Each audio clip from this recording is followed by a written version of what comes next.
cash with more than 1,700 entries. 9 left. It was a 350 buy-in, 85,000 euro top prize. Here, along with Bobby James. What's up, guys? And ready to rock and roll, Bobby. Yeah, man, can't wait. Ready to jump in. So, that's it? Yep, short and sweet. No, we don't have time. No, you don't have time. So I will come later to say hello. Maybe we're during the stream or something like that. Okay. I don't know how long it's actually going to be, but that's the thing.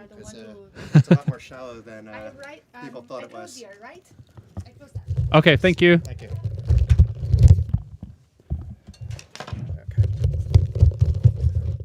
Where's our mute button? It might be up and down. I don't know. But we need that actually. There. And that mutes both of us, so we don't have an individual mute. For if we need to cough, then we take off headset. Okay.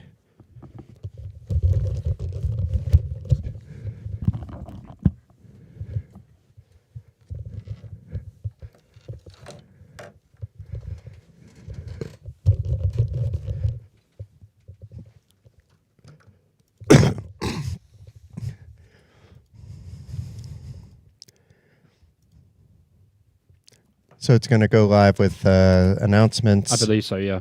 And then you'll do the energy, I guess, this day, or you want me to do it? I don't mind. I think you should do it. I normally just have like a pretty standard intro. My idea today is just to see how it goes and sub it, fill in the blanks, announce the action, and then we can talk later. Yeah. It's at least our first time in like 7 years, if we even ever did commentating together. I don't think we've ever commentated before. I really don't remember. But I think it's going to be good. Yeah, it should be great.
welcome to the first final table of this WSOP circuit.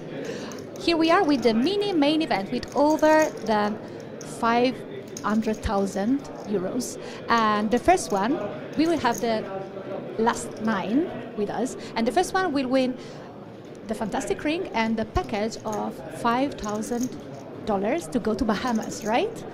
So, they are all here. We saw them before. You explained everything, I think. Okay, so it's the time to Dealer, you can shuffle up and deal. Shuffle up and deal indeed. Welcome. This is the World Series of Poker Circuit Mini Main Event. 85,000 euros for the winner. I am BJP. And I'm joined by Jason Glaxer. Hello, hello. It's great to be here, Bobby, at another big event. We have the mini main event that went absolutely fantastic. Unfortunately, missed the opening flights as you did as well, but we see that it was a massive field, more than $500,000 in the prize pool, and these guys are not just playing for the glory of the ring, but 85,000 euros on top for a 350 prize and that 5,000 Bahamas package that Valeria just mentioned. Yeah, I mean, that's not too shabby. Is it 85K for, 350 euros buy-in? It's a nice couple days worth of work, I would say. Yeah, so let's have a little look here at the chip count. We can see that Lakatos has 21 million. Guillaume Berardini has got 13 million. Stern with 8.5 million. Sirazzi with 7.4 million. Havelka 4.9 million. Melau 4 million. Tordive 3.5 million. Salaj 3.3 million. And Broda with 3 million. Big blind is 300k with that 300 big blind ante. Yeah, look forward to this. Should be fun. First event. Yeah, and they've already locked up 5,800 euros, so it's not going to be really any too unhappy campers. But yeah, it's going to be, you may see some players like really walking away dejected because you could see how steep those payout jumps are. So when it happens, it may hit them like a ton of bricks, but later on they're going to see, that you made a final table of a mini main event. And it's a good payout all around, even for 9th place. Yeah, I mean, it's, first event, so can't really complain making the final table of the first event, for sure. But right into the action, and we have Stern already, I could see we're going to have this kind of pace if Stern is already tanking with a 5-3, but maybe this isn't Stern because he was reaching for chips. No, it was Stern. It was another player reaching for chips. Now, just to be transparent, Bobby and I have just arrived. We haven't, there's a lot of new players to both of us at this table. When you have nearly 2,000 entries in an event, it's not going to be always all the regs. So we're going to learn with you about how these players play. Yeah, exactly. I've played with Fabio a few times, and one of the other players, Richard Broda, I've played with also. So we see Mel out here, pocket 10s in the cutoff, 300k big blind, so opening from 13 big blinds. I would probably just come in for the open here. I wouldn't go for the open jam. Your hand's way too strong, even though there is definitely some ICM considerations. Pocket 10s is just way too strong. You prefer to raise with this hand and get a jam from like pocket 8s, pocket 7s or something. Yeah, 10s is just too strong. I'd probably start by opening like probably like pocket 8s, pocket 7s is very close, but like 10s is just extremely strong hand. Opening from late position, you just want someone to find a hand that they can rejam with here, really. I think even a min raise from a results-oriented point of view would have worked out. But I'm curious, Bobby, where would you start jamming your 10s? At like 9, 10 big blinds, or are you even min raising off that stack depth? Still min raising off that stack depth, to be honest. Because like the thing is, the ICM implications mean that people can put a lot of pressure on you. The big stacks can put a lot of pressure on you. Obviously, this is a new table for us also. So we'll work out where everyone is based on their chip stack, who can rejam based on position. And you also have the fact that we may wind up with a few calling stations at the table too. We don't know that, and that may dictate the jam because you don't want to play that hand 4 ways and potentially out of position from the cutoff if the button is just splatting. Yeah, for sure. I mean, like when we can see everyone's stacks in order, it will really help us out because at the moment we don't know what if they're opening into the bigger stacks or the smaller stacks.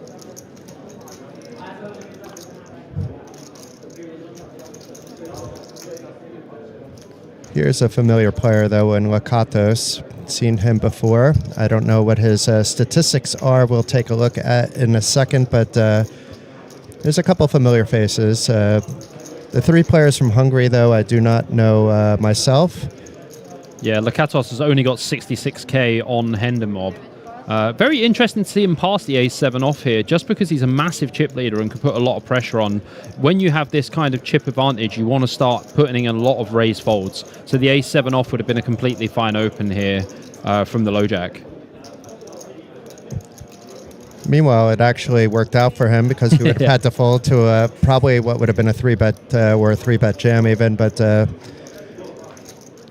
Yeah, I mean, like, in these situations, like, yeah, obviously, Melo does have the ace-jack suited, but the ace-7 off would definitely be an open with the amount of chips that Lakatos has. Correct. And at this stage as well, you should assume 9-handed unless you know otherwise that players are going to play fairly ABC at this stage. They've probably played with each other throughout the tournament. There's going to be players who have played with each other more and stuff like that. So there's definitely going to be some dynamics. But I think with just straightforward ICM and, you know, this chip stack that he has, he can definitely put a lot of pressure on. I mean, this one's just going to get walked straight through because I don't see Stern defending with 10-3 off.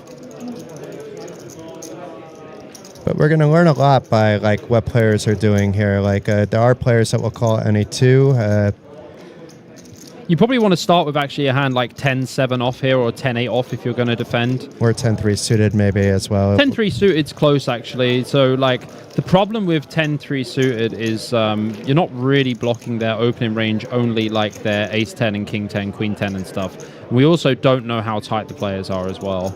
And the 3 doesn't really do well for us because when we do flop top pair with a 10, we can still be dominated by said hands.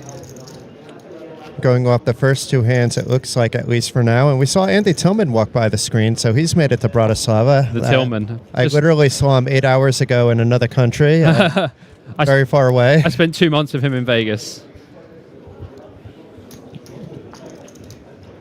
But yeah, it's good that Andy is here. He's making sure that the circuits are growing and that everything is running to a certain standard. He's doing a fantastic job, Andy Tillman. Yeah, I think Tillman's one of the best out there, if not the best. Meanwhile, I would shove like 10 big blinds, pocket deuces. It's early position, so you're the short stack at the table as well. So I'm probably gonna pass deuces here, like being +1. There's a couple of short stacks as well that also have like 3 million, 3.5 million. I think it's a good pass because the problem is if you jam here with deuces, you're going to be flipping a lot of the time, and you can still be behind as well. You know, if someone's got like pocket 5s. They're not going to be super incentivized to put the money in, but they might just put the player on like, you know, a bad ace or something. On the flip side, if it gets through, which it does a lot of the time, you're at the 370, 3.75, and you know the blinds are coming through to him very soon. And now, after the blinds, if he doesn't get anything going, he's down to 2 million and change, very low 2 million. This is quite an interesting spot here for Solage because I think an open is going to be okay with the ace-4 offsuit. But I would prefer to see a fold just based on the fact that, you know, it is ace-4 offsuit, and people are probably going to defend a little bit wider with the big blind ante, and because, well, they can just defend wide in general. You get to put a lot of pressure on, like, you know, like with this ace-jack suited here, you have 2 options from small blind. You can either flat and play passively, or you can 3-bet, and Solage is just going to fold anyway. I guess it all depends on how Solage was playing on day 2 as well. Yeah, we have no idea. Yeah, we haven't seen anything. Because this is pretty late for an open, but maybe before he was only opening the heavy cards, which would lean you more towards a call than a 3-bet shove, I imagine. But I think in a vacuum, it's not necessarily a shove. You're in the small blind, but a 3-bet. Yeah, I would just 3-bet this one. You don't really need to shove. You have 25-ish big blinds. So if it was the big blind, it would be different, obviously, because you're forcing max pressure on Solage. Yeah, and because Stern still has Siradsky behind. Siradsky. We're going to go with that.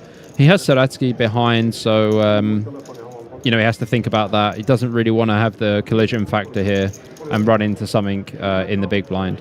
But this is a pretty easy raise fold here for Solage, for sure.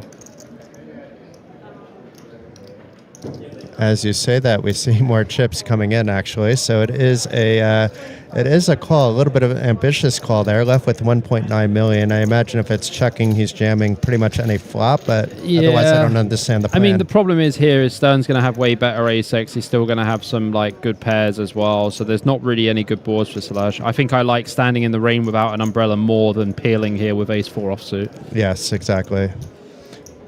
But let's see, it's not the flop for Stern, so he might be checking. He might be saying, if I'm Stern, I'm just continuing when I see the 1.9 million on my opponent's stack. Yeah, But Stern may I'm play probably all in at this point, to be honest with you. There's not really a flop that I'm going to be folding on with the stack to pot ratio being so low. 3.4 million in the pot, 1.9 million behind.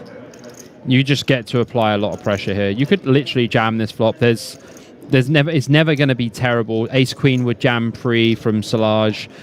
Some of the King Queen offsuit would fold pre. Solage would rejam like pocket 9s, pocket 10s and stuff. So realistically, this board's quite clean. I'm not actually sure what we're watching here at this point, as he looks like he is about to call, leaving himself 1.1 million behind. SPR is literally 0.1.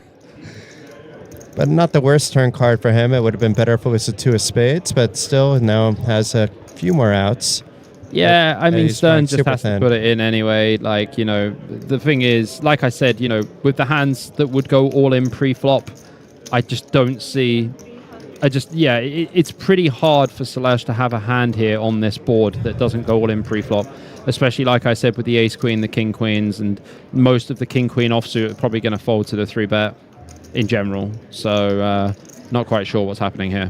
I think what's going to happen is we might have an elimination on the third hand of the final table. That would be crazy, to be honest. It would actually be like a huge punt as well, just because like ICM is very tight. That, like I said, there's a couple of 3 million stacks as well. That's why I like the fold with deuces, by the way, who would have turned a set.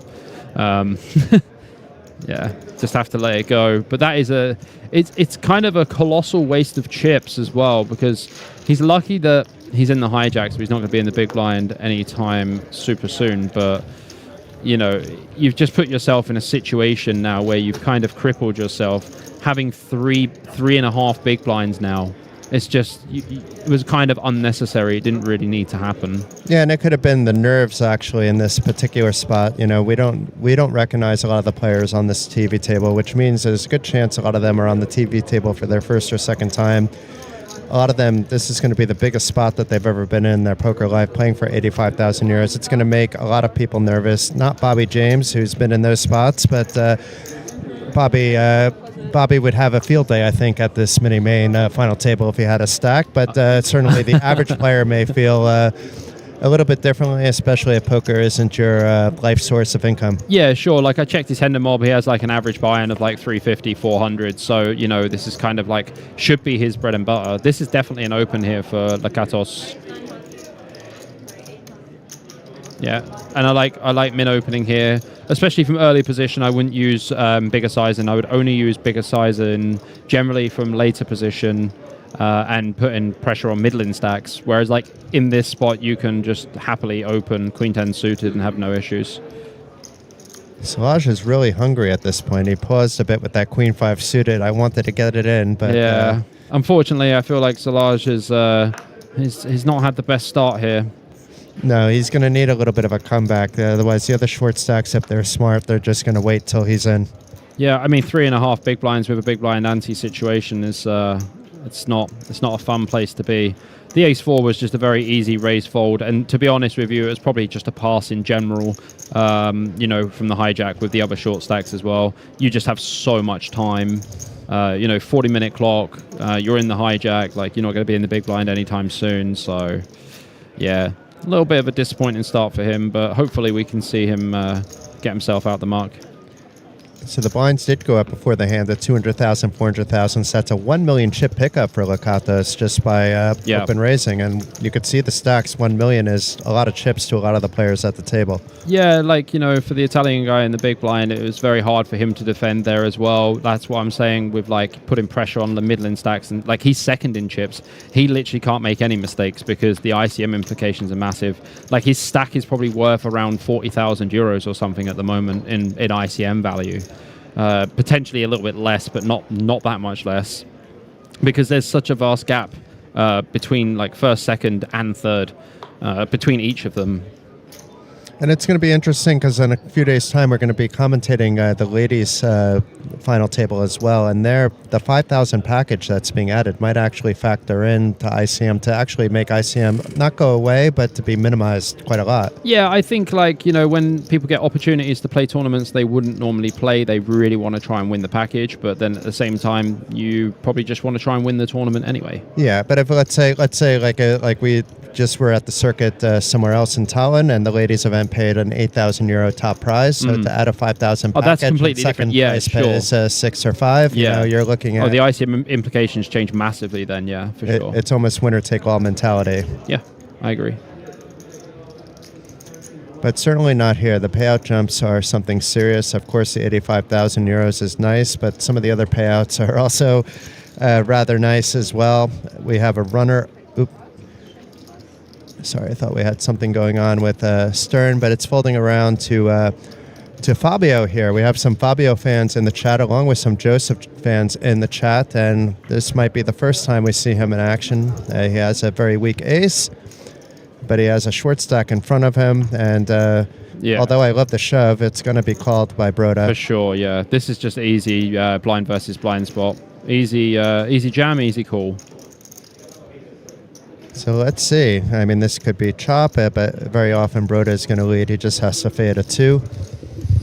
Yeah, I mean, like 5 big blinds affected. You wake up with an ace, it's going to go in small blind, and waking up with ace 8 to do it's just like an absolute dream. Meanwhile, there's one player at the table that hopes that there's a bad beat in Solage because he's the only player that was shorter than Broda. Yeah. And the drama, the suspense here. Let's go.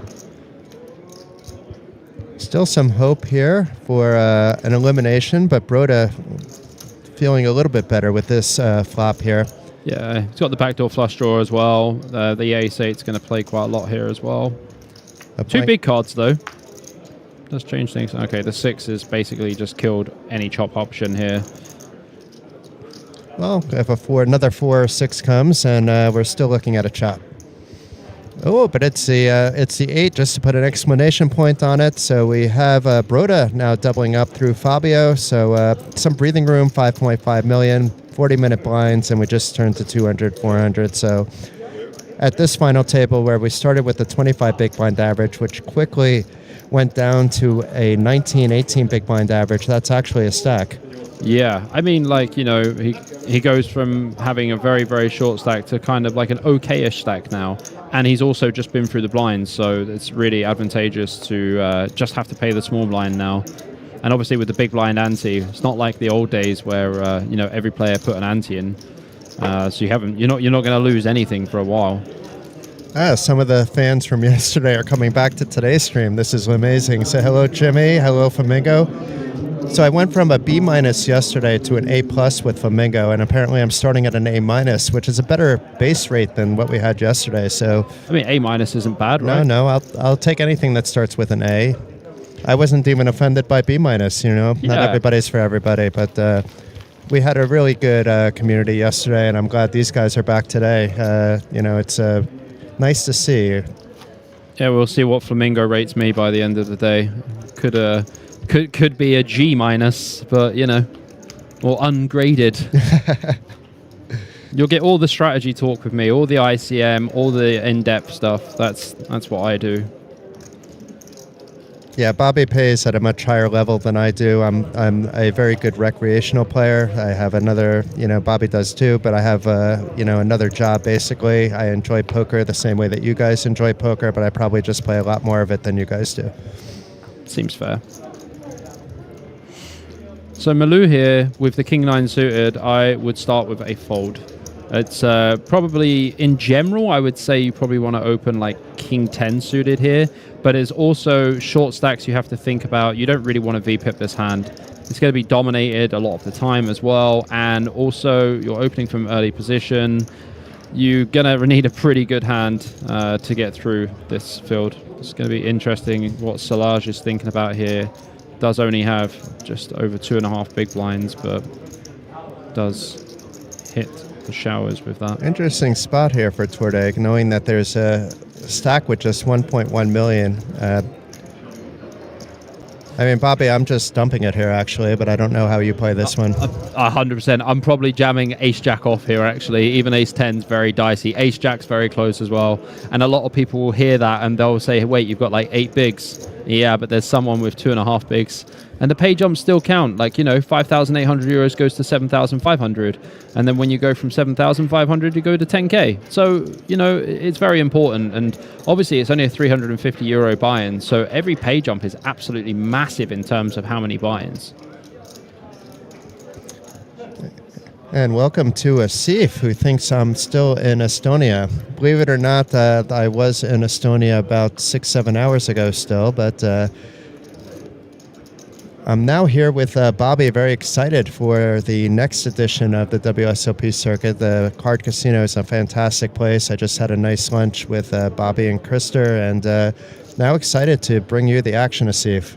If you're coming to town, give a shout. I haven't seen him for a long minute. I think the last time I saw Asif was probably in Malta. We do see an open here from Guillaume Berardini. I'm going to have to say it like that, or else I'm just going to say his name wrong. I'm just going with Fabio, because they're calling him Fabio in the chat. No, we'll call him Fabio. I always like to, you know, challenge myself with some of the names, especially the European names, the Hungarian ones. The ones that I'm very good at are the Greek ones, and I'm very happy about that. Greek ones I do okay with. The Norwegians are fun. The Finnish is fun. The Swedish I butcher. Even Lithuanian I can actually do. Yeah, Lithuanian I've got a chance as well. Latvian I can do as well. Polish. I live in Lithuania. Polish I'm drawing dead. Yes. There's a guy who walks his dog in the same area where I do, and he's Polish, and I asked him how to say this guy's name, and when he told me, he was like, oh, you butchered it badly. And I was like, well, he was like, but it's hard for Polish people to say this. But hold your horses here, Bobby. We have a jam spot for Solage. There's only one thing he should really be doing here. Yeah, I'd be very, very, very surprised if he doesn't jam here. This is... I mean, a min-raise is pretty much the same as a jam, too. To be fair, it's the same thing, but yeah, you should just... There's no ICM for him, because the thing is, he is the shortest stack, so there's no ICM for him. And the other shortest stack is over 3 million, which is still less than 10 big blinds. It's, you know, it's still 8 big blinds, but at the end of the day, it's, you know, it is what it is. No need to make a hero call with the ducks. It's not a bounty. I think Stern does call here. Because it is only 1.1 million, I think he should call here a lot. You basically call and fold to rejams. I'm very surprised to see a fold. You can just call and fold to rejams. You don't mind this going multi-way when there's an all-in player. Because it kind of works more like a satellite, right? I mean, like, to be honest with you, Broda probably has an easy fold. And... let's see what Lakatos has here. Let's it go. Yeah, I would fold that one too. And really, we're probably looking at any 2 by Stern here, I think, more or less, within reason. But it really is priced in for any 2. Yeah, I mean, with the big blind ante, as we were saying, like, you know, you're very priced into call. You already technically have 2 big blinds in there, right? With the big blind and the big blind ante. Yeah, does call. 10-8 off, I think this is completely fine. Yep, 34% equity, seems about right.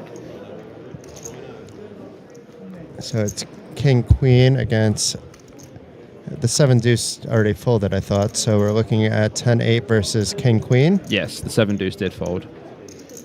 7 deuce is a player who could have called with the amount of chips he has, but would have been a little bit out of line. So let's see. Maybe Solage will get back into it and have around the stack that he'll still be a little bit below. Oh no. Mellout connecting with the 8 on this 3-8-4 flop. So now Solage has a backdoor flush draw, needs a king or a queen to pull ahead. Yeah, just under 30% equity. It's not a good turn card either. Just 17% here. Going to need a king or a queen. He's going to want to see some paint for a sweat at least. There is no paint on that river, and we are losing Solage here in 9th place for 5,800 euros. You know, it's tough when you get to these final tables. The pressure can get a little bit too much. You know, as I said, this is kind of his buy-in ballpark as well. But I think he will look back, hopefully listen to my comments that I gave and actually, you know, take some positive from it. And the fact that, you know, it is a huge blunder just because this hand doesn't want to call a 3-bet because all of the ace-X that 3-bets dominates you. And also, he can't 3-bet wide from the big blind. From the small blind, sorry. Because, like, he still has other players to act behind him.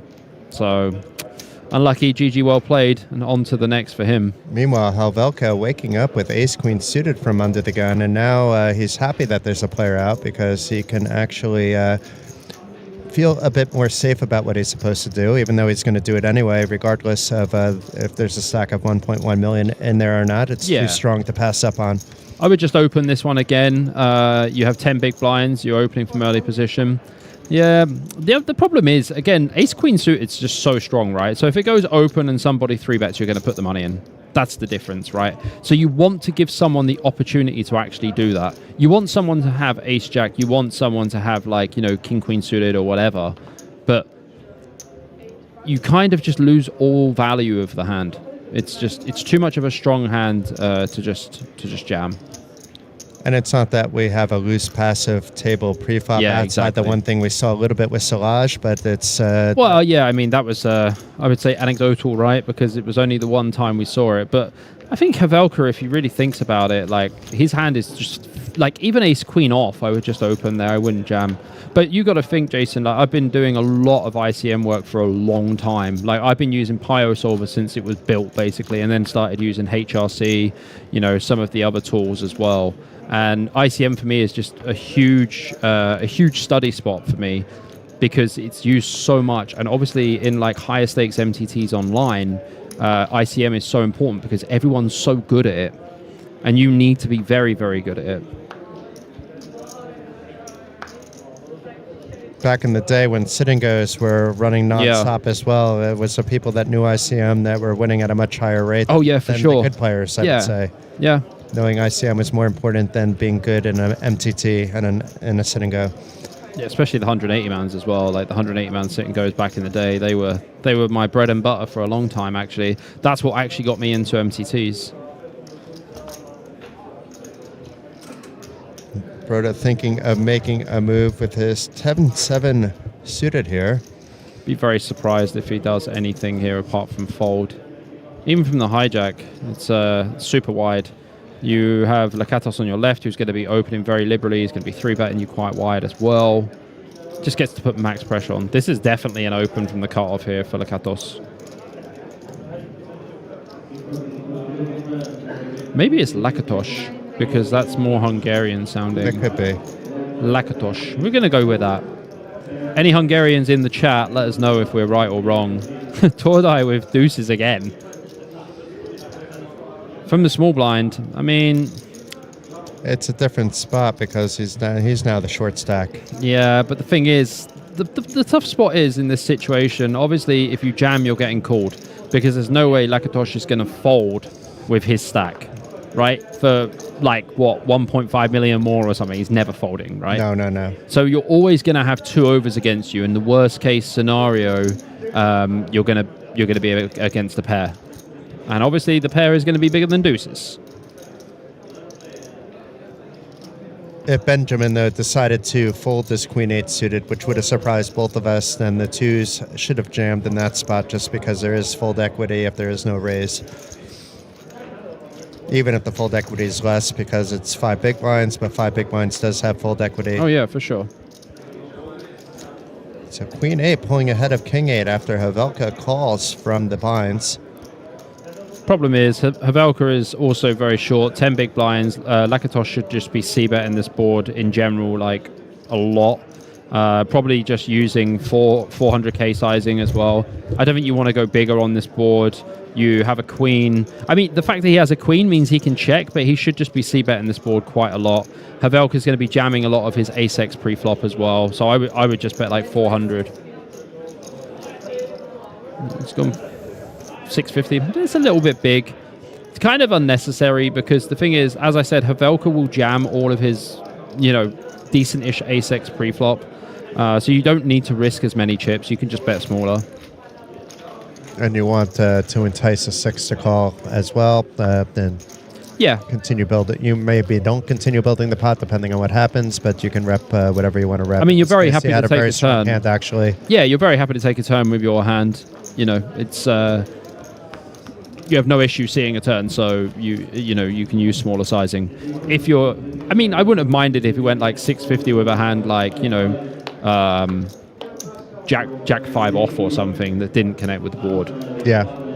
And it's been confirmed that it's kind of right, Lakatos. I saw that, yeah. I did say to him, help me out, Yotok. So thank you for that. It's kind of right, I'll take kind of right.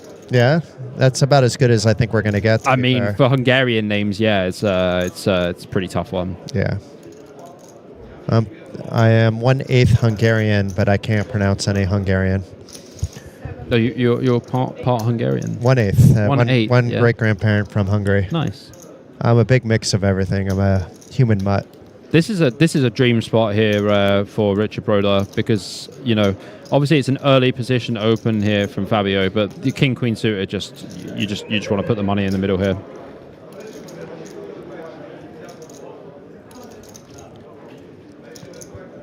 We may be seeing our first light 3-bet because Fabio's thinking of something. Maybe he spots some kind of tell on Broda. He has players behind. It would look strong if he did it.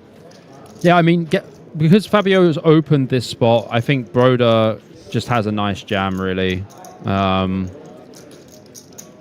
would definitely take this spot. King Queen suit is just way too strong. All of the King Jack off that opens from Fabio is just going to have to fold as well.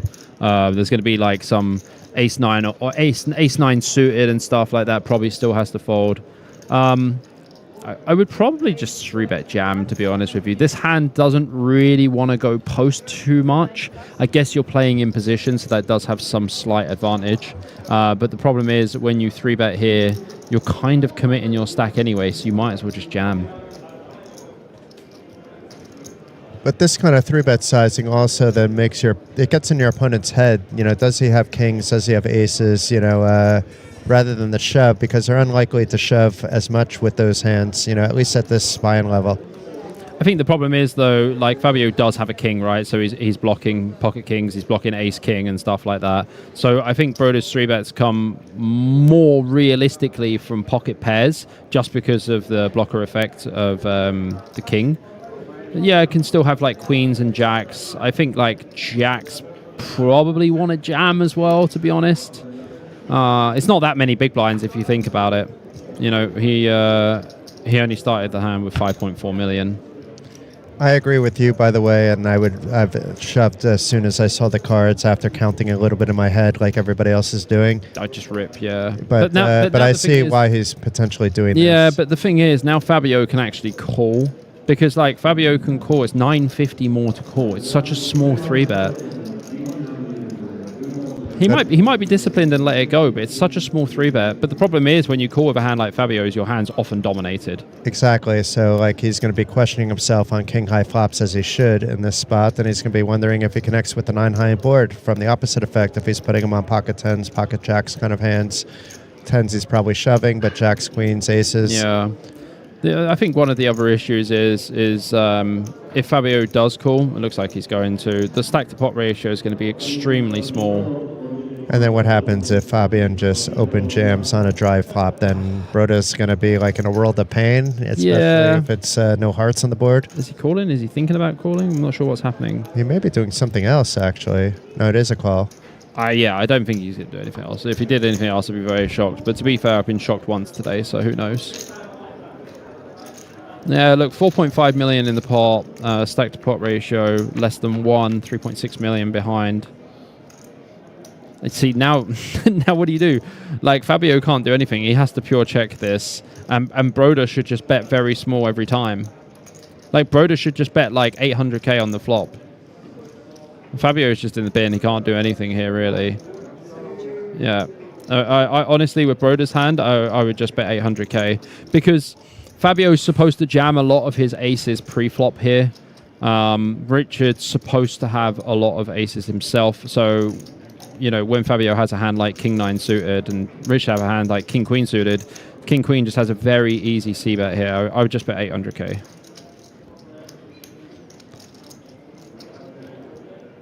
Broda thinking about what to do, though. He also has less than the pot in his stack, so he's maybe thinking otherwise, but it looks like he's thinking along the same lines as you. I mean, it makes a lot of sense. Just looks so strong, right? Like, he's betting like 20% or something. 550. Wow. He went for the what was it, like 12% bet or something. That's spicy. I like it though, because the thing is, like, Fabio's just can't do anything. Yeah, it would be strange if he reverse floated this even to the baby bet. Let's see. I mean, if he does that, I'm going to be confused for sure. Why? So he goes for the float here. The stack to pot ratio is super low. I'm very confused about what's happening, because this is just a very tough situation. Ooh. Oh, picks up the flush draw. But again, he can't do anything, because he picks up the flush draw, but Broda has all of the ace-X when he c-bets his flop. I'd be very surprised if Broda doesn't just jam the turn. And then, like, the thing is, there was no good turn card for Fabio, actually. There was no good, like, even the 9 you're not happy with, right? Like, you're not happy. But why are you floating here as Fabio? What are you trying to achieve? He just jams with the flush draw? I don't Oh, wow. I don't know what's going on. Look, this doesn't make any sense. Honestly, if I was Broda, I'd probably call. It doesn't make any sense, but on the other hand, it is kind of a painful spot here for Broda. We see he's ahead. It's harder.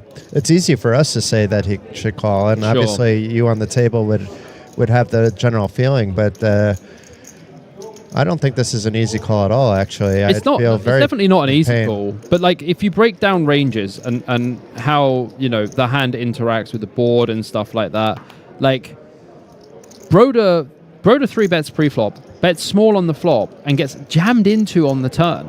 Like, there's no ace that would do this. Fabio never has pocket kings. Fabio never has pocket queens, because they would never jam. Like, if you can name me a hand that would play like this, I'll be astonished, because there's no hand that would just jam the turn. So it's more likely hands like Jack 10 of spades, Jack 9 of spades, and stuff like that just had to call the 3-bet because it was so small. Like, I just don't feel like, even if he had a hand like 6-7 or something like that, 6-7 suited, he can just have like 6-7 of diamonds. You know, the thing is, it's only 6-7 of diamonds he can have because all the combos have gone, right? So when you start looking into the combinatorics of the hand, like, Fabio doesn't have any value hands here. Yeah. I mean, it doesn't make sense, the story, actually. You see what I mean, though, right? It doesn't make sense. Like, the ace, you're not going to jam either. Ace-6 is something maybe he's not even going to be playing. He was 3-bet, but it was nothing. Only Ace-6 suited can call pre. Yeah. Pocket 7s would be the other hand. Brutal. That's a brutal one. But so far, that's the hand of the day. I mean, Fabio stealing that away from Broda. Broda, perhaps, I'm not sure. As I said, it is awfully hard to call there. But for sure. But again, there's no value hands in the way the hand was played. Broda should probably just jam pre, because that is the way you should play the hand. Just jam pre and just get it done, right? You don't have to play the hand post flop at all. You just jam pre and the hand's done. Yeah. Maybe he thought that I could fold to a 4-bet. I'm trying to think. He really can't do that either. So I fully agree that that should have been a shove or near shove with like a big blind behind kind of thing. Matthias says King-9 of spades play is amazing play. Max value from air. Commentators don't understand poker. Yeah. I mean, look up Bobby. I think understands poker. I mean, I can give you my online screen names. I've played a few million hands of poker, but right now I'm actually even if I'm agreeing with Bobby, I'm taking the contrary view at times, just so that we can have a little bit analysis on a different level. Now, Bobby's experience in the big buy-ins is not necessarily going to fully translate to how the players are going to play, because this is a 350 tournament with over 1,700 entries. A lot of recreational players, some semi-pros, some pros. And a lot of the games Bobby was playing in Vegas, it's 80% pros and 20% recs. If that. It's honestly, even the threshold now for, especially the 5Ks and stuff like that, the threshold's getting closer to like 10% recreationals. Even the 25K only had about 5 or 6 recreationals in it, so... And as much as I like to do analysis too, it would be you have one of the best here in Bobby. So, it's... yeah, I mean, you're welcome to your opinion, but, my opinion is a little bit different about Bobby. That's okay. That's what makes the world great. Everybody can have their own opinion. Who are the commentators? So some of you guys recognize our voices or have seen us around, but this is Jason Glatzer, and I'm here with Bobby James, and we're having a good time. It's our first day commentating together, maybe ever, or maybe in a long time. We're unsure about that. We tried to figure that out. I think it is in forever, because either we had like one small section in Tallinn about 8 or 9 years ago, or we didn't. That's it. That's pretty much describing it. And we're a lot different than we were, both of us, as people a decade ago, to be fair, too. Yeah, exactly. And no, I'm not going to make it to Florida, unfortunately, Flamingo. Florida in the summer, unless there's something other, there has to be a better reason than a poker event for me to go back to the States. Unlike Bobby, I did grow up in the States. I moved to Europe maybe 25, 30 years ago. And I when I go back, I just go back to see family, friends 95% of the time, maybe once in a blue moon, in December for poker, but... summer in Florida, summer in Vegas, not for me anymore. Too hot. Yeah, and I'm not playing professionally, So for me, I have games here in Europe that I enjoy. I like the community here, especially where I live in the Baltics. You walk in, you know everybody. It's very nice and friendly. That's how I like poker. I also love the sport aspect of poker too, but more on this side when it comes to the sport aspect. Let me see Stern here. Open the button with the ace-7 suited. Can just use min-raise size. It just at this point, it's not really that important. He doesn't have like doesn't have a massive stack, but does still have over 20 big blinds. Fabio with a bit of posturing here, or 3-betting with 10-6 off. Interesting. Oh, okay. I thought he was 3-betting with 10-6 off. Even defending 10-6 off here is a little bit too wide, to be honest. Against like one of the other Midland stacks, Fabio still needs to protect his stack a little bit. But Fabio has already shown that he's not always playing the cards. He's playing his opponent. So it could be that he feels that he has he's the one that could really put pressure on everybody more than anybody else, but we'll see. He checks after hitting the 6, actually, and allowing his opponent to hit that flush draw with the 2 of hearts. It is a paired board, but going check, Stern should feel his flush draw is very live as it is. For sure. I mean, Fabio betting here is going to be fine. Like, he's going to fold out a lot of, the king highs and queen highs that Stern can be opening. 2.6 million in the pot. Probably go for, 1.5. You want to go pretty big here. Your 6 needs a lot of protection. Also, the fact that Stern can still float and put a lot of pressure. Yeah, 1.3. Nice sizing. Stern can still put a lot of pressure on some rivers. So any paint card, any heart. 9, not so much, really. But pretty much more the Queen Jacks and Kings and the Ace-X. Stern taking his time, but the call, I think, is the better play. But very often a raise will work, but we see in this particular spot, it's not going to let him realize his equity on the turn. So I think just calling here is how I would approach it. But Bobby, is there any reasons for raising here? No, definitely no reasons for raising. I mean, you're going to put pressure on a 6 only. The opponent has all of the deuces, still has all of the 9x as well. So just calling is just going to be fine. Yeah, guys, soak it in the chat. Enjoy the free coaching, because this is This is pretty much what I do. I do a lot of coaching. I mean, the fold is one of the strangest things I've seen today. That what I didn't even mention. I want to see I want to see a rabbit. I want to see a rabbit at this point. I didn't even think that was a possibility, Bobby. I mentioned either maybe he's thinking about a raise because maybe he didn't notice he had a flush draw. I mean, some people use 4-color deck online and they don't live. But no, guys, what I'm trying to explain with like the King 9 suited hand is when I explained to Jason about like tell me a hand that jams for value, there is literally none. Because all of the ace-X, the good ace-X, like the ace-jack or the ace-queen's probably going to jam pre. Still going to peel some of like the suited ace-X for sure, but there'd be no reason to jam pre because your hand doesn't require any protection. A lot of the ace-X from Richard would have jammed pre-flop as well. So ranges are just very all over the place at the moment. But it is a €350 tournament, and I am trying to compare it with the kind of thought process of maybe 2K ABI or something. So it's it's quite tough. Meanwhile, Torde here with the ace-10. I think there's only one move to play. Yeah. And in it goes. So let's see if anybody has anything they can look him up with. Yeah, I mean, he's just got 6 big blinds. Ace-10's just the absolute dream here. Yeah, pass here for Stern.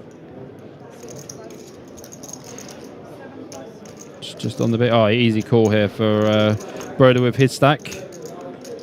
Can't fold this one, I don't think. And it's the 2 short stacks, actually. Yeah. It's 5 big blinds versus 6 big blinds, right? But Broder's actually got a little bit more because he's already got 400k invested plus the 400k big blind. So, I mean, Queen Jack suit is just too strong.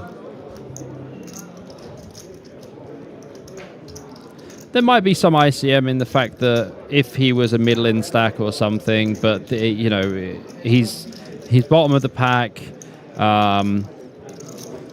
The ICM it's just not as important when you're this short, and Queen Jack suited. I'm not sure if he's going to fold. Yeah, thank goodness for that because I would have been very shocked. Had a heart attack, I was actually just honestly just like having a mild stroke in the commentary booth, looking at the Queen Jack suited, thinking he might fold.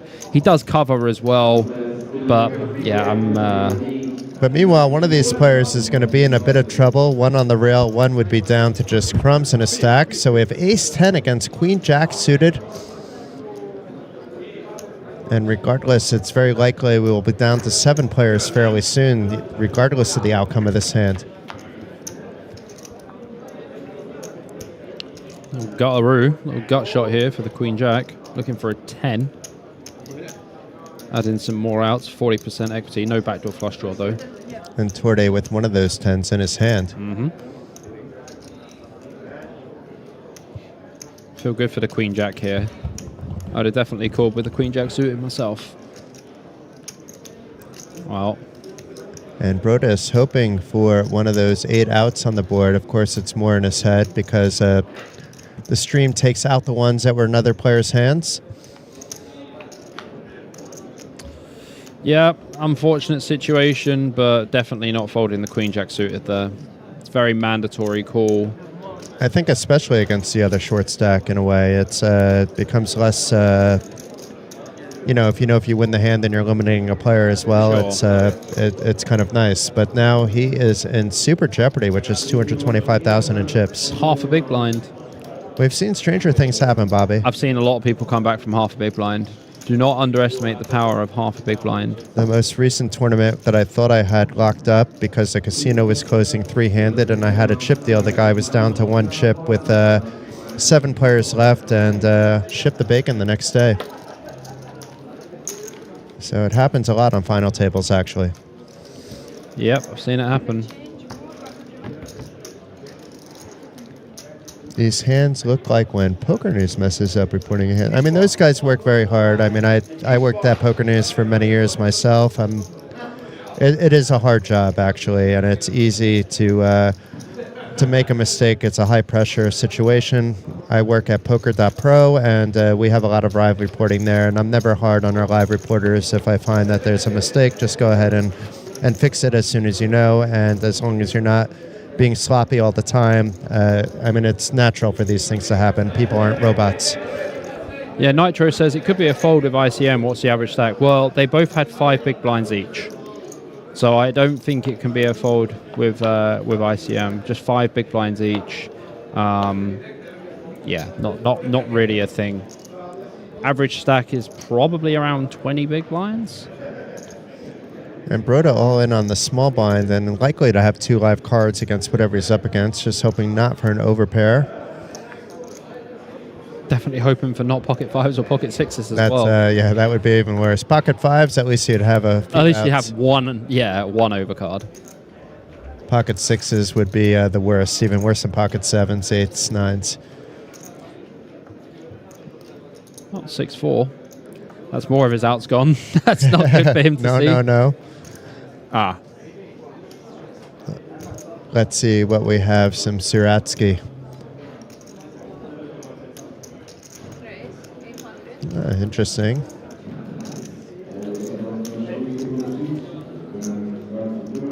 He's looking to increase his stack as well to take out the blinds, and not as concerned about bringing the field down to 7 just right now. See, as Lakatosh, you could literally just jam this and put max pressure on Seradsky. Yeah, I like. If I'm Lakatosh here, I'm likely just going to jam and just put max pressure on.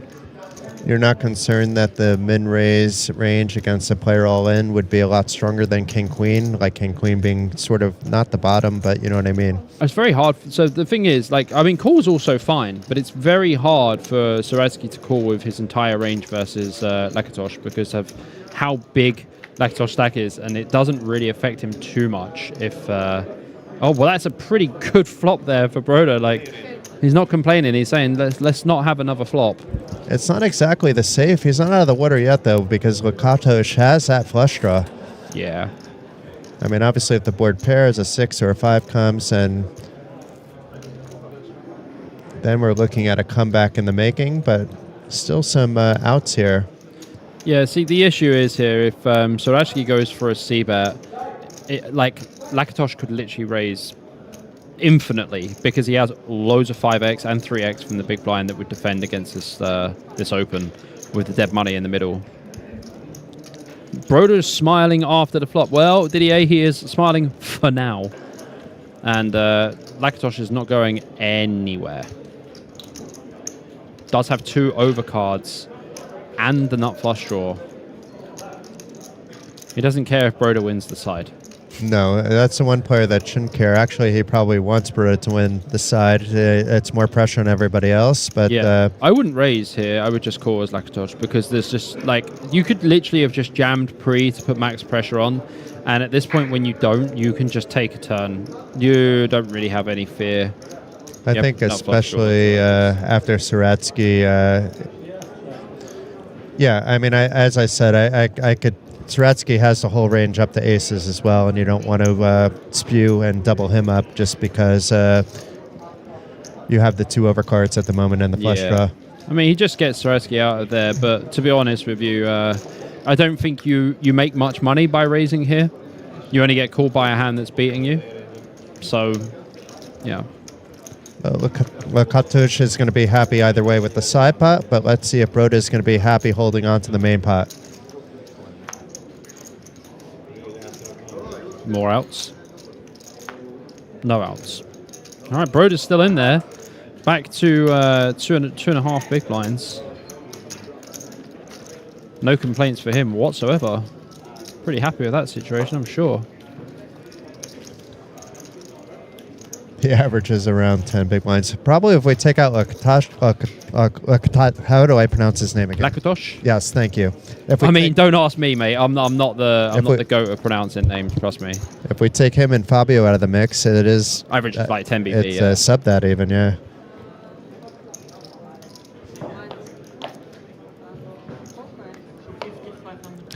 And if you're curious about the structure, we're on a 40-minute clock. The break won't be after this spine level, but after the next spine level, which will be 250,000, 500,000.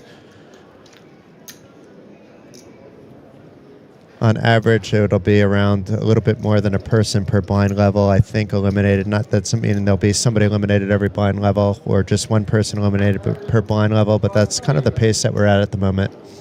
This one's kind of close with King Jack. I would prefer to have a hand like Ace 10. King Jack could be a little bit too wide, just given ICM and the fact that Broda does only have 2 big blinds.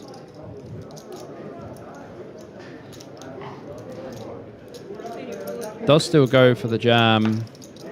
I mean, like, I don't hate it. He's got like 6.5 bigs, right? But, you know, in a situation with 6.5 bigs, what are you supposed to do? It's just more about the fact that, you know, Broda's got 2 big blinds.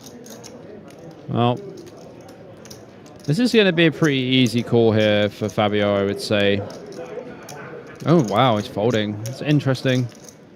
I guess he has got Lakatosh behind, so, you know, can fold also. And it is a little bit bigger than what we've seen from the others. It's 3.7, so it's 9 big blinds, and I don't think you can shove there. You can call there, and if you're called, you could be spewing. I wouldn't even shove kings there. I would just flat kings as well.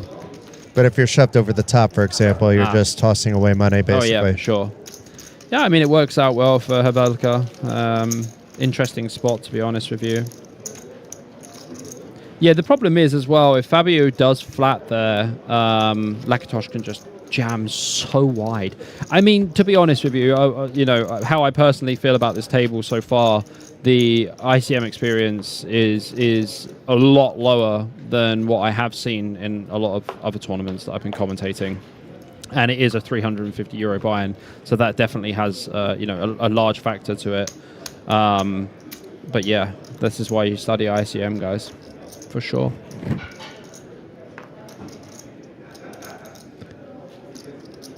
And Havelka now with another decent hand with pocket 8s. Yeah, like this as well. Like pocket 8s, I would just open here. You're opening from 10 bigs. He's probably just going to jam again, though. The reason we open and not jam is just we avoid the collision factor. And also, if he opens to $1 million here and we see the call from Richard Broda, then, you know, there's going to be a lot of dead money in the pot, and also means people can call behind. But I think he's effectively jammed anyway. Yeah, he's got 925k behind. Didier Bolland says risk premiums are not real. My man. Someone in the chat using words like risk premium, I like it. That has made me a happy man. Jason's looking at me smiling like a Cheshire cat when I see someone that understands what risk premium is and what ICM is. Oh, it's a good day. It's a good day here in Slovakia. And Broda hanging on to his 925, it would have been potentially a good spot for him. The problem is if Broda calls, big blind's way more incentivized to call. And then he ends up getting, you know, that's also true. 3-way chopped up. Wow. Except Tordai, you know, if he's not calling here, he wouldn't have been calling there. A7. A7's not a defend anyway. A lot of people would say that it is, but it's definitely not. Not on a shove anyway. Nitro, what from early position. Nitro says, how can he just jam? What do you mean? I don't know. Explain when you can.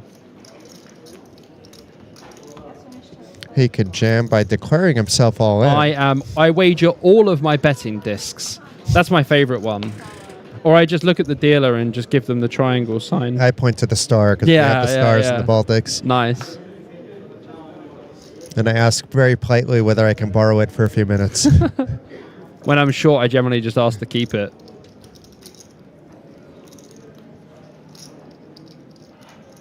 Didier says shove the chips over the line. That is definitely a way of doing it. Hello, Fabio. Ace Queen again. And binds are now up to 250, 500,000.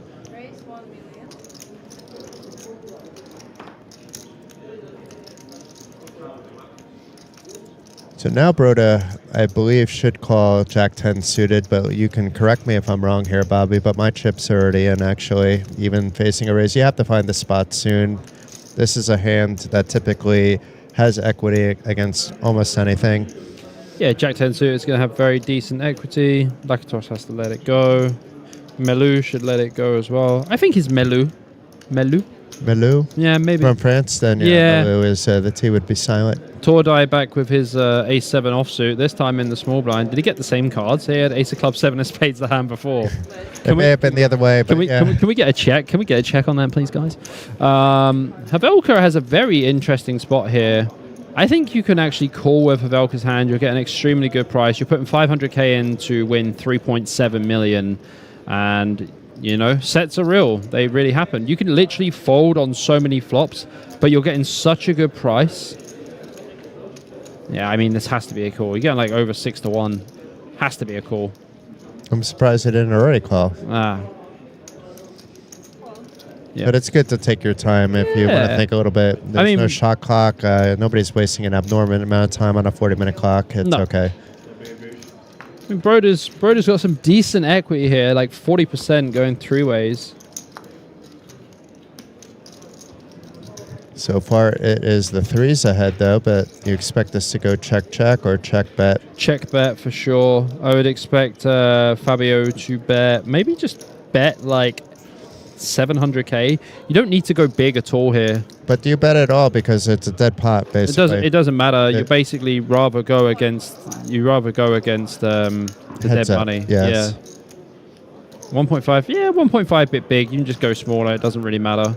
But the thing is now, he's going to see that he bet 1.5 million with just ace high, right? Whereas a smaller C bet on this board is probably more appropriate. You don't need to risk as many chips. Yeah. I will state this a lot in the next week here, Jason. I will say about people risking too many chips. And the only reason I say it is I learnt the hard way. I'm looking forward to doing some Omaha with you then. It's going to be, I can pick your brain a little bit. Oh, you're going to love that. Yeah, the Omaha's going to be good. I did well on the Omaha Ring event in Talon, actually, but I know that I have a lot to learn still. My broder's got a few more outs here. Yes. It's the 3 for the needle. The 3 for the needle. Yeah, that's unfortunate, but you know, you can't continue with the 3s facing that bet. Yeah, exactly. Like I think it's one of those hands you're just going to be folding on the flop almost always. I mean, not too much of a bad result, to be fair, for Richard Broder there. Does take away 7,500 euros. And the next pay jump, we're moving up to 5 figures, 10,100 euros. So we're in 5-figure territory then. For several of the players, already the 5,800 would have been their largest cash, and for maybe 1 or 2 more now in the 5-figure territory. Of course, some of these players might play online where they have bigger scores as well. We're just going based off the publicly accessible data, mostly from the Hendon-Mob. Yeah. And we're getting some bravissimos for Fabio. Bravissimo is coming in, yes, indeed.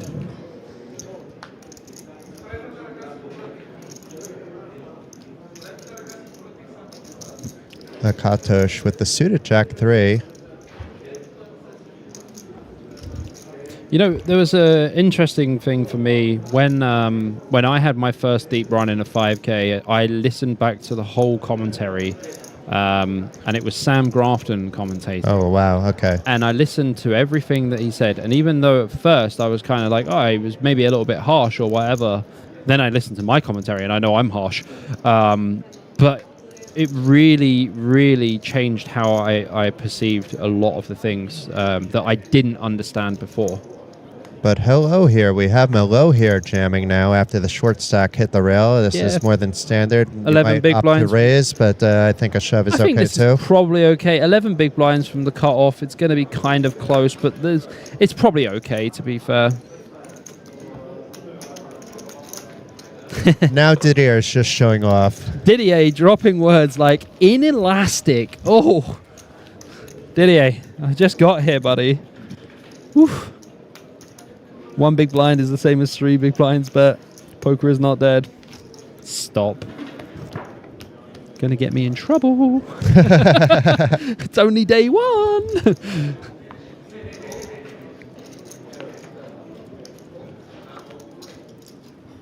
It's a very exciting new season here at the WSOP. So this is the second stop of the new season here in Europe. I was at the first, at the second, and probably So going to be far, at the third. and probably will be at the third, but this one so far is already bigger than the one in Tallinn, and the one in Tallinn was absolutely amazing.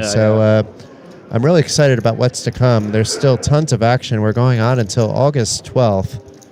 I saw Asif mentioned he might be coming out still, but if you're coming out, you could say, hey, I'm so-and-so in the chat. We'd love to meet you. Yeah, for sure. I actually saw a guy when I came in earlier, and he was like, hey, Bobby, do you remember me? I met you in Vegas. And I was like, when? And he was like, oh, I think you might have been having a good evening. And I was like, oh, I remember. Oh, okay. I remember when I had a good evening. Yeah, it wasn't a great evening. It was okay. So you see Lakatosh here going for a slightly bigger open. It's okay. I would prefer to do it from later position, but he's just taking advantage of his chip stack and trying to get people to overfold from the big blind, because obviously big blind can't defend as wide to a min raise. Helvelka getting out of the way with his dead man's hand, and Stern likely to do the same with 9-8. And yeah, maybe this would be a defend. I don't know. It depends on his style of play, but I'm getting rid of it. But some players are calling these Jack-6 suited, as we saw even yesterday in the 1500 buy-in main event. Yeah, I mean, like this Jack-6 suited is quite a tough one. Against the min raise, like you could defend, but against like, you know, this sizing, he uses 1.2 million instead of $1 million, then it's going to be tougher to defend anyway. Like Lakatosh just wants to win a lot of pots pre-flop, just wants to be putting max pressure on.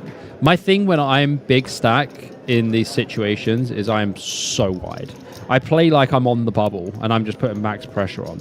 And you want the short stacks to stay in, because that's actually what allows you to open more, is when there is a short stack. You don't mind the short stack getting a few free bet jams through or whatever. Meanwhile, Fabio is slightly handcuffed, just in second place, but he's in the absolute nutlow seat that he could possibly be in. Yeah, when you have like a rock and a hard place, yeah. So far, we haven't seen the two getting into three betting wars, but you know, that would be something that Fabio needs to not necessarily be opening every hand, or he will be facing that. Yeah. Well, you know, there's definitely possibilities of some wars happening. Yeah, but when it's folded around to Lakato, she has basically open liberty to be raising such a wide range. Free realm. That's what I like to say. He has free realm. And it would be the same thing the other way around. The chip leader doesn't, you know, if he sees a second place stack right to his right, then he knows he's an aggressive player. It actually does slow you down a little bit. Okay, so we have Adrian on. We have Adrian's friends in the rail as well. And he needs to get something going, but hasn't had really the cards to do so, so is down to just 8 big blinds.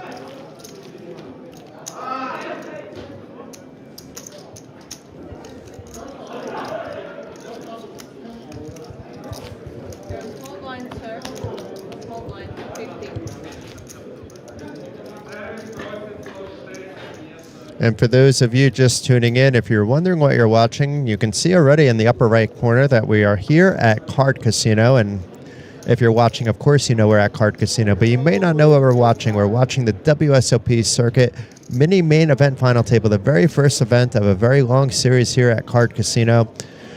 There were a lot of opening fights. This is a 3-day event, 1,700 and change players, and now we are down to just the final 7. The voice you hear now is Jason Glatzer, and Bobby James is alongside me, providing the expert analysis and color commentating as well. Yeah, a little bit of both in the mix here. Just depends on what kind of mood I'm in. Maybe you'll get the really deep analysis, or you'll get the color stuff.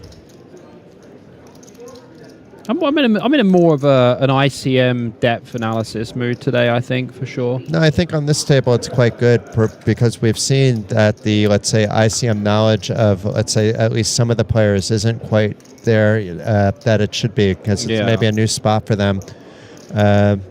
So it's good for you to actually share that, because you are much better at ICM because you've been studying it for so long than I possibly could be. For me, it's more intuitive nature rather than actually studying the numbers. I have studied the numbers, but it's been so many years. The thing is, ICM actually is constantly changing, and the reason it's changing is because the game's changing, right? So there was some hands like years before.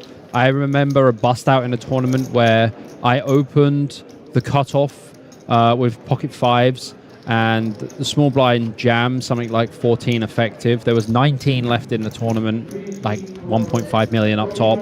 And I called with the pocket fives. I was against ace jack and I lost the flip. And then 2 years later, I looked at the same spot and it's an open jam, right? Yeah, and yeah, it's like yeah. fives is better to jam than eights because eights is a raise call. And it's just like, it's so mind-blowing, basically, like how ICM just keeps changing over the years. And then there's the whole fact that the progressive bounties, even though we know they've been around for a while, they're still a relatively new introduction to poker when you think about it comparatively to how long poker's been happening. Mystery bounties, being able to calculate the average bounty and the variance of even that, and incorporating all that into ICM is awfully difficult. I know a lot of players will just ignore the bounties on final table, but you shouldn't really be doing that either, per se. Yeah. This is a little loose from UTG with the king 10 off. I would probably prefer king queen off, but I guess in the mentality of Tordai here is that if he gets the jam through, it means his next big blind's free, which is coming up next, which I do understand for sure. But like, if you think about it in like a whole, it's kind of not the best jam with king 10 off. I would probably just fold. I wouldn't like to see at least a min raise. I agree that the fold or a shove, but I think that the big stacks will take advantage of those just min raising at some stage. We saw it once actually happen already with a light 3-bet instead of a 3-bet fold, and it actually led to an early elimination. So it's I think in many cases I would be shoving or folding. I'm not sure if I'm shoving king 10, king jack. I probably am though. And you say king queen. I'm not sure, but you would know best. King queen is probably the cutoff, but I mean, king queen you can probably just open, because the thing is people have to fold a lot from the big blind with all of these very short stacks. And also king queen will play extremely well against big blind range. Pavelka here with the jam, UTG with the ace 10. 9 big blind. Yeah, I'm shoving here as well. Yeah. Ace 10 is not strong enough, requires a lot of protection as well.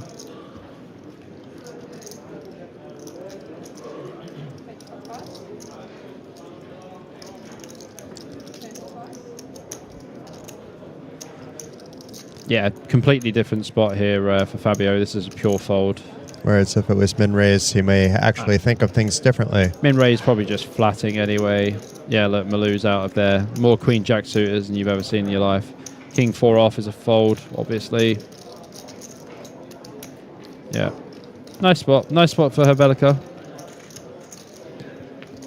Do you see that? Do you see that in the chat? See that in the chat right there?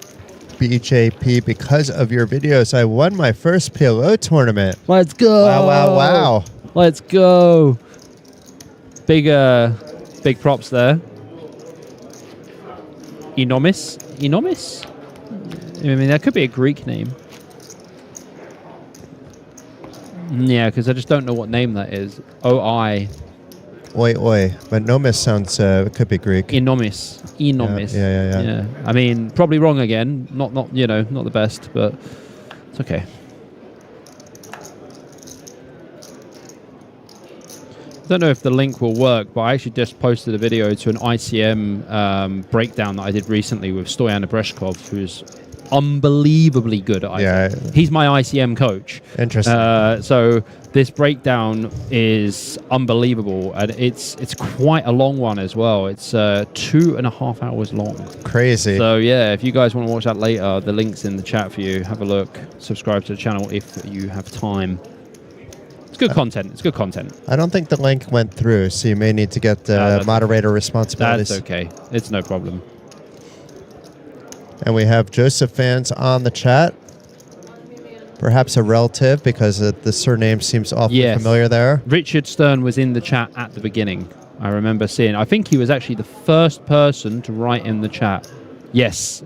Joseph Stern to victory, I would say that. To Virach. I would say that means victory.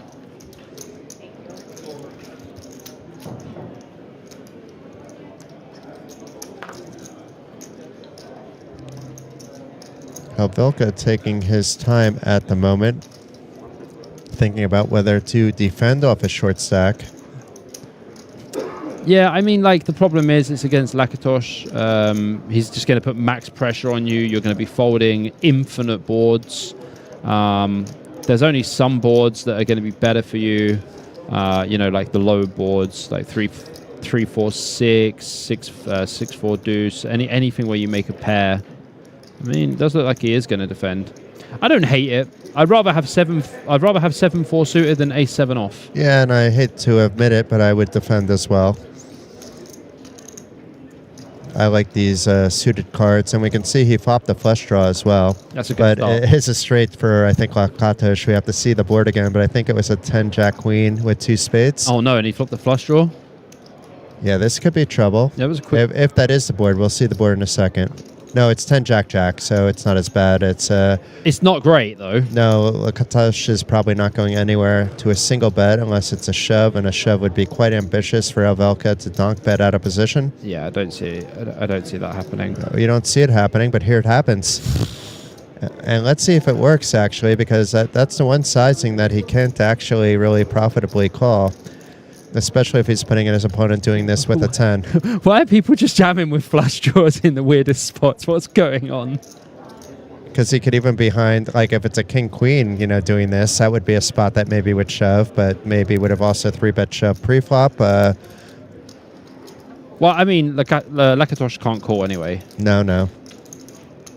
But he could have called, obviously, a smaller bet or even raised it if he wanted to put pressure on his opponent, but... Havelka with different ideas and taking control.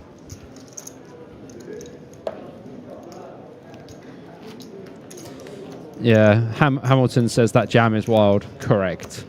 Like, okay, so on the low boards, if he had low boards and spades, he can just go for check jams versus small bets. But on paired boards, you don't have open jams there. And this is why Lakatosh is even thinking with 9 high. He's like, what?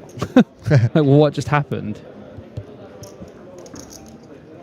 Yeah, it is strange because ace-king is calling ace-queen. You know, hands that aren't made are still going to probably call that shove. Yeah. And then you can easily be running into something scary. I mean, I'm probably calling with ace high there, to be honest. You immediately just put him on a flush draw with that? I mean, what else is he supposed to have? Like, you never jam a jack. A 10 would probably just check. Like, a jack would check, a 10 would check. Queen 9 is possible, I suppose. And then the flush draw. He's got 8-9. Yeah, so you're blocking that a little bit. Yeah. King queen is likely to 3-bet shove. Blockers aren't real. They're not real. Not anymore. They're more real in PLO, though.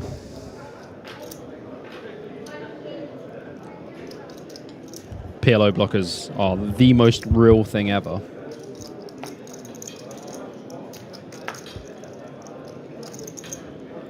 So Fabio with the open with the king 6 suited, and Stern with the hearts as well, calling with the queen 8. Uh-oh. And 2 hearts. What's going on here? Wow. Well, if you were looking for action, you just found it. Because that is the spiciest flop of the day. It's a double gutter, too, for Stern, and he's just hoping for the flush draw, not knowing how bad that would be for him.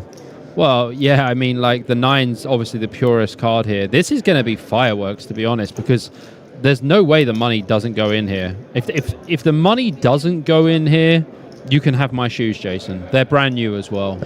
I think your feet are a little bit bigger than mine, though. Yeah, but you could just sell them. They're like okay. $400 shoes. You can just sell them. I could trade them for a 50% stake of the half and half later. Oh, yeah, the half and half, yeah. Oof, lovely.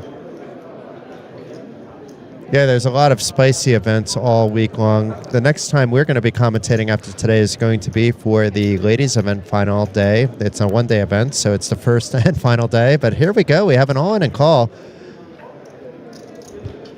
And Fabio won't mind a lot of things here. He's even blocking the king to a straight. The queen would come his way. But double gutter for Stern is really what he's looking for. He does not want a heart now that he sees what's been turned over. I mean, to still have 9 outs in this situation's pretty nice. 7 on the turn, that is not one of them. Still has 9 outs. Trying to avoid hearts, but to catch one of these kings, 9s, or 8s. Oh my God. Wow. Wow. And Stern, you can tell how thrilled he is. Look at that emotion and energy. Yeah, I mean, it means something to him. And Fabio left just kind of with deer in headlights. Yeah, it's tough when that happens.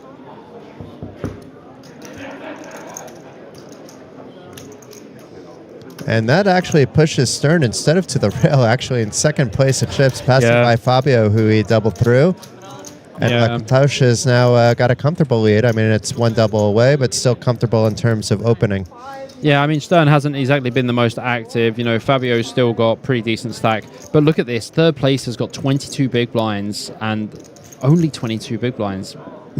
Like, you'd expect it to be a little bit deeper, but, you know, it is what it is. But that's such an important pot, like such a huge equity shift as well. Like even the kind of emotion, like, you know, Stern's like super happy now, right? Whereas like Fabio's just kind of like, oh, this is so brutal.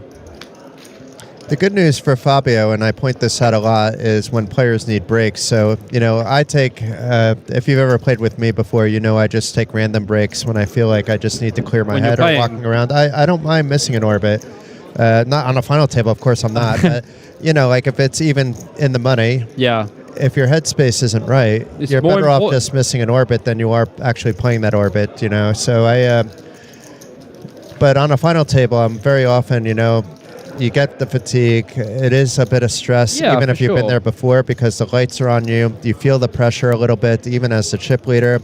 I'm sure, Bobby, you would even feel the pressure in this spot, even though you have the confidence. You know, it's confidence and pressure are two different things. You know, you're probably going to make the right play, but you're going to still have this like anxiousness, I imagine, as well. I mean, so it doesn't really matter about the stakes, to be honest with you, because like even in like lower stakes buy-in tournaments, like, you know, like a 350 or something, I still want to know what players I can put the pressure on, right? I want to know like who I can really, you know, mess with, basically. Because like if I put it on a guy who's not going to fold anyway, then it's like, well, you know, it's a bad play by me, but it might be a good play against certain players, right? And at the same time, you know, I use a lot of breathing exercises and stuff like that, you know, when I'm at the table, even walking away from the table. And some of my deepest runs I've had when I've walked away from the table, not missed blinds, but missed, you know, hands throughout. Yeah, Mattia, he is acting like he's been on many final tables because he has been on many final tables. Just a couple. I mean, I'm on about 10 final tables a week online, you know, so, and live, you can look me up if you want. I don't, you know, I was playing under a hidden, you see a big gap, hidden name, but you can look at the recent stuff. There's been a lot of final tables in there at similar stakes to this event. You know, Bobby's plays a little higher than I do.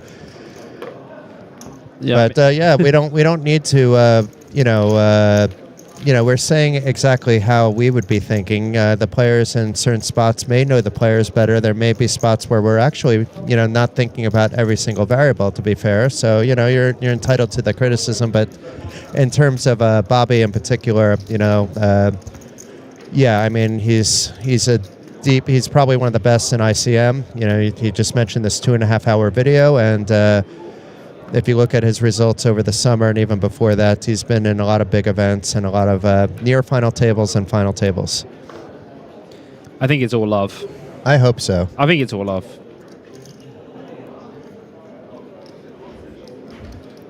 No, me, I'm in the booth. I would love to be on this final table, but I know the chances of that would be thin and none, and chances of being in the booth were at 100%, so that was an easy decision for me.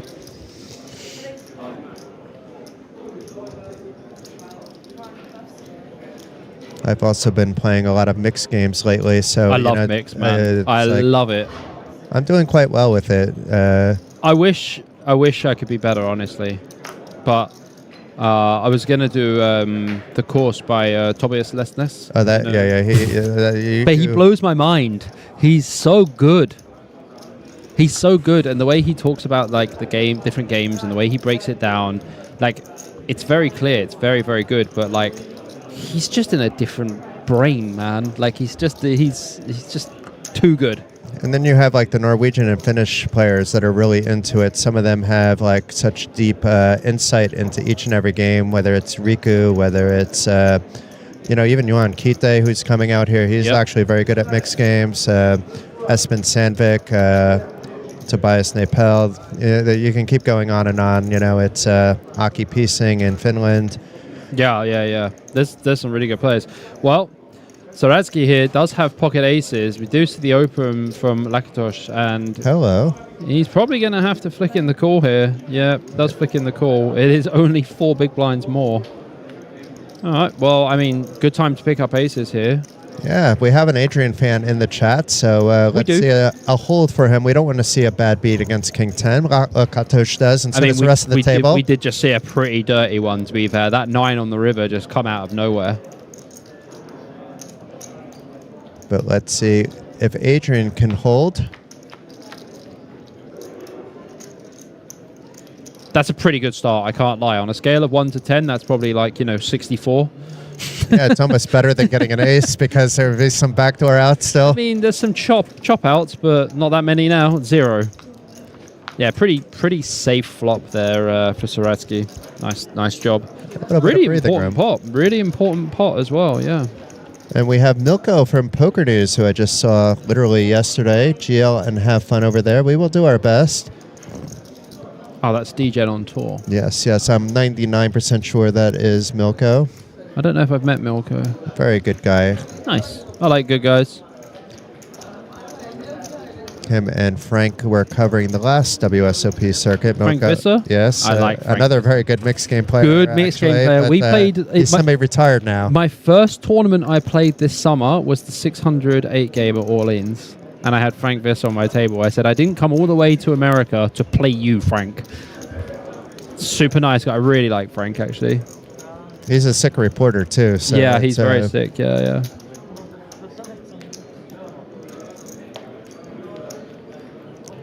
Can't be going mad. I would be pretty mad if I'm always angry when I bust with aces for about 5 seconds and then I just laugh. I mean, I first be humble and shake everybody's hand, and then I'm keeping the anger in. But yeah, it's not a nice way to go out, actually. It's actually better than misplaying a hand, and that's why I was very upset with myself after the 8 game after such a deep run, and I messed it up with a very brutal mistake with 10 players remaining. Well, we'll talk about aces. We just saw them for the first time, and now we've seen them for the second time, back-to-back here. Tordai with pocket aces, UTG1 with 8 big blinds. He's thinking, do I limp, do I raise, or do I jam? I believe the answer is raise. Yeah, I don't think limp is the right answer here just because nobody's done it yet at the table, so it is screaming aces. It would almost be better if you're going to start limping not to do it with aces, so you show that you're limping with a wider range. I at least assume if it's the first time someone's limping, that there's something funky going on, unless I gauge the player as it's like their 3rd poker tournament. Should be just a min open here. There'd be no reason to raise bigger than 1 million. Okay. I mean, just open to 1 million. You are opening from 8 big blinds.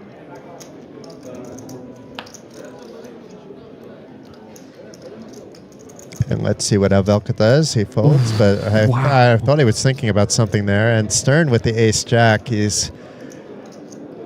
I mean, the only good thing about this hand for Stern is the fact that there is an open from early position, right? The guy took his time and he opened to 1.2 million. This is never going to be a light open ever. No, but I think actually if he shoved, it would have been more likely that he would have thought about the ace-jack a little bit longer. I'm not saying he would have called, but it's still a very close spot. Stern's got a lot of people behind, so the ICM implications because of how many people he has behind really change. Like, look, Lakatos doesn't even defend in the big blind. I mean, I'm not defending 8-4 off either. Oh, what's up, Crypto Jesus? He said, what's up, Bobby? Love this casino. Wish I could make it. I wish you were here, man. Be good to see you. Do I know Crypto Genius? I don't think you know him. Actually, how would you know it? It's literally been like 6 years since I've seen Bobby. I mean, once in a while we'll exchange a message about something, but it's been at least 6 years. Normally about some articles or something, yes, right? That was the last conversation, was about an article. Yeah, it's been a while, man. It's been a long minute, for sure.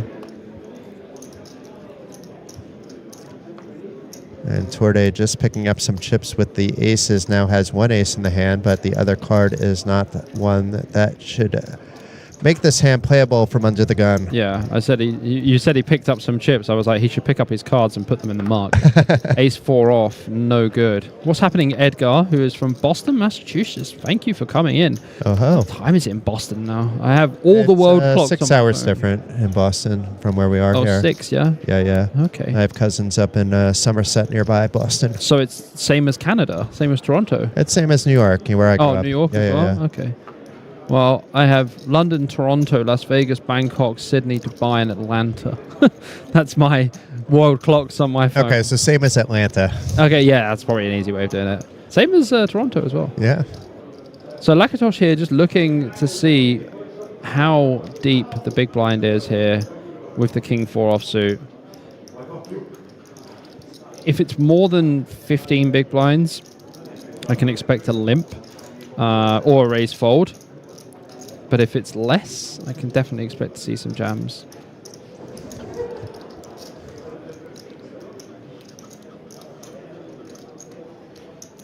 And this is one of the players that I said that I recognized. I don't know from where, probably from Slovakia actually, once before. Yeah, so Lakatosh has only got 66,000 in earnings, which is kind of surprising. I feel like he's played pretty well. I mean, he's played Triton 1 in Jeju. That's very interesting to see.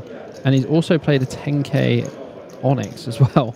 So that's interesting. So that actually means somebody had some confidence in him. Yeah, I would say that is definitely the case. Yeah, he does go for the open, 1.3 million. I would have just jammed, to be honest with you. It's 11 big blinds. I would just jam. The King 4 off doesn't perform well. I guess that he knows that Malou is probably overfolding anyway, so he can just open to 1.3 million and get it done.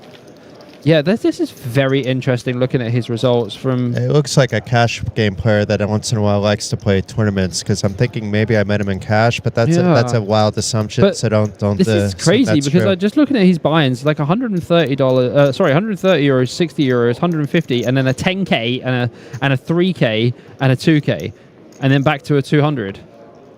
You know what it is? There was a promotion that was happening at the time, I believe, for the Triton 1 Jeju for the September, for the first one, I believe. And there were some opportunities, let's just say that. Okay. But that's really cool. Question for the co-host of Bobby. Yes, playing these stakes, I've been playing these stakes like 5 years. What's the biggest tipping area of trying to win these massive fields versus random clicking people? I mean, to be fair, like once the fields are big, the bigger the field, the bigger the variance, because all prizes and tournaments are going to be top heavy. If you're worried about big downswings, the best thing to do is actually sub in some smaller field tournaments at the same time where the variance is going to be much lower. You know, I'm happy playing tournaments sometimes with 40, 50 people that aren't recorded anywhere. And then I look at this more shot taking. You know, you should have an expected value of if you're decent of anywhere from 20 to 90% ROI, if you could play these every day. But circuit events don't come around to every location all the time, so it is a shot take for a lot of players. I think you're completely right, to be honest with you, like reducing the variance by playing smaller fields. That's why I play a lot of the one-day events. And when I was in Vegas, I played a lot of one-day events, and it's because the fields are smaller, there's less variance, there's not multiple days, etc. Like, there's a lot of good stuff that happens with the online smaller fields. I read the word online, and I just said it. But if you find that you can grind online, and it's a different beast, and you need to adjust a little bit when you go play live. You know, Bobby maybe plays more tables. I'm quite comfortable loading up 6 tables when I start, and when I bust out of one, or win one or whatever it might be, filling up the screen until I know there's like a cutoff time, etc. And regardless of what site you play on, you can mix it up. Every site has bigger events. You put them in one bucket. I actually diversify my portfolio where I'm playing a lot of events where maybe there's 150 entries, and I'm happy. Because my results in those over time are more consistent. Obviously, having better structured tournaments is very important. By the way, we see a nice jam here from Tordai, blind versus blind. Malou goes for the open to 1.2 or 1.3 million. 1.3 million, it was 650k big blind. So yeah, that was a nice jam there with the queen nine off. You can definitely take a flop in position, but the jam's really nice as well. Didier says mains have better structure. Yeah, absolutely. But like the way you have to look at it, like Jason was saying, like obviously with the big field tournaments, multiple days, re-entry and stuff like that, there's going to be infinite variance, right? So you have to kind of understand that. So if you think your ROI is about 15% in a tournament, when you're playing multiple bullets, it means your ROI actually is technically reducing, right? But if you're not bankrolled properly either as well, that could just be a huge issue. Selling actions, obviously, one thing, swapping with people is another thing as well.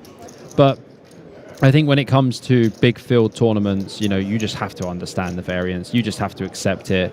And, if that becomes like, more stressful or more of an issue, then, maybe potentially it's a mental game thing. So that's also extremely important to have a very strong mental game. I had a terrible mental game years ago, and we both did actually when we were playing together. Oh yeah, I was literally like terrible as well. But yeah, I worked with a guy called Alan Longo, and he's the best mental coach ever. I mean, Tordai's got some pretty good stuff going on for himself now. A couple of cowboys here. So 10 big blinds. Blinds just went up to 300,000, 600,000 right before this hand. And opting to min raise. This is an approved play by Bobby James without me needing... Oh, he opts to just complete, actually, because he was in the small blind. So he's trying to induce a shove, and this might actually work because of Velka waking up with the king-queen. He probably would have called a shove, too, to be fair. And let's see if Havelka can sniff this one out and just limp it back. I mean, it's hard when you see king-queen to do so, but Havelka is really trying to get a read here. Like, he doesn't buy the limp for some reason. He's all in. There's no way he's not all in. Like, you have king-queen off, blind versus blind. Like, Tordai is going to have infinite limp folds. Probably around 70% or something of range limp folds. But it's a second on and call where we have stacks really close. So if King Queen somehow gets there with a Jack 10-9, it's Tordai, pretty much on the rail pretty soon. And Crypto Jesus loves the flat. Yeah, it's decent. It's a good one. I like the flat as well for various reasons.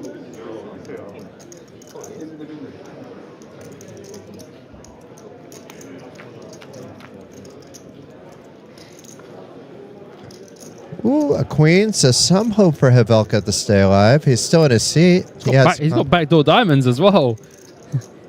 He could pick up a diamond on the turn for some shwettage.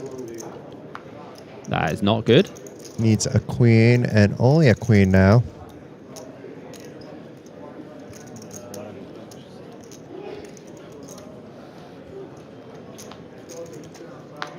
Oof. It almost looked like a queen, didn't it, Bobby? It was paint, and it's the most painful paint that Havelka's going to see before he exits this tournament in 7th place. Taking home 10,100 euros, not too shabby for the 350 euro entry. And Tordai really kind of like a dark horse here because, he was very, very short, very short. That jam with Queen 9 was so crucial. The amount of chips he picked up there. Obviously, he already had his big blind and his ante out, so he gets that back, plus the 1.3 million as well. What an epic result. And look, he's coming back, shaking hands. I like that. Everything is on par. And Carol, I don't think it's going to be the last we see of Carol this week. It might be the last we see him on the stream, but I'm not going to be surprised to see his name in the results as the series goes on. Well, I mean, there's nothing really you can do in that spot. It's just pure jam versus limp, I think. Personally, I would jam. I would never check it back. And I want to get back to a couple more points. So those commenting about main events having better structures, I fully agree that typically main events do have better structures, but people like me that can't sit still, like Bobby's watching me, I'm fiddling around. Jittery Jason. I just can't sit still. When I'm playing, I need to get up and down. I can maintain good composure in a hand. A 4-day main event is actually too long for me to keep the entire story going in my head. I'm going to lose the plot at somewhere in a 4-day event unless I can clear everything else out from my mind. And that's easier said than done. So For sure. It's not easy. It's not easy at all, mate. Like, And it's why I don't play main events typically. It's very rare. You know, I like side events. I like 2-day side events. 3-day one would be fine as well. And you like mixed games. And I love mixed games. Yeah. I have a stud. No, this year was a PLO8 title actually, but Nice. I really, really wanted that 8-game ring, though. That would have been truly special with that field that was in that one. You know, it didn't have, like, the Benny Glazers and Cycles in it, but it had Aki Piesings and then, you know, the next level Rikus and whatnot. And depending on who you're talking to, some of those names are going to be just as good. Yeah, no, I mean, I think when it comes to mix, you know, there's a lot of very good players. They're all in a very good category.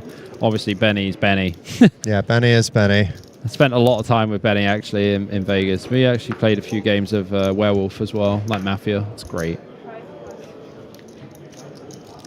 So Melo quietly picking up 1.2 million. Yeah, it seemed like a pretty easy jam spot from cutoff.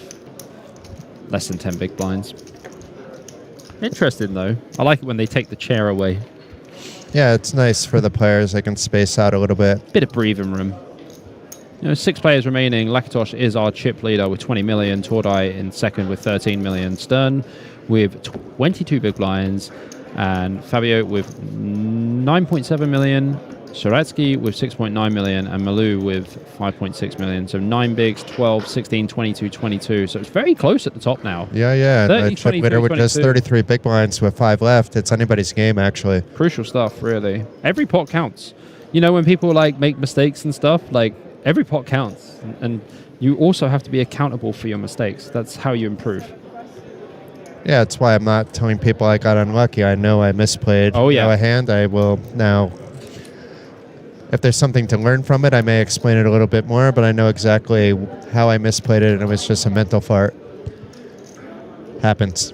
It definitely happens, mate.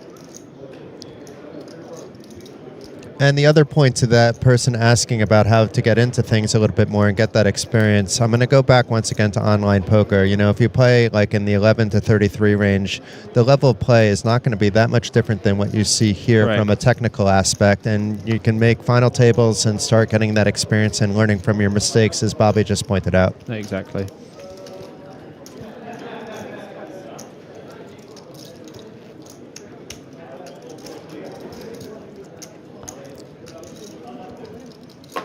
I'd like to jump in the Turbo Day one for mains.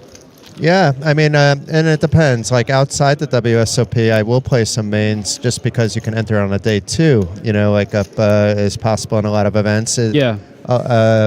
Most players actually prefer playing down to the money because then they have the money in the pocket. If there's a day off, they can use it for another event, or just in general, they know at the end of the day they've already achieved something other than just bagging chips. I like to play from the beginning, to be honest. I'm a kind of first-hand in the tournament kind of guy. I think it shows respect for the game, and also I think the early levels are so important. You can pick up so many chips from pots being way bigger than they should be, and also just being able to put absolute max pressure on. I also have to factor in my stamina, which isn't the same as your stamina. So from my point of view, I didn't know you were that much older than me, to be honest. Yeah, I'm a lot older than I look. It's Second Life in, I mean, I've always been in poker, but Second Life working in the poker industry, actually. That's cool, man. It's made me younger, actually. I was an old 37, 38 at one point, and now I'm a very young, I'm not going to say what my age is, but it's it doesn't start with a 3. And maybe it doesn't start with a 4. We'll leave it at that. Who cares? Age is just a number. Yeah.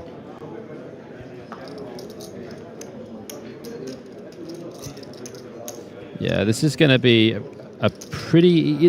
Basically, it's either going to be a pretty easy jam or you can limp jam. But I think jam is probably going to be better. I think I only jam here just because you know, even though you're going to be ahead if you have to call off, at least I'd rather get the fold equity in this spot. You can induce, but like inducing...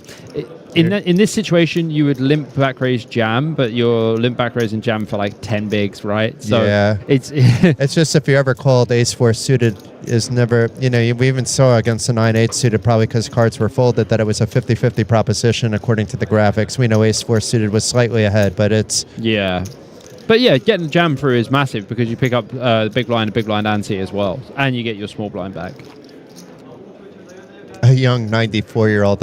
Okay, we're not going to go that far. I hope I live to 94, though, so thank you for that. How much players stay in the game? There's 7 players. No, 6 now. There's 6 players. There's 7 including the dealer, but yes, there's 6 players. We just lost 7th. Yes, we just lost our 7th place. I'm learning how numbers work from 7 to 6. And Smeeby is saying, I've only played one multi-day event, and I missed it back by a few levels. Sadly, I learned a lot. I mean, that part of the sentence is the most important part. I learned a lot and loved it from the start to finish. So Smeeble's been in my streams and following my channel and like supporting me on all socials for about probably around 2 years now. Ah, cool. And he's a really cool dude, jumps in the stream, shares all the stuff, and just, big respect for him, really. He's the #1 fan, apparently, as well at the moment on the YouTube channel.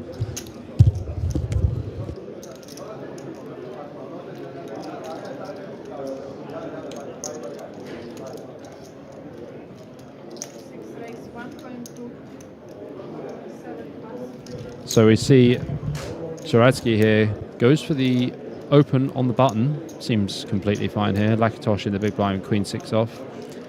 Probably just want to be folding, to be honest. Like, yeah, even though you're the big chip leader, you want to hold on to those chips. But yeah, as I was saying, Smeebs is a big fan of the community. He's a good dude. And yeah, it's just always nice to have him in the stream. Always makes me happy that when I turn on a stream, if I post on Instagram or something, he'll just be there. Yeah, I mean, even though we're both confident people, I have to say I feel good whenever somebody gives a compliment.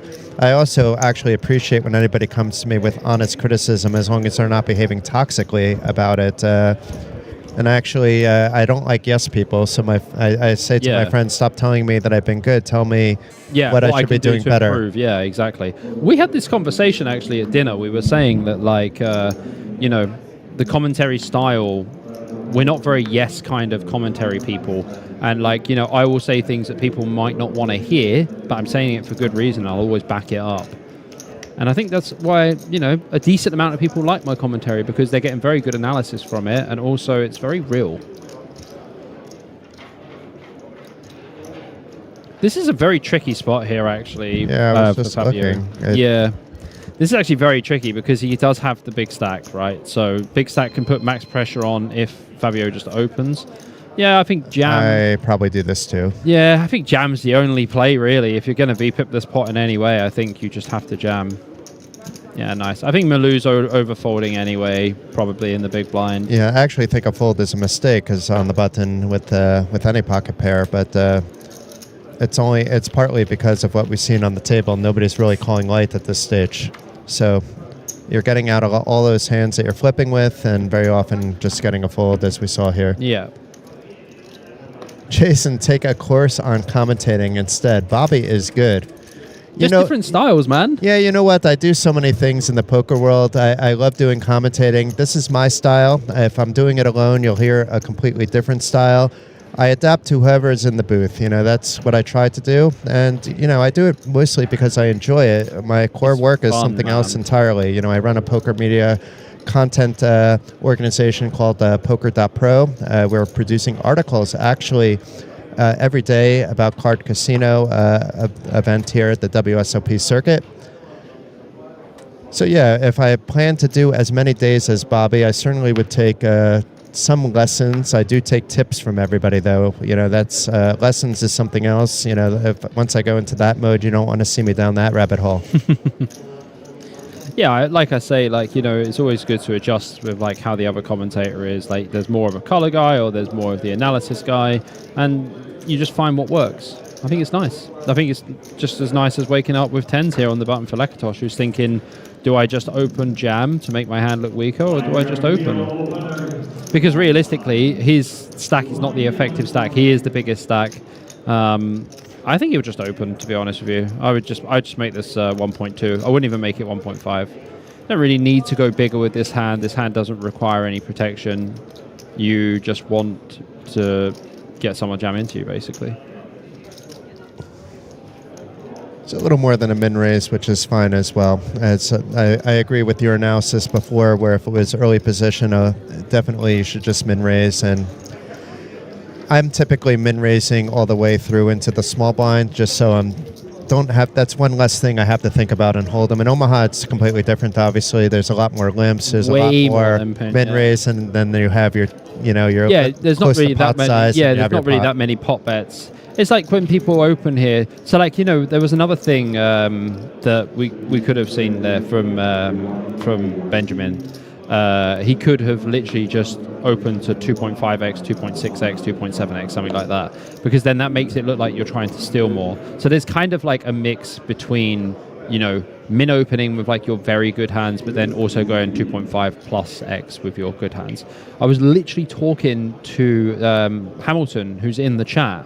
I was literally talking to him about this 10 minutes before we started streaming. He sent me a hand, and he opened to 2.5x, and I said to him, well, your 20 big blinds effective with one guy, and your 30 bigs effective with the other. You can just open to min raise. You don't need to make it 2.5x, because if you do get 3-bet, especially by the button, they're gonna 3-bet to a bigger size anyway, and then you're gonna have to call and play the hand out of position. And it's just little things like that just adding, like, you think about it and you're like, oh, it's just 0.5 big blinds more. Well, it is. But if it was 2, the button would probably 3-bet to 4.5 or 5. And if it was 2.5, they're going to make it 6 to 7, right? And the small blind is going to go from a 2x open to 7 or 8 big blinds. And if it's 2.5x, they're going to go 10 big blinds. It drastically changes the hand. It certainly does, and there's different things to do at different stages of the tournament. So if you're starting from the beginning like Bobby does, and you have 200 big blinds, way different. Do what you want. Much different. Raise to 3 big blinds. Start pop building. If you have a table that you're going to get a few callers, you get a lot of action. Yeah, exactly. You just adjust. Like, I think it's all about adjustments, and then in the late stage stuff like that. I mean, this is definitely a defend with the 4-3 suited, but we won't talk about that. They both got 20 big blinds. 4-3 suited has to be a defend. But what I was saying is, it's just one of those things, man. It's just one of those things. Well, of course, I'm not offended. I've got a pretty hard skin after all these years. You don't survive as long in the industry if you don't have a tough skin to people. I certainly didn't take it as a troll either. Thankfully, we don't have those in the chat at the moment, but those rub off us as well. We don't pay attention to trolls. And thank you, No Limit Hamilton. I have done some basketball commentating as well, but that is more natural. It's the same as poker, but the action moves faster. So it's like a little bit faster paced. Yeah. I didn't know Hamilton was an esports commentator. That's sick. Yeah, that is cool. I could never do that, man. I'd love to do horse racing. I could do it if it's basketball. I'd love to do horse racing. Yeah, horse racing. I feel like I'd need a little bit more of a boost. We need to introduce you to Wise Guy then. Wise Guy. I haven't met him either. He is big on the horses. He sounds American as well. Wise Guy. No, Swedish. Swedish, yeah. Nice.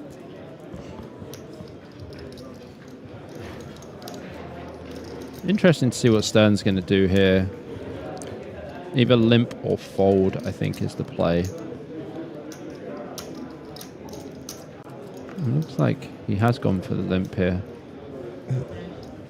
Or has he? It sounds like a raise, maybe. Well, let's see. I couldn't understand what Joseph said there, but... Yeah, I mean... Oh, and he gets away with it. Probably 7-5 for Adrian, so not much he can do. I mean, probably fold the 4-3 off. Now you've got a new friend in Matteo. Yeah. Mastronade. It happened. The same thing, the person that gave me the B- yesterday and came back and upgraded it yesterday to an A+. And now you're at an A-. What's going on? A- is good. I'm not offended by any of that. And to be fair, even though you guys are joining it, there's so many commentators around. Not me and Bobby may not be for everyone, but we hope we are for you.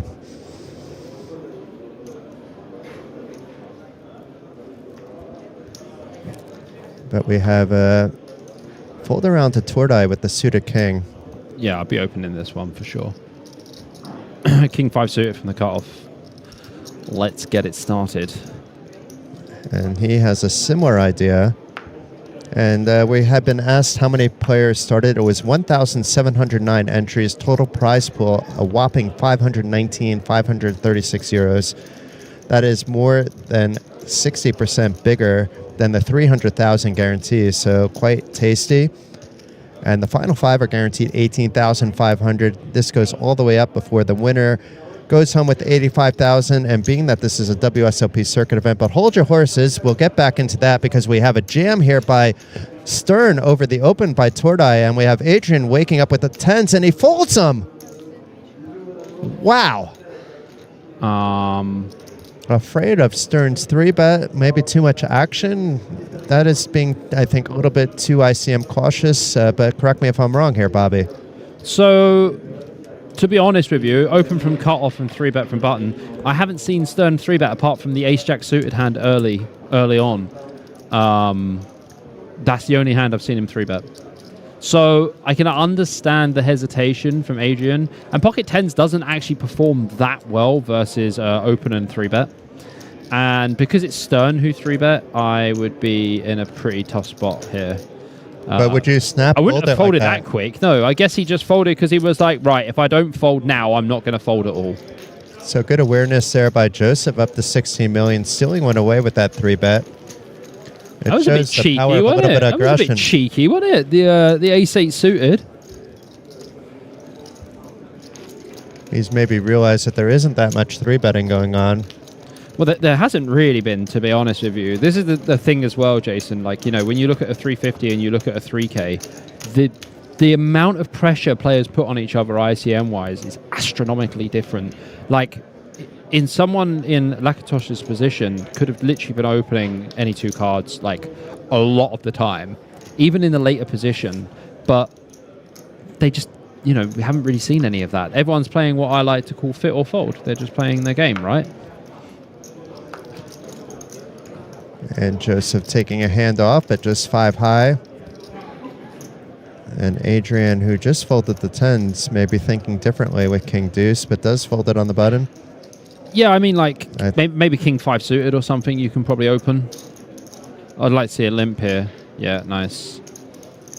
Save them some chips, most likely. Lakatosh has a nice, easy jam here. Any argument to just make it a little bit less than a jam, you know, like up to 2 million instead of... Yeah, I mean, you could just go, like 1.8 million if you really want to, but you're putting yourself in a spot. Because if you make it 1.8 million and Fabio jams, you hate your life, right? Whereas if you just jam, it's just done. He might just make it 1.8 On the other hand, if you get a call, you know, lock. Yeah, then you're playing the hand in position. There's a lot of positives that can come from it. You're happy to play this hand post-flop, but at the same time, you're also happy to just win money pre-flop. I have a feeling Lakatosh is thinking over his options in the same way. Maybe he goes bigger. Maybe he goes like 2.2 million or something here. Oddly, I probably would do that over shoving just as the chip leader. So I could put more... if he calls, you could put pressure on him post-flop. Yeah. And you're getting more chips than you would just from the jam. And if you created a little bit more variance and you lose the pot, you still have plenty of chips. But you're also putting max pressure on Fabio to play correctly, right? So it depends if you think that your opponent's playing correctly. Like, if Fabio had a hand like ace-5 here, yeah? Would he limp call? Well, the answer is probably yes, because he'd just seen him limp call 9-10 off, right? And we also saw like the hand with the king-9 suited against the king-queen off, the king-queen suited, right? So you need to rely on your opponent to play correctly. And like this should just go check from Fabio and c-bet like 1 million or something from Lakatosh. Even smaller, you don't need to go big on this board. Ace-Ace-5. Fabio doesn't have too many ace-x limps that he doesn't jam pre for like 14, 15 big blinds. So again, this is all about removal, right? It's all about understanding ranges, understanding your opponent, understanding ICM, and the removal. You just go 1 million. You don't need to go any bigger. Massive if you go... It looks like it's just a little bit bigger. How much do you make it? But I also found it interesting. Oh, it's smaller. Okay, so that's about right. You don't need to go big. Yeah. You know, like 1 million would be plenty. Ace-Ace-5 board, it's very unlikely Fabio's going to have an ace. All of his ace wants to either limp jam pre-flop or just open jam. Like his very bad aces want to open jam. Ace deuce, ace 3, ace 4 want to just open jam. And then like maybe his ace 10 suited, his ace jack offs and stuff like that, they might want to limp jam. But I would have sized it bigger, but I see exactly what Lakatosh did. He sized it small so he could put a small bet again, and he gets a few extra chips. He definitely, we wonder about the 10-9, but it was only an extra 900,000. I think I'm actually calling in the small blind to a 2.5x raise when I've limped in with 10-9. Yeah, you probably have to. You're probably priced in, but it's more about the fact that I think Lakatosh understands that that's his board. Because he knows that the jam would come pre-flop from the ace-x. There's no ace-x that you would just limp call there, unless you're an absolute boss like Danny Rizai or something like that, where you're just going to limp call ace-king suited and then just play the streets. Yeah, there's no Dominic Nietzsche's playing at the moment. Yeah, exactly. I think Suradzi has a very nice open here. Ace-8 suited, opening from just over 11 big blinds. Easy fold for Lakatosh in the small with the king 7 off. Doesn't need to get involved. Hasn't put a foot wrong really actually so far. I think he's played very solidly. Melu has literally had the trashiest hands in the big blind every time, and he might just be getting a little bit annoyed about it because you might see him defend at some point. But don't start with 8-4 off. Probably just get some better defending hands. Have something that's got some playability and that isn't completely crushed. He's the player at the most that needs the break, actually. That's coming up probably in about 10 or 15 minutes. He looks a little bit frustrated, yeah. Just take a walk around. If he smokes, have a smoke, and get back and ready to try to build up your short stack. Of course, he might go out before then. The break isn't there yet. You just never know. I may have actually jinxed him, in fact. If you're superstitious, that is. I don't believe in superstition. I don't believe in superstition, but I love the stars. If once in a while I'll go out to the countryside, we have some land, and nice. If I need to think things through, I do that, and then I stare at the stars and with my dog. Nothing wrong with that, mate.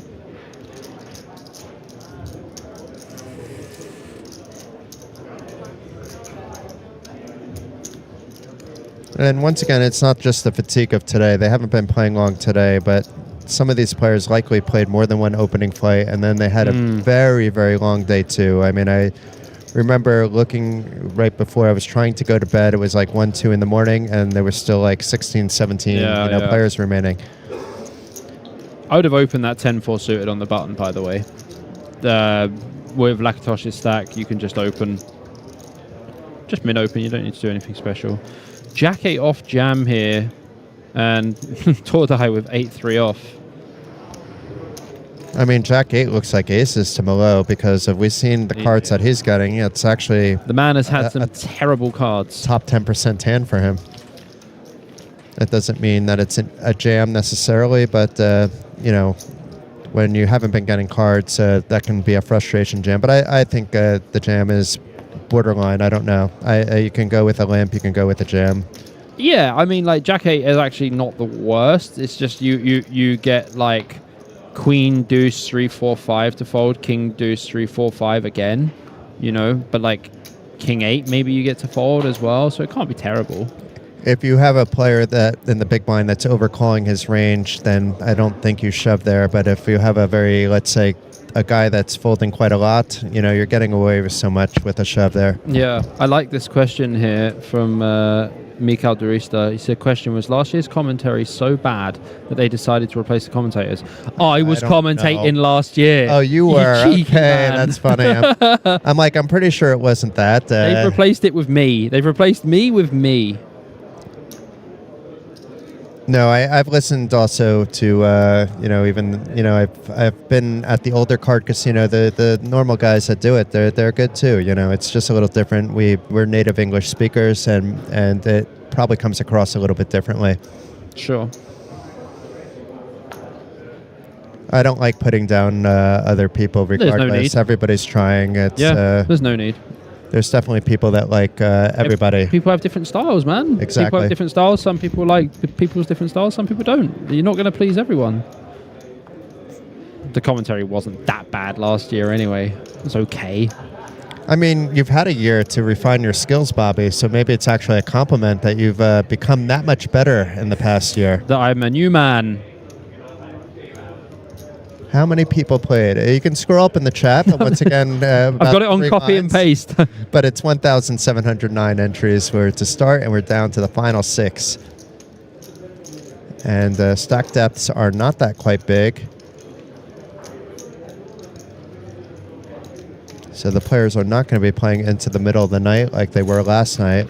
And we'll have time to enter opening flights and other events such as the PLO, which I think is the penultimate opening flight is now. And we're not now, it's starting soon. And then we have the turbo flight tomorrow morning that we might see Bobby James in. And depending on how much sleep I need, you might even see me in it as well. But don't put the word might in front of it when there's a PLO tournament tomorrow, mate, with a 15-minute clock. I am in like Flynn. Yeah, so Bobby's playing, and I'm about 25%, but I'm about 90% a little bit later in the week. There's a one-day 600 buy-in, half and half, and I love half and halves quite a lot, actually. This is such an interesting spot here. Small blind versus big blind. Not that much money's gone in. And, you know, Tordai does have the better kicker here. Gonna go for some value. Maybe 1.5 mil. And Stern's going to have to probably pay this off, but maybe he sees... Well, he goes very small, huh? If it's very small, Stern's not going to turn his hand into his bluff, but there's too much showdown value here. He's going to say queen, and the other guy's going to turn his hand over. And it's not a chop. There we go. Okay, pay that man his money. No chops here.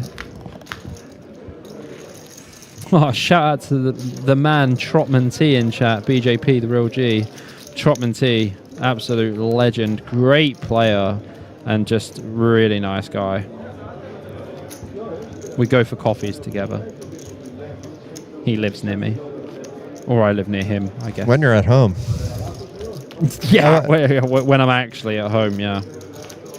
It sounds like you get to be home enough, though, right? You're not on the road outside the Vegas thing. You know, that's what I was thinking of. Like, it's worse than I used to be. Well, I mean, the thing is, I'm away a lot, actually. I go to a lot of stops, playing, commentating, you know, and then also making content like full-time as well. So... You know, yeah, it's tough, but if the kid wants a good upbringing, you know, daddy's got to work. That's it. And Fabio just opting for the jam here for nearly 12 big blinds. I think it was 12 big blinds. Terrible timing as Tordai is licking his lips inside, wakes up with aces. And then I guarantee you when Fabio just sees the flat call, he's like, I knew I should have just raised. This is the same spot I was talking about earlier, Jay, where it was King 10 or King Jack, and people jam under the gun for 10 bigs or 12 bigs. Just open. You get all the information that you need. And he's got all the information he needs. Tordai with aces for the third time, by the way. Third time Tordai's had aces, and he's had kings. And they've held. Yeah. Well, we don't know. Well, we don't know, yes. But they held the first times. Yeah.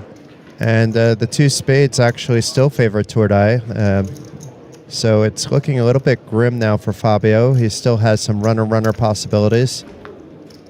That is not one of them. And it's showers for Fabian, but nice run for 6th place for 13,500 euros. Not bad for 350 euros, Bobby. Not bad, but you know what? Could have been better. And I feel like he's going to be very disappointed in himself with this jam here. I think he's going to look back at this spot and think this was a bit of a dust. Because it's not a very straightforward spot, but at the same time, you don't actually achieve that much by jamming. Because if you're going to play the hand post against someone, you're likely going to play against the big blind, and you're going to play in position. So you're playing in position with a decent hand like King Queen. I mean, the hand does require protection, but in that spot, your hand's not good enough to just value jam UTG for 12 bigs. It's a bit too much. I mean, we're down to 5, Jay. Yeah, already. Kind of quick. And the average stack now is at 13.7 million. So we're back above a 20 big blind average as well. But I think we're going to be hitting a break fairly soon. My internal clock is at least saying so. I mean, a break's always good, right? Yeah, but then the average stack goes down again below 20. This is true. I mean, Malou obviously back with the 8-7 off. Not really much happening for him. He's had kind of one of these really lackluster final tables where he's got trash in the big blind, he's got no open spots, and he's having to jam Jack 8 off blind versus blind. I mean, Tordai's somehow become chip leader, and I'm pretty sure he had 3 million at one point. Yeah, and we could see the He same. might have even had less. It's very easy at this stage to go from chip leader to next out, and also from the short stack to chip leader. Crazy. The swings are real. Tordai opting to open his 4s from the cutoff.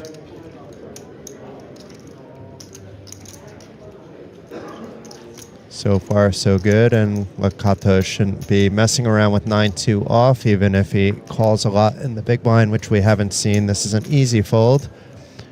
And Tordai isn't that disappointed that nobody played back at him with the 4s.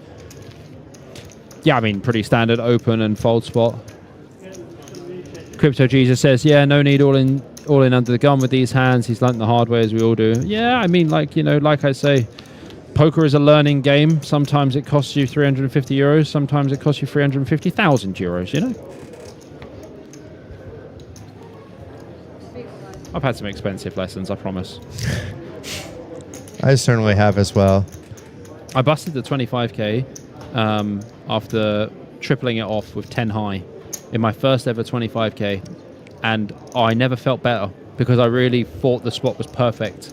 And David Coleman called before I'd even put my chips in. I did not feel good about that, Jason. No, not that particular moment, but still showing the balls of steel regardless of what the buy-in is, Exactly. able to still play your game is actually rather impressive. A lot of people get to be scared money at that stage. I agree. It was pretty funny when I sat on the table and Negreanu looked at me. I had Negreanu on my table, Elias and Coleman, and Negreanu literally pointed at me and he goes, I know you. He goes, I saw you 4-bet with King Deuce suited against Joey Wiseman. I was like, that is me. What a memory, though. He remember. And it's was on one the thing to stream. remember you On the stream, yeah. but to remember the hand of something that he wasn't even involved in. He was watching the stream. Fair play. I didn't know DNX was watching the WSOP streams, but clearly was. I didn't know he had time to watch it. He's playing all the time. I like this. I really like this flat here from Lakatosh because pocket sevens perform quite nicely as a flat from small blind. You flop a very disguised set. There are boards that you can check raise. Ace deuce suited for Tordai. Let's see what we get on the flop. Yes, this is quite nice. We would have some queen 10 suited here. We'd have some pocket 4s, pocket 10s. King queen suited, some ace queen off that might want a flat, or some ace queen suited that might want a flat. We have king jack suited. We have like jack 10 suited. So we connect with this board quite a lot. It's going to be interesting to see what Tordai does here and what size in. Sorry, it says 800. Yeah, I would be calling this for sure. Our hand, we don't really need to raise. We don't gain too much by raising on this board. We just get the worst hands to fold. We do deny some equity, but if Tordai is going to have hands like ace deuce, ace 3, ace 4, ace 5 suited and stuff like that, we definitely just want to call here.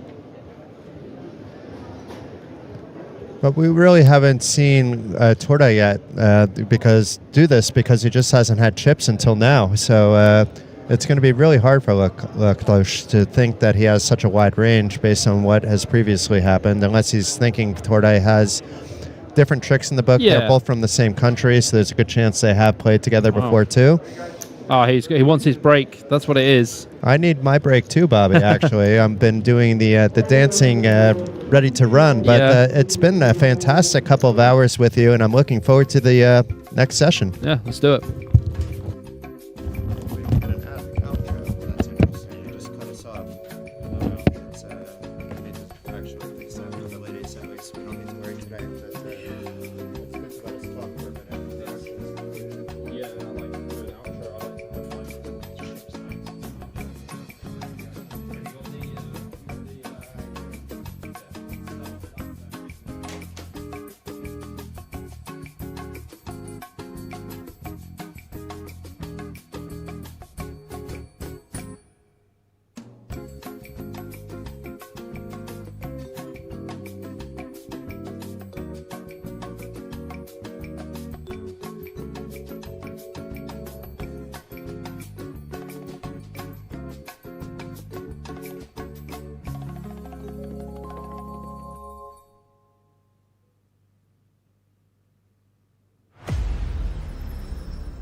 The World Series of Poker Circuit returns to Card Casino in 2027.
The World Series of Poker Circuit returns to Card Casino in 2027.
The World Series of Poker Circuit returns to Card Casino in 2027.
The World Series of Poker Circuit returns to Card Casino in 2027.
The World Series of Poker Circuit returns to Card Casino in 2027.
The World Series of Poker Circuit returns to Card Casino in 2027.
The World Series of Poker Circuit returns to Card Casino in 2027.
The World Series of Poker Circuit returns to Card Casino in 2027.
The World Series of Poker Circuit returns to Card Casino in 2027.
The World Series of Poker Circuit returns to Card Casino in 2027.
The World Series of Poker Circuit returns to Card Casino in 2027.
The World Series of Poker Circuit returns to Card Casino in 2027.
The World Series of Poker Circuit returns to Card Casino in 2027.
The World Series of Poker Circuit returns to Card Casino in 2027.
The World Series of Poker Circuit returns to Card Casino in 2027.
The World Series of Poker Circuit returns to Card Casino in 2027.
The World Series of Poker Circuit returns to Card Casino in 2027.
The World Series of Poker Circuit returns to Card Casino in 2027.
The World Series of Poker Circuit returns to Card Casino in 2027.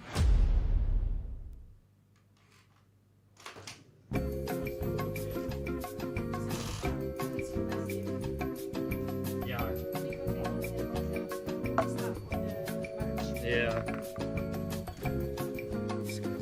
I don't like mess. I hate it.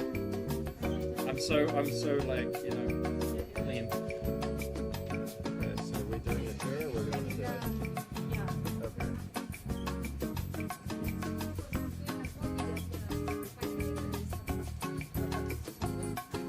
So we only have 4 minutes and 40 seconds. Actually less because Yeah.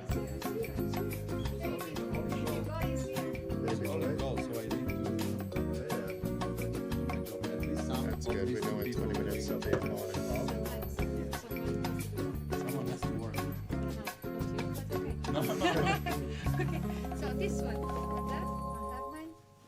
Yes, but So let me we take share this this, or how well is the pickup on it? Can I hold it there? or she Should we go like this, or what Just do we keep it in do? the middle. It's not their count. The World Series of Poker Circuit returns to Card Casino in 2027. Or you can sit, guys, and Yeah, maybe that's better. We're in our natural habitat.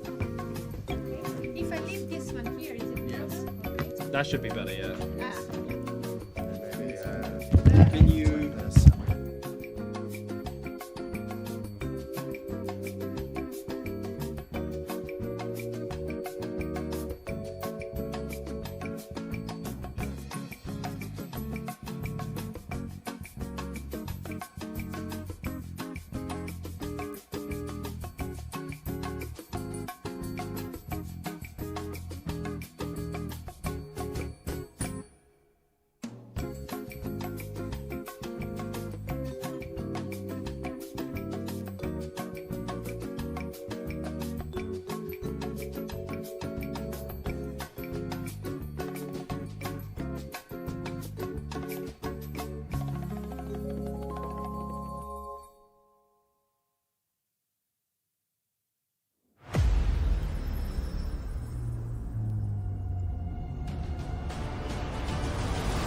The World Series of Poker Circuit returns to Card Casino in 2027.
The World Series of Poker Circuit returns to Card Casino in 2027.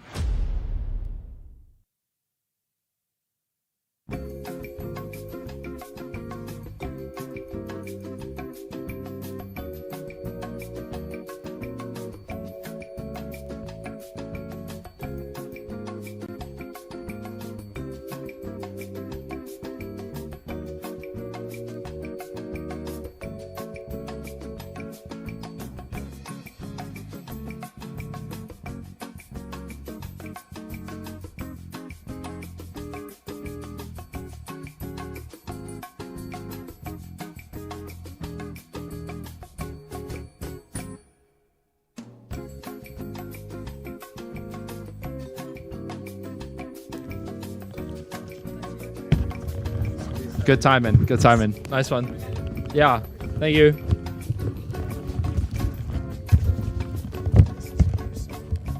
Yeah, they always do it. Chip leader buttons.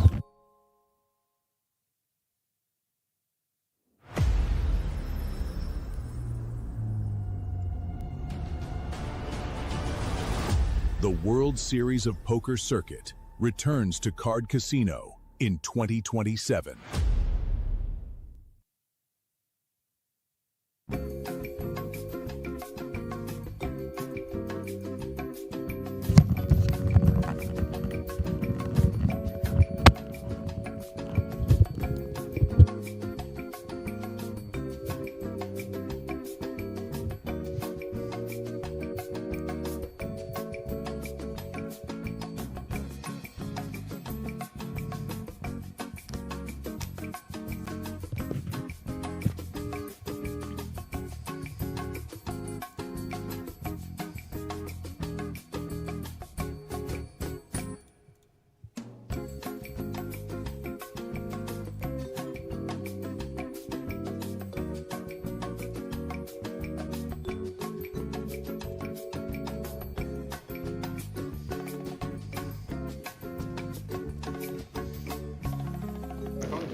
Welcome back, everybody. We are down to just 5 players. You can see them already in the seats back from the 30-minute break in the mini main event here at the WSOP circuit, Bratislava, or Slovakia, I must say.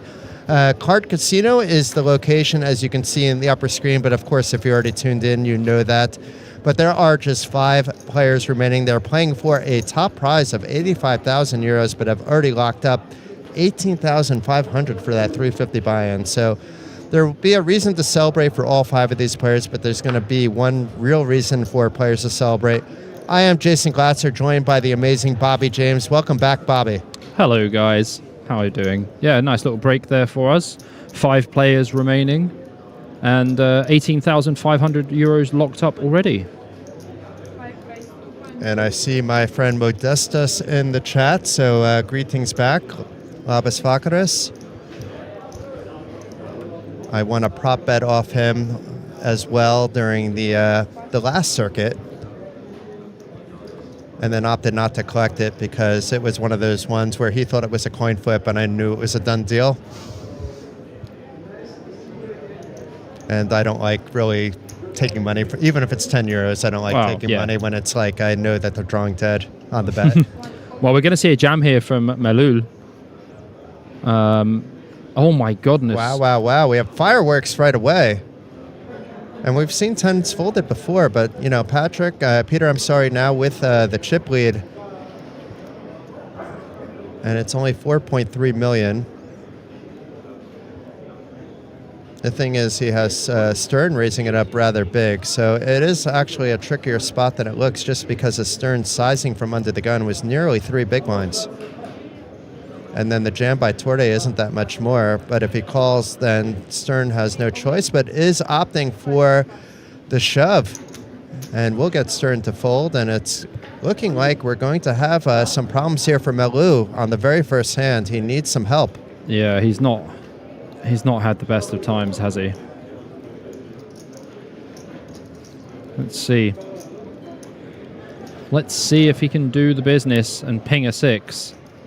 We already know there is a missing 10 in the deck. 6, oh my God. Indeed. Just flop a full house, why don't you? Oh my goodness me. 6 on the flop. Jack 6-6. I mean, a jack would be a terrible card, and Tordai will then be in the lead, or a 10. 7, no good. That is absolutely brutal for Tordai. Wow. I mean, at least it wasn't a bigger all-in. He's only going to lose about 15% or so of his stack. Unless a 10 or a jack comes on the river, but it is the ace of hearts. So a very lucky double up for Malul there, but at the same time, I didn't mind his shove at the time from the small blind. It's just that Peter woke up with 10s in the big blind. So Malou, I don't feel did anything wrong, but he did get extremely lucky to stay alive, and actually not only stay alive, but be right in the mix of things with, with around 10 million now. Maybe more, actually, because there was dead money in the pot. Yeah, I mean, what an absolute dream spot that is.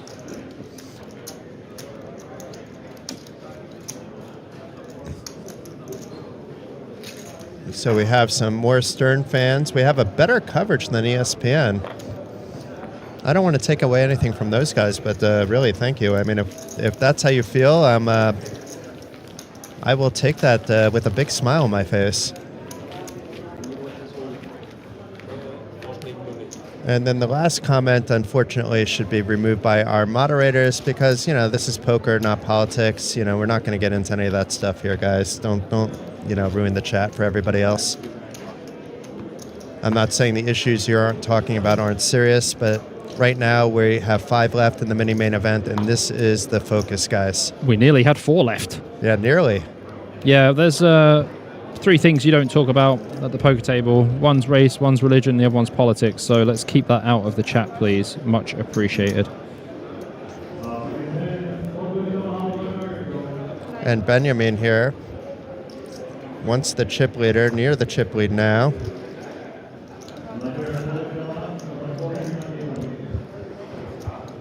And Peter, we can get a sense of how he's going to be playing his stack now that he's down to 21 million. Is it raising any 2 from the small blind?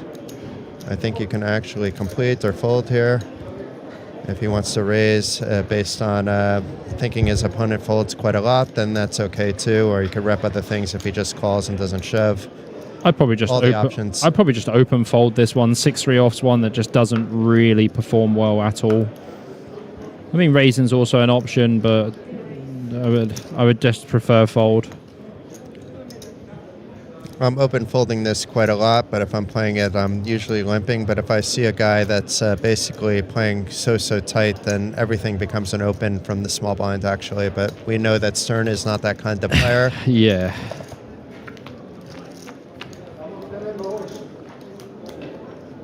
And nice flop for Stern here, but Torde might continue. He has some potential with the gut shot. He can rep quite a lot as well with his open to 2 million. Yeah, I mean, if you're actually going to see bet this board, you want to be using bigger sizing. Probably go around 2 million for sizing on this board. You just want to have a bet fold pretty much. But I don't think Stern's going anywhere. I honestly would just have preferred the fold pre. Would have been better. So firing out what looks like around 2 million, and it is 2 million. Stern got all his chips in before even the 2 million graphic came up. It was 2 million, yeah. Yeah, I told you it's good to go bigger on that board. And Stern with the good awareness to overcards, not putting his opponent on a 7 per se. Very small chance he has one. Understands he can get all his equity now, even if he was marginally ahead against the range of his opponent. He was very far ahead of the 6-3, obviously, but didn't need to wait to realize his flush draw.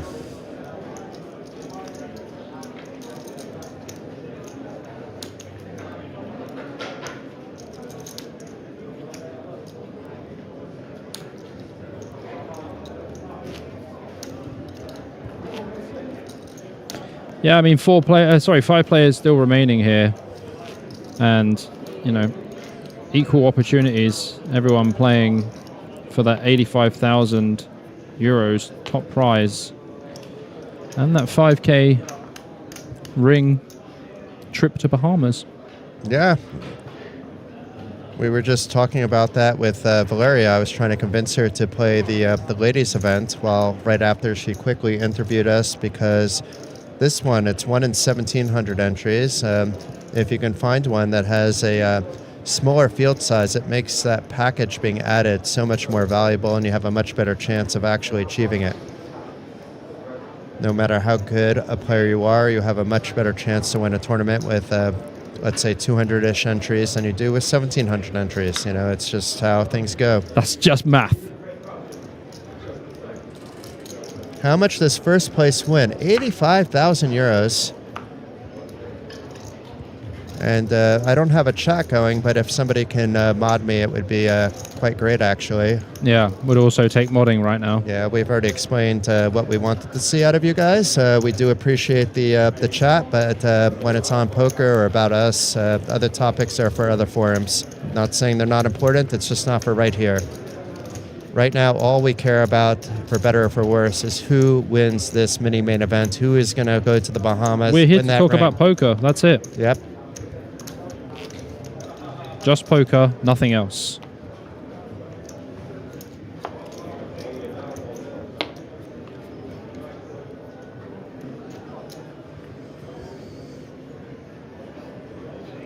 And here we go for Malul. This is going to be an adventurous open if he chooses to make it, but I think he was just making sure that he's timing things correctly for other spots under the gun where he may have a better hand than 9-2 suited. And Peter with the King 10 is certainly going to open from the cutoff, and it looks like a min raise to 1.6. And hello, Stern. Stern with Ace Jack for about the 15th time today.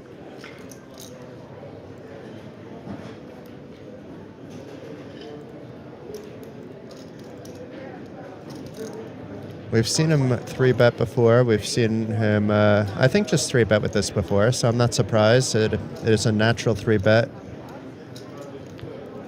Certainly, I don't even ask Bobby whether he's doing it. If I'm doing it, he's a little bit more aggressive with the 3-bets than I am due to his confidence as well and playing bigger pots. It's a good 3-bet. Yeah. I do like it. I like the sizing and everything. A little more than 5 bigs off a min raise.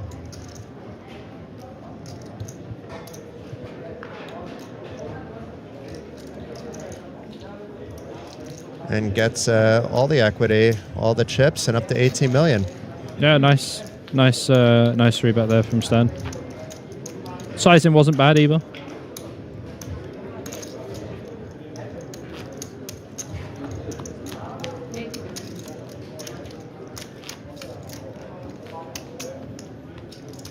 It's going to be such a great week here. I know I missed the first 2 days, but all the buzz, all the energy. On the break, Bobby and I weren't just standing around. I saw Bobby talking to a couple players. I was going around talking to a few people I saw here last year as well. I had one person come up to me, and I saw a couple people go up to Bobby. Hey, good job. Nice to meet you. Bobby probably knew the people that came up to him. I had no idea who the person was that came up to me.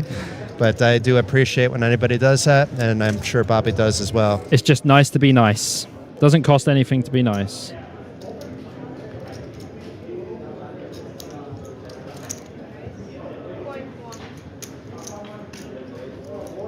So stirring back to the bigger sizing, this time from the cutoff to 2.1 million.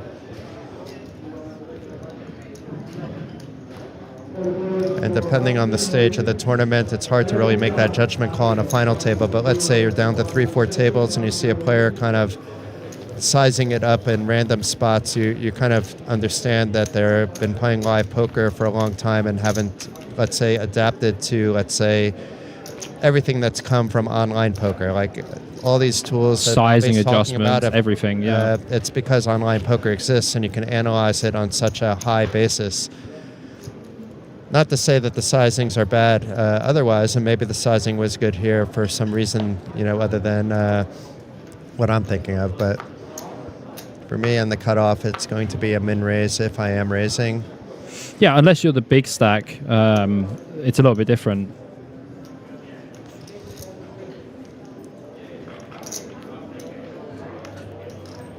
Hello, Cowboys. This time for Baloo.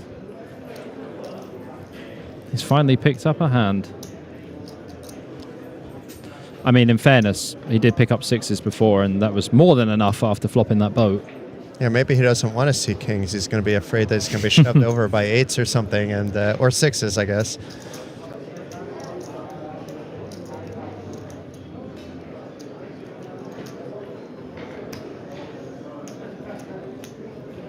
Yeah, I agree with Albert. We're not taking any sides on any of the players. We're quite neutral. We have no vested interest in who's winning or losing.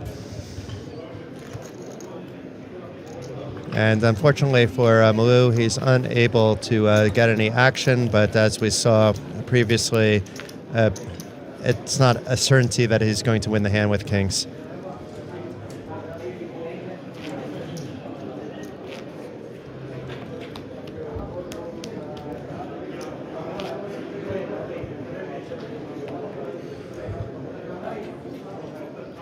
And here's a look at the VPIP frequency. Actually, I'm not surprised by the order of things, but I didn't realize that Adrian was only at 9% VPIP. Yeah, he's been super tight. I mean, apart from folding the 10s as well, like the 10 spot was just completely different. Moo not getting fancy on the button off of 15 big blinds, and it folds on over to Tordai, who once had the chip lead and got very unlucky to double up Malou. That was the first hand coming off the break, too.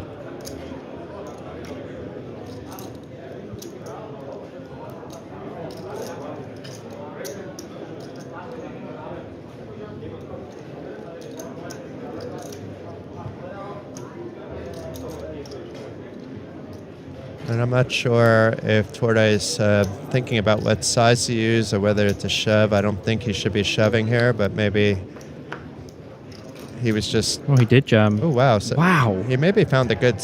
No, he should. He found the bad spot, actually. That is a big jam. And he lost so much value against that ace-6, That of is course. a big jam. Like that's like 20 bigs blind versus blind. Yeah. That's crazy. Because the thing is, like, this hand just either wants to limp or raise. Like, not jam, ever. Yeah, he folded out ace-6. That's just an example of it. So then what it is calling, you have to be thinking, and is this a spot that you feel you need to steal in? It's... Yeah, absolutely.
a raise by Torde here with the ace-10. Pretty standard, a little bit more than a min-raise, pretty much the same thing.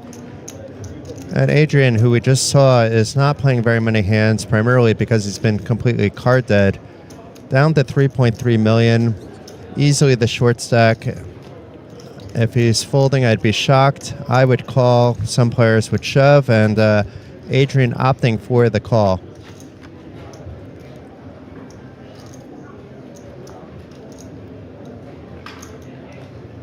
And nobody really connecting, but everybody with possibilities on the Queen 10 A flop with 2 clubs. There's a gut shot to Broadway for Torde, backdoor flush draw. Very often his ace high is good, as we see here. And meanwhile, Adrian just with the gut shot, but may try to represent something else at this stage. He'd probably get called, but at the same time, he's going to get a lot of credit as well for having a hand, just because he has been the quietest player on the table. Even when we were 9-handed, I watched a bunch of players bust out.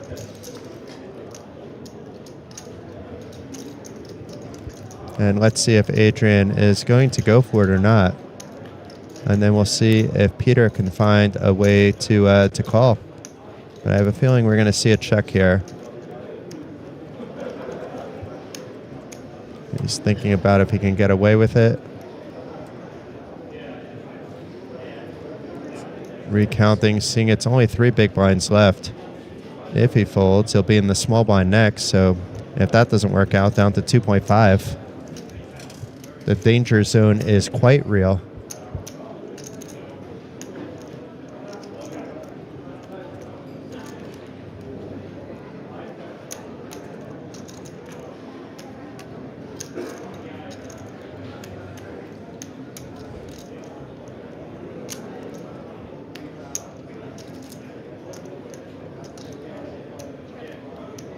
So he does eventually check. And I think based on how fast that bet came out, there was going to be a pretty quick call. But it is a min bet, and that should be enough. We see the Jack 10 and 9 are live. Actually, the Jack isn't live because it completes Broadway, but the 10 and 9 are live. But it's just not enough when you're sitting on that. He could have potentially shoved, hoping to get a fold, but this was a safer play.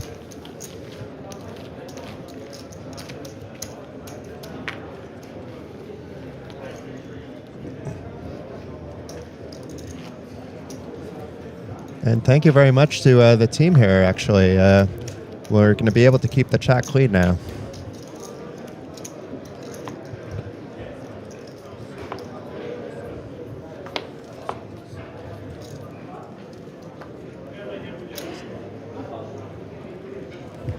And Malou here with King 10 under the gun. It is 5-handed, though, so it's not exactly under the gun.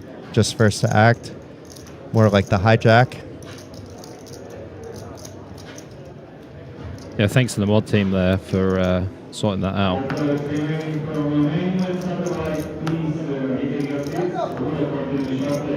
Pretty easy fold here on the button for Stern. Especially with that short stack just waiting to figure out what to do. But either way, there's no point in getting into things with Jack 6.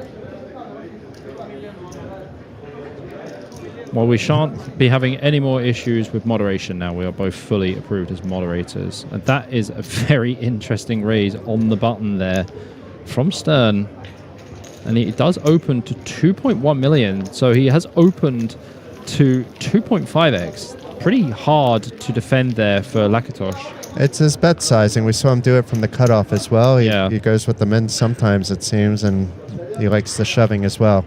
By the way, shout out to PowerSight SRO for this beautiful graphic behind. You see this WSOP Card Casino Šamorín final table mini main event. How nice is that graphic? It just looks beautiful, right? It's perfect against that, pastel yellow background as well. Yeah, pastel yellow, nice. I like it. And who did that? I'm sorry, I missed who you were thanking. It's PowerSight SRO. Interesting. Obviously, I have a lot of graphical needs running poker.pro. If they're in the building, we can sit down for a chat. No promises, but do like what I see. Always nice to help other people in business, as I say. Stern with a bigger open here. What's happened? He's just started opening to 3x. I think it's because Soretsky is so short that he can put pressure on the other players. But, I mean, Lakatosh still got 16 million. It's only 20 big blinds now.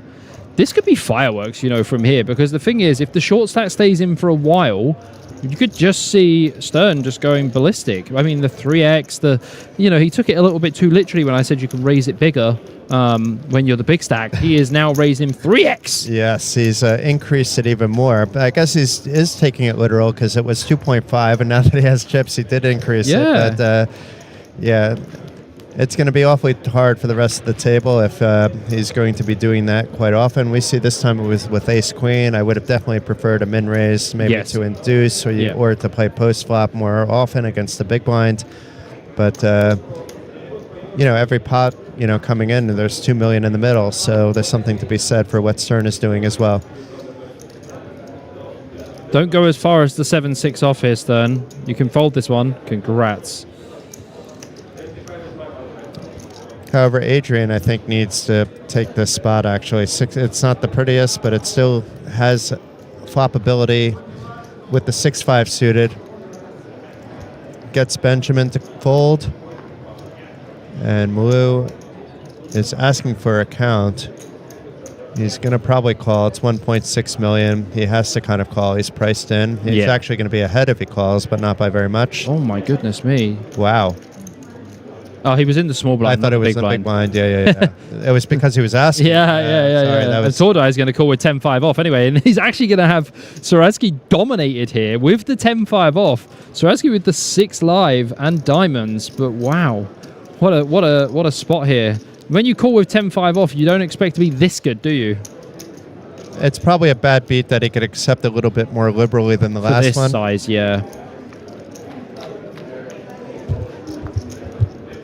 But so far, so good. Even has the flush draw with the 5 of hearts. No love at all for Adrian here. This is what I like to call dire straits here. Adrian Soretsky going to need a 6-ball. Oh, that's a jack. Still no good. No, it's only a 6 that can keep him alive, and it looks like there's only one of them left in the deck, actually. 5 doesn't even help either. Queen of Hearts on the river absolutely seals it there. Tordai makes a flush. Soretsky is eliminated in 5th place. He's going to take home 18,500 euros. And now we're really talking some serious money here, Jason. I mean, 18,500 euros is serious money, but 25,400 euros for 350 euro buy-in. That's nuts. That's a lot of money. I mean, I can't believe we're down to 4. It's going quick. It's going quick, but the average stack is dictating that. As mentioned, we started with a low average because they were playing really late last night. They went into the 150-300 blind level and deep into that level nonetheless. So we only played like 1 or 2 hands, and we were already into 200-400. I mean, Soretsky did very well ladder in, and he did make himself nearly 53 buy-ins for this tournament. 53 buy-ins for a tournament's very, very good.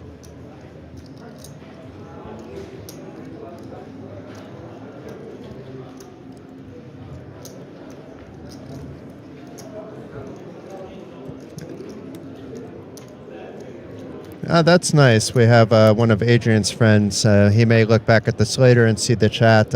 Head up, Adrian. Keep on going. Absolutely. And you should be very proud. His strategy was actually, very good. He'd never had the cards to really do anything else other than he did, and it was going to be awfully hard for him to get something going, and he laddered up quite a few spots, as Bobby just pointed out. But we have top pair here, meanwhile, for Peter with the Jack-8, Mr. Tordai, and Stern here may want to be sticky. It's hard to predict Stern at the moment. Nope, it's a snap fold. In this case, it was a good fold. I'm not sure in a vacuum whether you should be folding there or appealing to the turn and reevaluating. I think with a club in your hand, it's definitely valid. 2 options, really. You either appeal or you don't. That's it. But if you feel like you're able to bully people the way Stern has been, since he's gotten a stack, then, why not fold? You don't need to If you're unsure, it's worse to make a decision that's going to cost you more chips. The mistake on the other end is also not that great, but at least it's a safer route, that mistake, than the other mistake. Absolutely.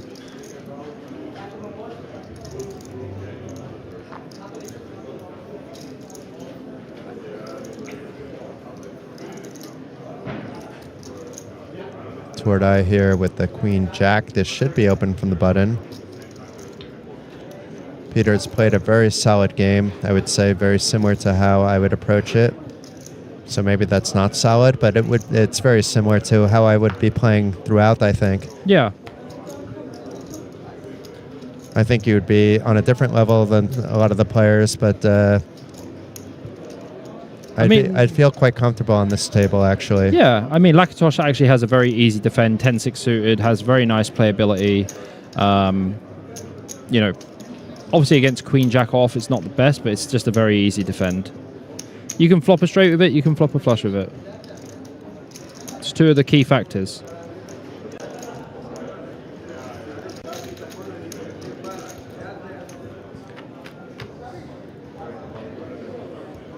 Oh, can also flop a gut shot, but doesn't want to see a 10 to make a pair, or else Tordai is going to turn the nuts. I expect, nope, he checked it back. I would have continued if I was Tordai, but I guess it hits the big blind's range too much, he was thinking. It's actually a very interesting spot. So with the Queen Jack, you don't actually require any protection. You just want to realize your equity. 10, obviously, you turn the nuts. Queen or a Jack, you're likely going to have the best hand. You know, so you don't actually need to bet because you end up bet folding too much and you just burn your equity. On the other hand, he's very openly inviting Benjamin now to just fire out a bet after it goes check, and Tordai is going to be left wondering if he has the best hand. Yeah, so I think when you're in Tordai's situation here, it's quite a simple hand to play. You call anything under half pot. If it goes over half pot, you fold because you're not getting a good enough price. It might be over half. It looks like 2.7 million. Yeah. Yeah, this is the problem. Once he bets over half pot, you're not getting a good enough price, really. And when you make your hand with the Queen, the Jack, or the 10, it's unlikely you're going to get paid because the opponent's going to have a 9 here, like most of the time. Maybe even has a hand like 9-10 to block in some of your straight outs as well. Or like 9 Jack, which can be trouble as well. You exactly. Jack, Jack could be trouble too. But like if Lakatosh bet 1.5 million, I would call, or 2 million, I would call. 2.7 is just too much. I'd like to see some gangster play here from Tordai and just see a raise, but I don't think we're going to see it. I think we're going to see a fold. Feels like a fold. If you're raising, I guess you're just doing a little more than a min click. I'm not raising. Okay. I would just call. Like if I was Tordai and it was less than half pot, I would call. Anything else, I'd fold. Pot's going to be too big. You're just in so many bad spots on the river, you can't really do much. Just a little breezy look at the chip counts. Tordai is chip leader with 26 big blinds, Stern with 25, Lakatosh with 23, and Malul with 12 big blinds. So you see 26, 25, and 23, all very close bunched together, and half of the stack for Malul. So Malul is kind of in the best position he can be in a way, because if he doubles up, he basically goes chip leader. And he is the shortest stack, so he doesn't have that much ICM pressure because all of the other stacks are so close together.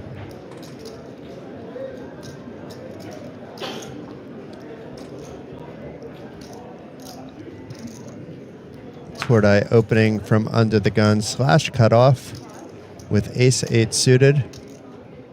Stern with 8 deuce will quickly fold.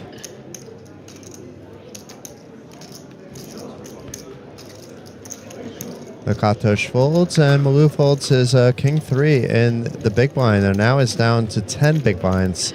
Yeah, good fold in the big blind with king 3. You don't really want to be defending these kind of trashy offsuit king X. I'd rather have a hand like 9-5 suited, or like even 6-4 off instead of the king 3. King 3 suited would be okay, though. King 3 suited would be okay, I can agree. And we have a Yuzu fan. It's nice that we have fans of, I think, every player now in the stream. Or in the chat. I'm sure in the stream there are, but in the chat. And meanwhile, Stern here with another ace. It's a weak one, but doesn't really matter under the gun because it's cut off. It isn't open. We're four-handed now. Ranges should become wider for all players. However, as Bobby pointed out, on the flip side of things, there's the ICM-ish pressure with 3 players around the same and 1 player short. And the player that's short isn't that short, but still a little caution should be exercised.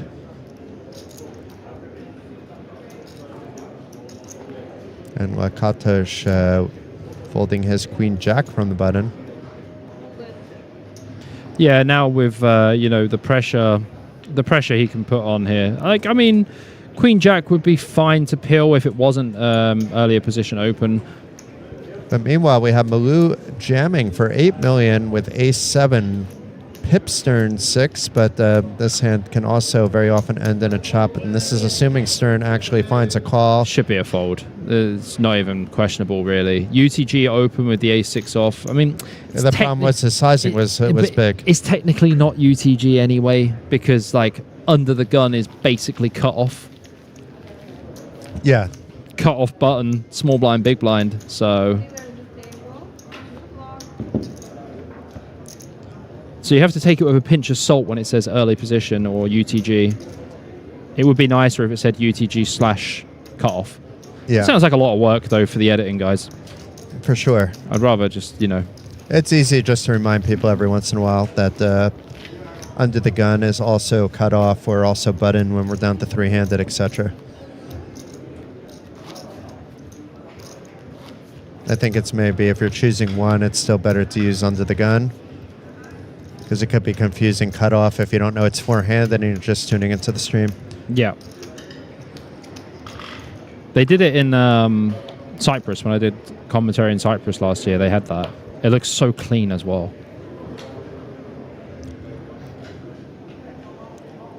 Meanwhile, King Queen for a Katosh under the gun / cut off and should be opening. Probably for a min raise.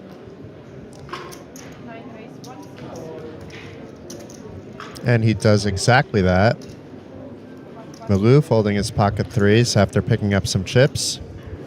And Tordai will probably not be doing the same with the 7s, or at least I hope not, but let's see how he approaches them. Yeah, I think like when you have pocket 7s here versus UTG open, it's still technically cut off as we said. It's 20 big blinds effective.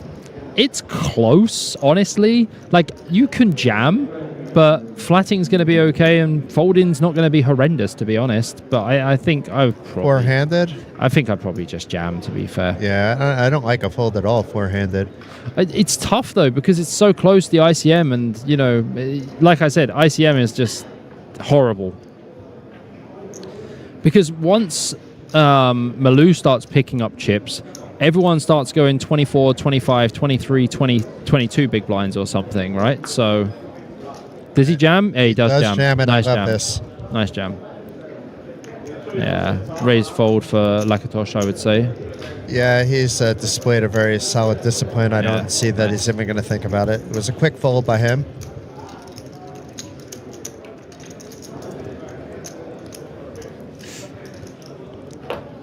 Yeah, I mean, like, jam's definitely the most optimal play. Without a doubt.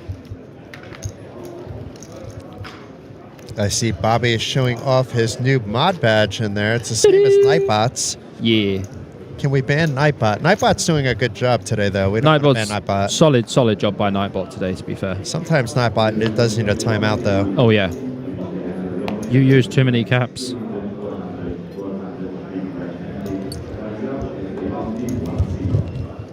Oh, it's well beyond ITM. We're down to 4 players remaining. They've already locked up 18,500 euros for that 350. They're playing for an 85,000 euro top prize. It's serious money.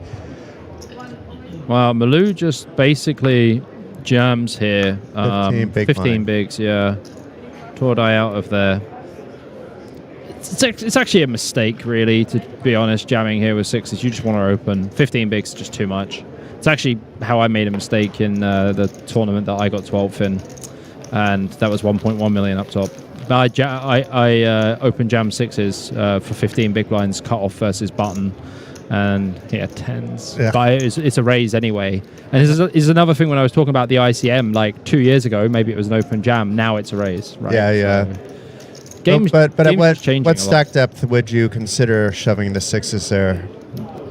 Like 9, 10 maximum. Probably just 9. And is there ever reason to just open fold sixes if you have a sticky table, let's say, you don't want to jam it, but you know you're going to get a call from the button, let's say. I think you can still. Open. Because keep in mind that the randomness and the player level is going to be vastly different than the 350 mini main than it's going to be in, let's say, a 1500 main. Yeah, sure. Tordai has a very easy open here, which just goes for the open jam. That's a bit spicy. Opening from the cutoff, just open jamming from the cutoff here. It's going to fold out of ace, but still. Yeah, Lakatosh can't do anything. And Malou out of there as well. Oh, this could just be a bit of a shove fest. It looks like people aren't even open. It's like, hey, who wins the flip? Let's go. Or maybe there's bounties in play that we're unaware of. But seriously, all these guys have played super well to get to the Final Four. Bobby and I have it easy. We get to see the cards. We get time to actually think about everything, seeing everybody's cards too.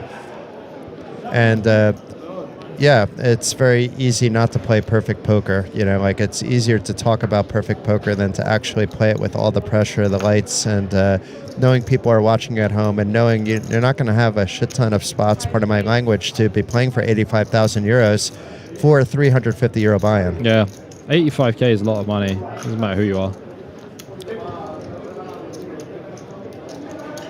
For some, it's just a bonus buy, but for the normal people, let's just assume that people are bonus buying cars, and houses and stuff. It's a bonus buy. That is comment of the day. Come from Jason Glasser right there. Comment of the day. Oh wow. For some, it's a bonus buy. For some people, it's a big blind, but for other people, it's 85k. For 99% of the people, it's like that. Yeah, that's pretty funny. There's some people that honestly wouldn't care about the ICM and just play for the prestige of the ring, because the difference between the 5-figure jumps isn't going to mean that much to them. Yeah. Where the ring is kind of something you can't buy. I mean, you can buy them, but then it doesn't mean anything if you buy it off somebody else. I think this should have been a very, very easy fold for Malou in the small blind. Ace-9 off is just a hand that just performs so terribly. Dominated by all the other ace-X. Yeah, just fold pre, my friend. Just fold pre. Stern getting it through with the continuation bet. I'm looking forward to playing the PLO tomorrow. Can't wait. How many run-ins does it have so far? I'm going to have a little look-see. Yeah, have a check. You might be able to talk me into it. I think it was 21st or 22nd. I need to do. Don't sound like you need a lot of persuasion, Joe. No, but I have a lot of work to do. I've been commentating for 3 straight days. I don't want to ignore my amazing team any further, especially since they've been doing a fantastic job. Shout out to actually everybody back at home. Luca is doing fantastic. Keeping things afloat. Christopher with just the amazing reporting that just concluded. Richard's over reporting another event. Shout out to those guys. To Mr. Glenn Brown, who may or may not be making an appearance. Still haven't met him. Yeah, if you come, Glenn, you might be listening. You get to meet Bobby James. I know you might be coming for other reasons, but maybe now that you know Bobby is here. That's another reason to come. Knowing that Bobby wants to actually meet you, that you make your way out here. But it wouldn't be till next weekend. The final weekend. I'm still here. So Lakatosh goes for the open here with the King 9 suited from 14 big blinds. We're up to 1 million big blind. This is going to be it's going to be speedy now. Stern now defending with the 4-3 suited. Actually has a very live hand, about 35% equity anyway. Stern came to play out of all the players. But here we go. We have maybe a leveling war, but I think it's just going to be a check. Akato should be continuing here. I think on a7-6, you probably want to go a little bit bigger. Probably go like 2 to 2.5 million here. Maybe 3. In a way, like you're looking to protect your ace, I suppose, kind of hand. But whoa! Just snap check raise, huh? I've never seen never seen anything so fast. I don't know if he has a read or if he just has a feeling. I mean, he had the 5 to potentially a gut shot. Yeah, I mean, like the hand to actually check raise is quite nice, but I wouldn't do it at the speed of sound. Because that was just like, bet 1.1 million. Do you know, like immediately, like, I don't know what that even means. If I got check raised that quick, I'd just be like, what just happened? I look at this guy and he just has no fear, though, at the same time. And if I was at the table, that would scare me a little bit. Yeah, but he just hasn't been defending from the big blind at all. Like, very easy open for Malou here. Be very shocked if he folds. Just open, you have 10 bigs. He's probably going to jam, to be honest. I think I jam here as well, and I know now that maybe that wouldn't be optimal after listening to you explain it in 3 different ways about different hands. But 10 big blinds, I still feel I need to shove, I think. What did I say to you at the beginning of the stream? I will explain things in such a very deep way, but I'll explain it in several different ways, and then you'll go, well, actually kind of makes sense. Yeah. And we're getting paid for this, and I'm getting free lessons, Bobby, so it's quite nice. You guys are running good. You're chilling at home, maybe eating your dinner or something. It's 7 p.m. here. Maybe in the UK, you just got back home from work. It's 6 o'clock. Listening to this, what a great day. I may have added another 2 or 3% to my online ROI just today. We'll see. Let's go.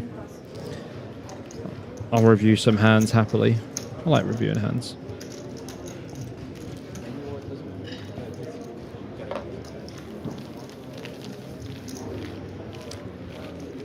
I wanted to pick actually the brain of a high stakes PLO player, but I did with Elis Parsonen once. But nice. I have with Jesper before, but he wasn't in the right poker mode for this past week that I saw him. So we kept the 2 other topics. I didn't even bring it up. It's more about the adjustments that I've made going from a cash game player to a tournament player playing PLO. You're just going to limp way more, and like your stack depth is so important in PLO. Like limping and calling with like average kings and stuff like that, and like, you know, the bad aces. There's so many different variables and so many different spots. That's what I love about PLO is I still think even with solvers and stuff like that, it's still pretty unsolved. Going for the 2.7x now, Stern. Malou just hating life at the moment and just just having to fold every big blind. I mean, Stern's got some game. I'm going to give him that, man. Man's got a bit of game. Yeah, but he must have listened on the break or something. Heard me start saying about the 2.6 and 2.7x from late position. Man's just going for it. He's not afraid to be aggressive. He's the only player at the table outside of when Fabio was there. He's got the highest. Yeah, I would say he's got the highest aggression frequency at the table. I think we would have seen that out of Fabio based on his early spots, but then he got shorter and nothing he could really do other than, you know, wait for a spot that didn't work out for him. Yeah.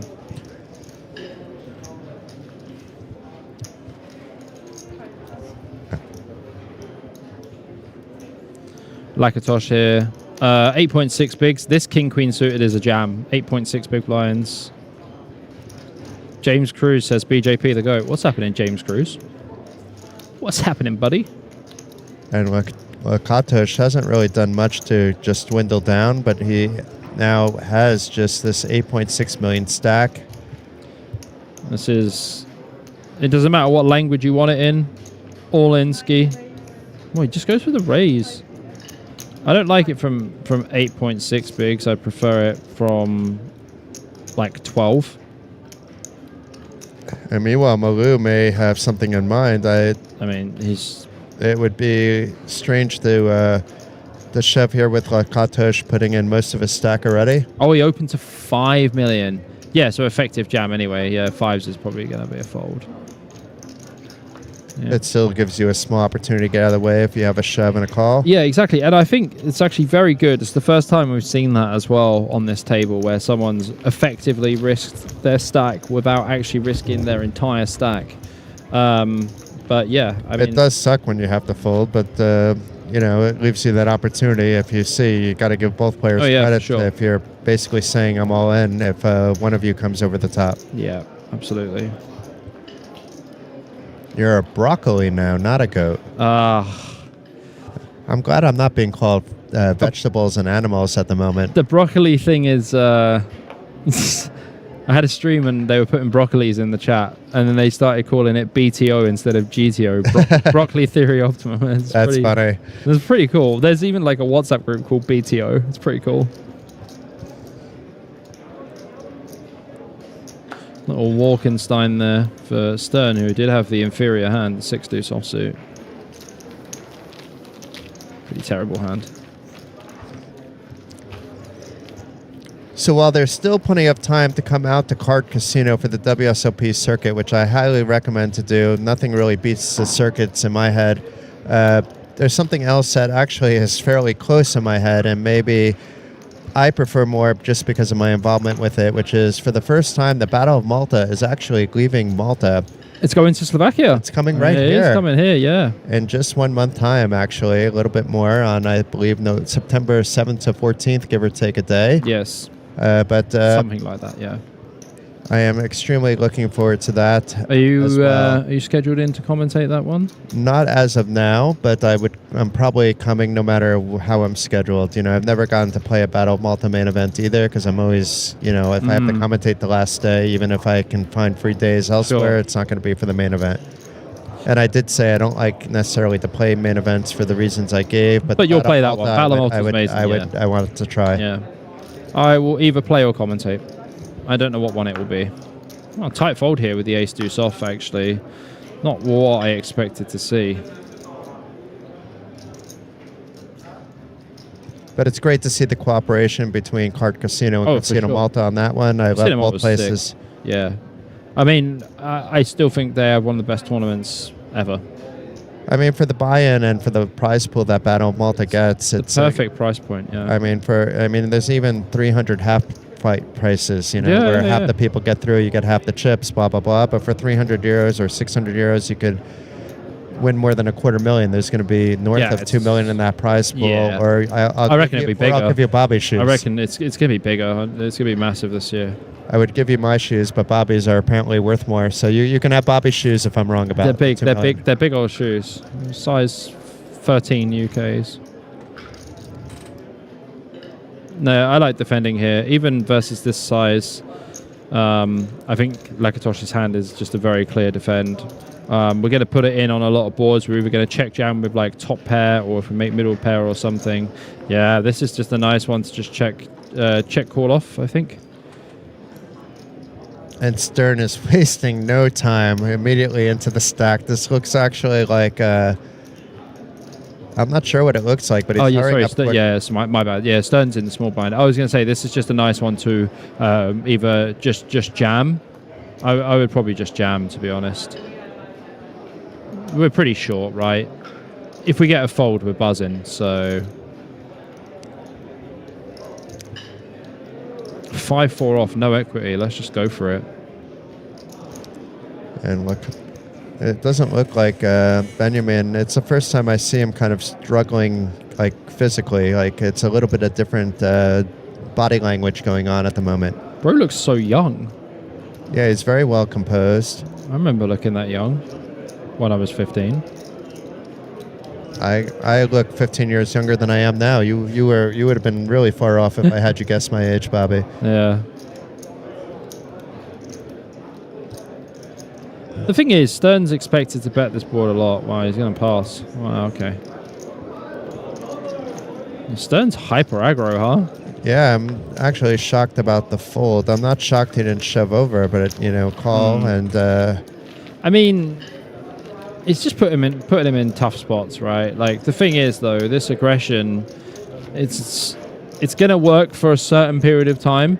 But if he catches like the wrong situation, if he jams too light or whatever, then it's going to be a different situation, because he might get his hand caught in the cookie jar at some point, and like I've seen it happen.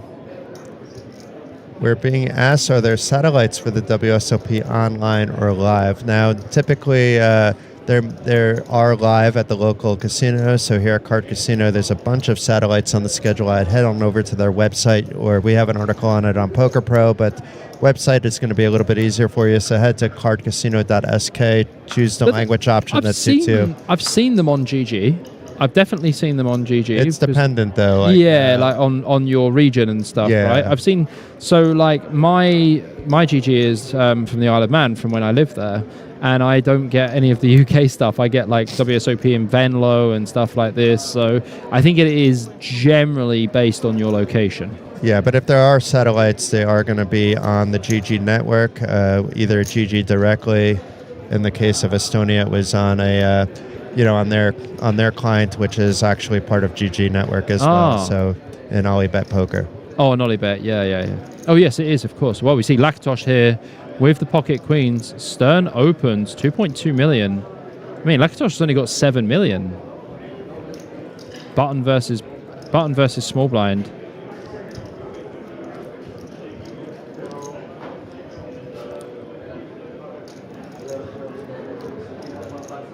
I mean, I look down at this and I shove, but now I look at how much Stern has been playing hands lately, and I may try, and how aggressive he is post-flop with like a near 100% continuation rate, at least since the break. I might think about flatting here as like a situational thing. I think you're too short to flat 7 bigs. I mean, Stern could still raise core, honestly. He would be with most of his holdings. I don't know if 10-8 is one that he chooses, but he's priced in actually against those ace-kings and whatnot, just not against queens and things. I mean, 10-8 doesn't perform like too badly against the rejams from Lakatosh. He doesn't really have that much 8x or 10x in his rejam range, but it's, I have no issue passing the spot up. Stern really going for it, huh? Like, just really going for it today. You sometimes identify, and I do it quite a lot, I have players that you can get their hands caught in the cookie jar, and often players are targeting me for the same reason, probably you, sometimes Bobby as well. When you can identify those players, I do switch up my game a little bit to try to figure out how to trap them. Yeah, absolutely. You just kind of have to.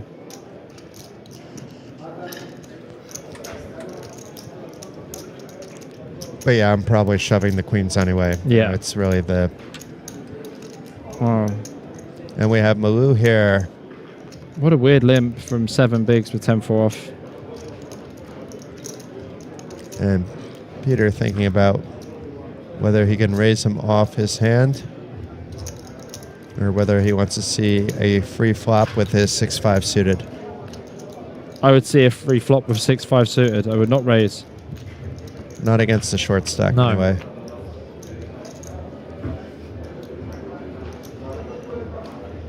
So let's see if either player can rep this 9 deuce queen rainbow. Definitely not the board that Malou is looking for. I'm not sure what board Malou is working for, but 10-4 deuce. Check, check. I do see backdoor flush draw here for Tordai as well. There's another queen on the turn.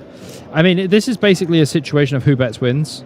If Malou checks quickly, I would bet here as Tordai for sure. You want to deny some equity. I'd bet like 2 million. I would never check. Malou never has an ace because he limped pre. But there are 3 hearts out there. A slow play 9. It wouldn't really be a slow play on the first queen, but when the queen pairs up, if both players check and one of them has a 9, it would be awfully tight. And Malou's 10 is actually good. So apparently the limp worked for him. But primarily because his opponent didn't find a chip to put into the pot, and it probably just took 1 or 2 chips to take out one.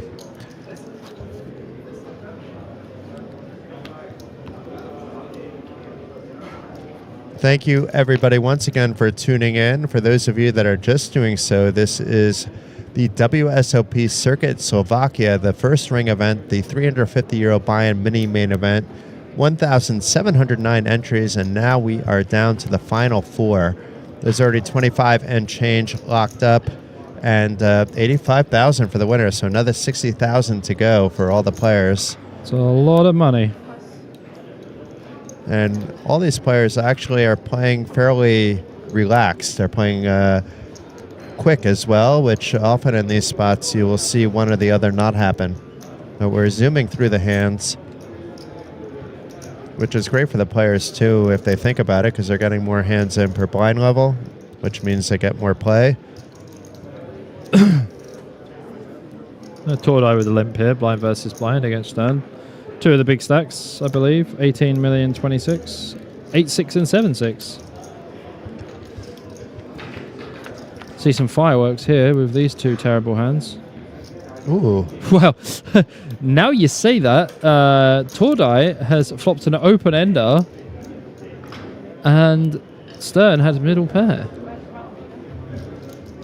Stern not a folder. Look how fast this snap raises. I mean, I'm not folding Tordai's hand at all. Especially with this small raise. He's basically just trying to get everything off that he's beating because 6-7. of the turn in river.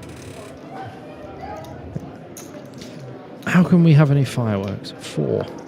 Okay, 10, no good. That actually should make Stern a bit more confident after the call that he is ahead. But of course, Peter could be slow playing at 10 and not feeling as safe about it on the flop, and now safe on the turn. But we see he has the open ender. He may see a pair 10 and wondering, not only am I getting the right odds, will I get paid later, but am I potentially out of the hand? But that would be just unlucky. He needs to call here, I believe. Yeah, for this size, I think you have to call. I mean, this is kind of a weird one. Like, 9's obviously going to be good, and 4's going to be good. Obviously, if Stern had a hand that is now a boat, probably wouldn't have raised flop with 10-8. I would probably just call with 10-8. 10-5, I would just call as well. So, there's not that many good hands that really want to take this line. It's kind of a strange line. And also, like, when Stern raises, he raises and snap stares at his opponent, but he looks at him like I don't know, like he's the nice guy or something. He's like not smiling, but he's not like, you know, he's like, yeah, what are you gonna do? Oh, wow. Wow, he lets it go. Yeah. Because you could still rep things on a river if it's checked over to you, obviously, but we see that that wouldn't have really worked against this particular player unless you're committing it at all.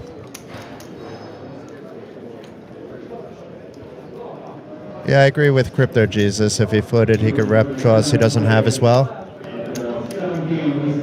The problem is I don't know if we were going to get any slowdown there by Stern. He may have been planning to jam any river, whether it helped him or not, because he's playing a bit, I wouldn't say reckless, but close to reckless at this stage. Yeah.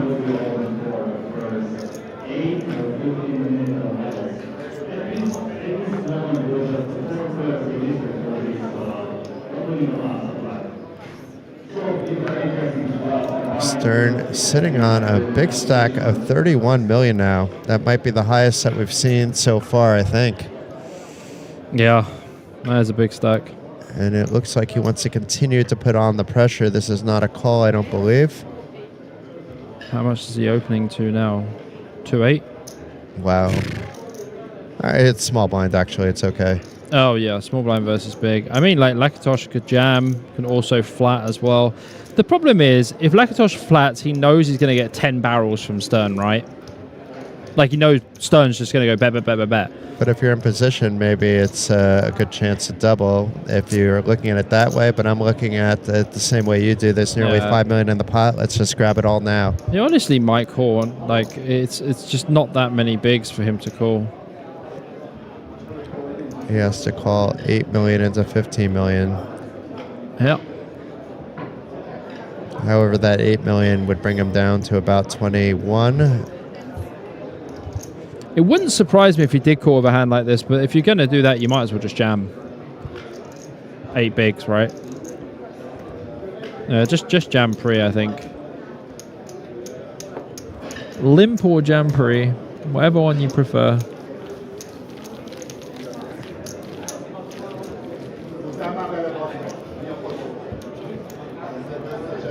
Now the players are having a little bit of fun. So as I said, there's a lot of money, potentially a lot of stress. The lights are on you. You know you're being live streamed. You're playing for 85,000 euros, and this is what makes me happy. The players having a little bit of banter at the table. Oh, it's good.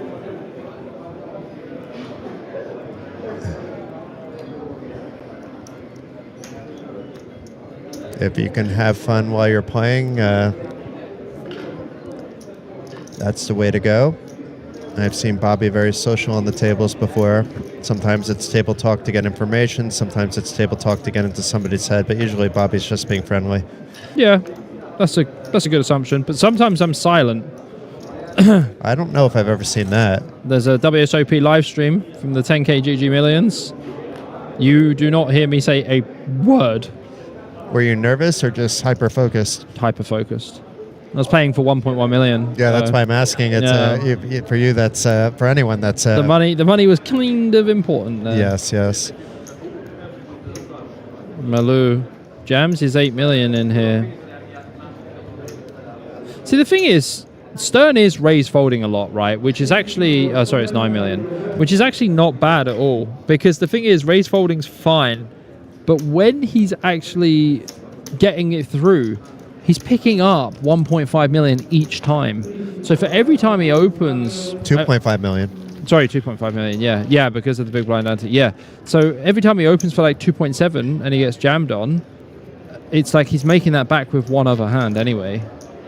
As long as he remains disciplined about it. You need to also, let's say... I wouldn't say he has been disciplined about it. I'd say he's been a bit trigger happy with the opens. And with these stack... with the average stack, it's probably going to go down pretty soon because we're probably approaching the 1.2 million blind level. But with the average stack the way it is, the lead changes can happen so quickly. You can easily, and I saw it yesterday, go from chip leader and in 3 hands hit the rail. Yeah, seen it a million times. It happened to my Lithuanian friend yesterday. Not of his, let's say, fault, it's just how it goes. Who is it? I saw Rano Sutla. He had a good result, right? Yes. Second in something. Sutla had a good run as well. Second in the high roller or something, was it? Yeah. I'm trying to remember who won the 3K, but that was in the 3K. And I know who took third when Jussi Matala took third. Yeah. Because Jussi never is still around by the time the 3K begins. But he took the chance, and then, of course, the ferry gets overbooked, so he wound up staying an extra night. I need to give Rano some heads-up lessons. Rano maybe needs that, but Rano, if you look at his what he's accomplished in Asia... I know. He's absolute Asian crusher. I think he had 4 trophies in one festival. And Rano gets a lot of respect over in the Baltics, but the Baltics, I would say, out of Europe, and Bobby, you can correct me if I'm wrong, along with the Scandinavian countries, on average, if we're taking everybody that plays, is higher than the rest of Europe. Yeah. And to give an example of that, a country like Lithuania, regardless of the website, it's one of the few countries in the world, it might be the only one, that is actually players overall are profitable online. If you think about that statement and think about then how strong they are. Yeah, if you compare that to, Austrians, there's a lot of very good Austrian players. If I sit at a table and I see an Austrian player, immediately I think they're probably quite decent. But sometimes you're wrong. Yeah. But with Lithuanians, I've never really seen anyone just dust. Oh my goodness me, Tordai has got ace queen here. He's all in for 13 big blinds. Stern's got ace king in the big. Wow. And I don't know what he's thinking about. What a setup here. Did he limp or did he jam? Well, I don't know what's happening here. Maybe the graphics are wrong. Maybe they thought he jammed. Waiting. Ah, okay. I got really excited then, and I wasn't sure. No, it looked like it because we saw the ace king come up, and I thought he jammed as well. But well, this is the most anti-sweat spot ever because we now know that it's ace king against ace queen, and it doesn't look like it's a jam opening. So it now opens up. It makes things Now easier he's for gonna Stern. jam. He's just going to jam it in. Of course, he's going to call with ace-king as well, but this is super standard. Blind v blind. And Torday's going to think that he trapped his opponent, but he's going to look down, and it's potential trouble for Peter here with the ace-queen. It's such a cooler. That's pretty sick, to be fair. But let's see if Peter can get there. He's down but not out. His spade is live for the flush as well. And there's still 4 queens in the deck. We've seen worse beats than this one. But meanwhile, Stern is hoping that he gets this massive pot, 27 million in the middle. Oh, ace-8 deuce. Pretty good flop still for Stern. Just needs to avoid that lady. Yeah, if stacks were deeper, they would be getting in now instead of pre-flop. Wow, yeah. Clean. And that would slow things down if they were still in because of the third heart. But let's see. Is there going to be a queen, or are we going to wish Torday a good game? Oh, it's a queen. Oh, my God. Wow. I mean, to be fair, Stern is only alive because of the 6s, right? That was him? Correct, yeah. I'm not saying justice is served, but No, you know, this but is, like you gotta be able to take a bit, you know. Like you're gonna win some hands that you're not supposed to win, and you're gonna lose some hands you're not supposed to lose. And in both cases, players didn't necessarily play it wrong, especially in this one. The other one was okay too with the 6s against blind versus blind 13 effective. There's definitely nothing wrong, nothing possible to even be wrong. Oh, pretty sick though. Ace King, I mean, like, Stern would have been massive, right? So if you think about it, it's funny because Tordai was putting pressure on Stern, and Stern's been banging it in everyone's faces and everything, and then all of a sudden it's like, oh, he's actually got a hand. Crypto Jesus is expecting a tilt by Stern. I'm not necessarily expecting a tilt. He looks fine, but if he doesn't make the readjustment to go back to his stack depth, he's going to be in trouble. Yeah, absolutely. If he just takes it and chills and realizes, I think he's down to 12 big blinds, that's not nothing at this stage. That he should be playing it as if he has 12 big blinds and not close to 30. Yeah. I mean, also, like, you know, there's so many situations where Stern's just gone so wide. Like, he's barreled all of the 5-4s and the 5-3s and all the trash. Well, Malou finally waking up with a hand. You can just open this one. It's strong enough to just open. I think that's what he is looking at doing, actually. So maybe he heard you in the future. Did he open to 2.5? Just open to 2 million, my friend, please. Just 2 millions. Oh, Lakatos. Oofa. Could be in trouble here. I think if Malou maybe min-raised, the trouble would be more. But I think we're just going to see a call, but I wouldn't be surprised about a shove. I'm just looking at the body language a little bit. I mean, call's optimal, to be honest with you, but he might just rip. Look at that stare down. This is not a new player. This is a veteran at the table. He's been composed the entire time. He's played a very solid game. And now he's trying to get some reads, actually. It'll be crazy if he just folds this. He has some kind of read. He looks a little bit cautious. He has such a nice hand. Now it looks like he's just going to call. Yeah, call is the optimal play here for the king-queen for sure. And check, fold, flop. A snap jam by Malou there, but I probably do the same, but just not snap it in. Yeah, call's good, to be honest with you. But I'm wondering if he was staring down just to balance the time, or if he was staring down to try to get some reads. Do you get a lot of reads when you're at the table? I get more reads in the booth and when I was reporting than I possibly can at the table. That's without saying. I get a lot of reads at the table for sure, just like people's body language. They're kind of like micro, what's it called? Micro expressions. Yeah. Things that they give off that they don't know they're giving off, you know? And someone like me, even when I'm playing like if I'm in a hand that's it's a little bit more stoic, Yeah. I must be giving off some tells to those that really can spot them. Oh, for sure. Stern has probably the easiest open of his life here.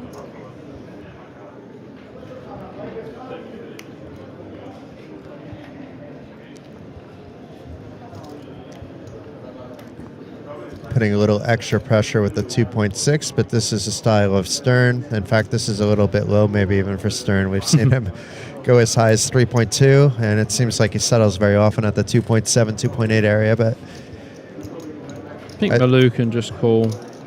I don't think you want to 3-bet this hand. It's just a bit too strong. You don't really want to 3-bet fold it. You do want to flop a flush, though. Oh, my gosh. Stern's got top 2. Top 2 against the flush. Wow, what a setup here. And does he just jam, or does he oh.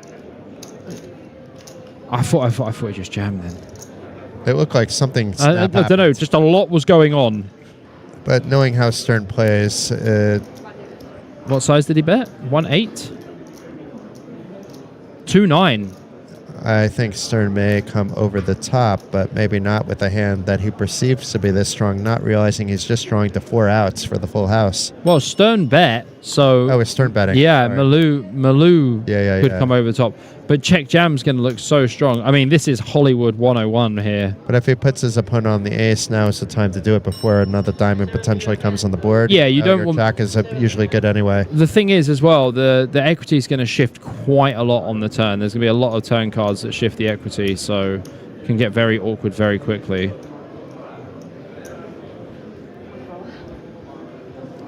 Even the dealer's having a little chuckle. Little chuckle there.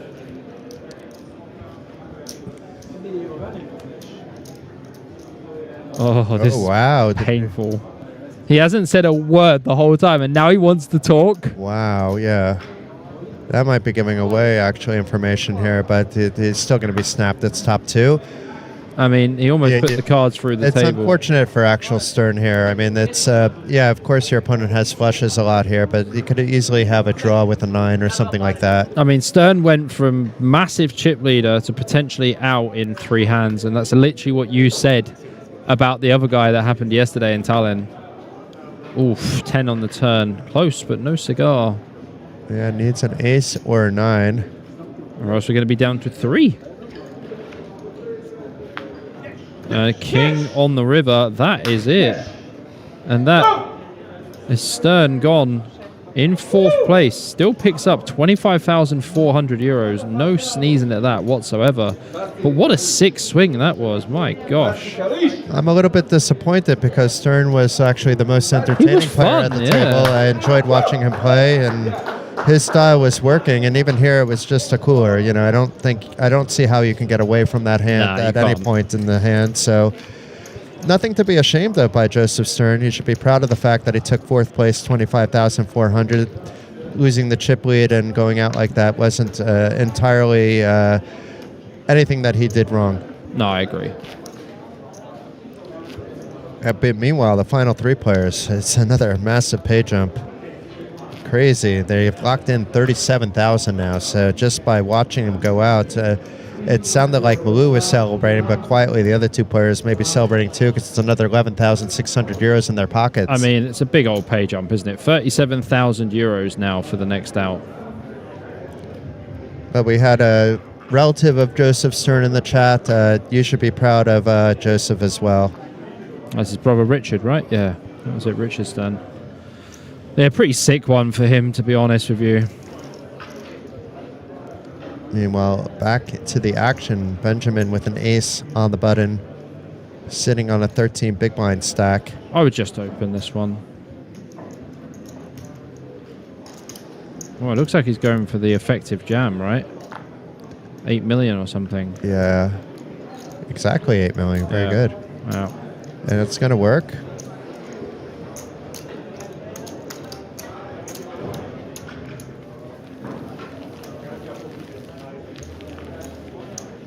I know you would have liked an open, but with this 10 to 15 big blind range, I think it's also a comfort as well. Yeah.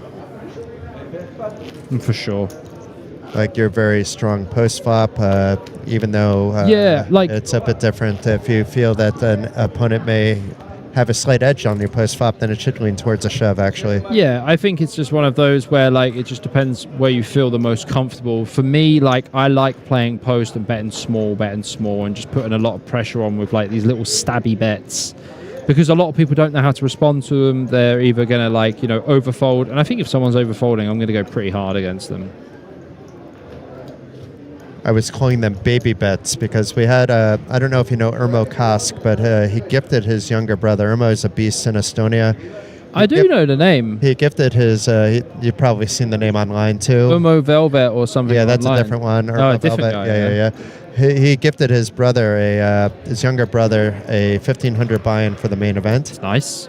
It was his first ever live poker tournament. What? And he was on the TV table on the penultimate day when it was down to 24 players, and he was a champ at the baby betting. Like, that's awesome. I loved watching him. Well, Lakatosh is definitely not folding here. Ace-6 off blind versus blind against Tordai, and they are getting cooked quickly. Yeah. What's going on here? We have action, but these are two hands that you expect to get in. And Lakatos is hoping that his ace high will hold. Yeah, blind versus blind, Tordai versus Lakatosh. I mean, Lakatosh has played the best for me out of everyone. I think he's played the best. Good size-ins, done a lot of good work. Oof, king on the flop. Definitely not what Lakatosh wanted to see. Gonna need to see run of clubs or an ace. Maybe a club for the sweat. Ugh, 9 of diamonds on the turn. Just an ace and an ace only. 3 remain in the deck. Oof, that is a 10. No good. And Tordai eliminates Lakatosh. And it's not even Tordai celebrating. It was Malou celebrating 10 heads up, actually. Yeah. But it's fine to celebrate, but it's a little bit, you should show a little bit of sportsmanship in my head too, Bobby. Yeah. Ooh, it looks like we're on a heads up break without any warning. See you guys soon.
The World Series of Poker Circuit returns to Card Casino in 2027.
The World Series of Poker Circuit returns to Card Casino in 2027.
The World Series of Poker Circuit returns to Card Casino in 2027.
The World Series of Poker Circuit returns to Card Casino in 2027.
The World Series of Poker Circuit returns to Card Casino in 2027.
The World Series of Poker Circuit returns to Card Casino in 2027.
The World Series of Poker Circuit returns to Card Casino in 2027.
The World Series of Poker Circuit returns to Card Casino in 2027.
The World Series of Poker Circuit returns to Card Casino in 2027.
The World Series of Poker Circuit returns to Card Casino in 2027.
The World Series of Poker Circuit returns to Card Casino in 2027.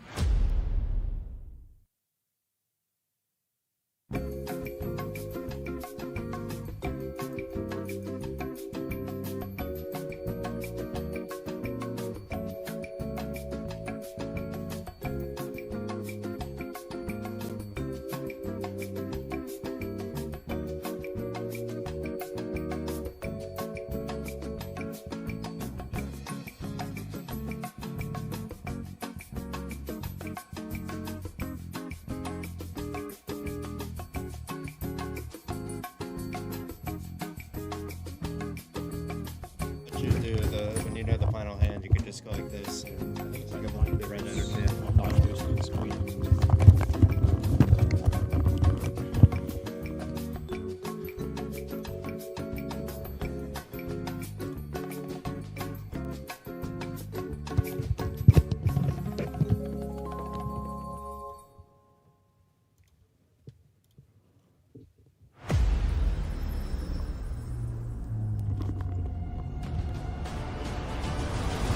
The World Series of Poker Circuit returns to Card Casino in 2027.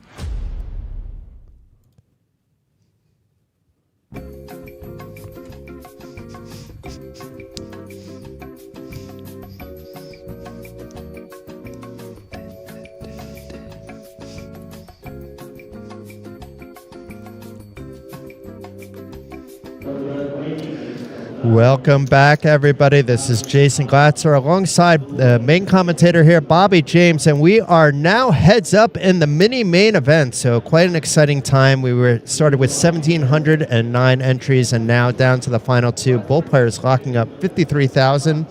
It's basically a 32,690 euro heads up affair. There's no deals allowed in WSOP events with the top prize of 85,690 euros. We have Jacob Malou from a combination of France and Israel, playing alongside Peter Torde from Hungary. So let's see some exciting heads-up action, Bobby. Yeah, I mean, I'm looking forward to this. It's been a bit of a crazy one, to be honest. Josef Stern was just doing absolute bits on the table and then had that unfortunate ace-king against ace-queen, blind versus blind. He didn't win. So, yeah, I'm looking forward to the heads-up. It's like 30 bigs effective, so we see it open already here from Malou. I'll probably just start with a limp with the 7-8 off from the shorter stack. You don't want to be raised folding here too much. I mean, Tordai probably has a nice spot to just jam. It might be a little bit too big to jam. It's still 1 million big blind. You would still jam here with the nines? Still 30 bigs. I mean, you can just 3-bet. Like, you can just 3-bet. You don't need to jam. I'd probably make this like 7.5 million or something.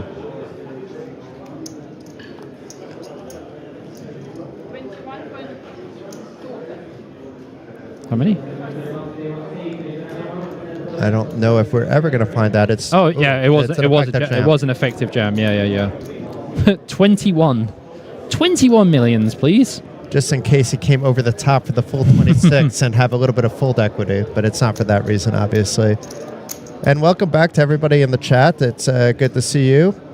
You now know which Hungarian we are referring to. There's only one remaining in the field, and Mr. Peter Tordai.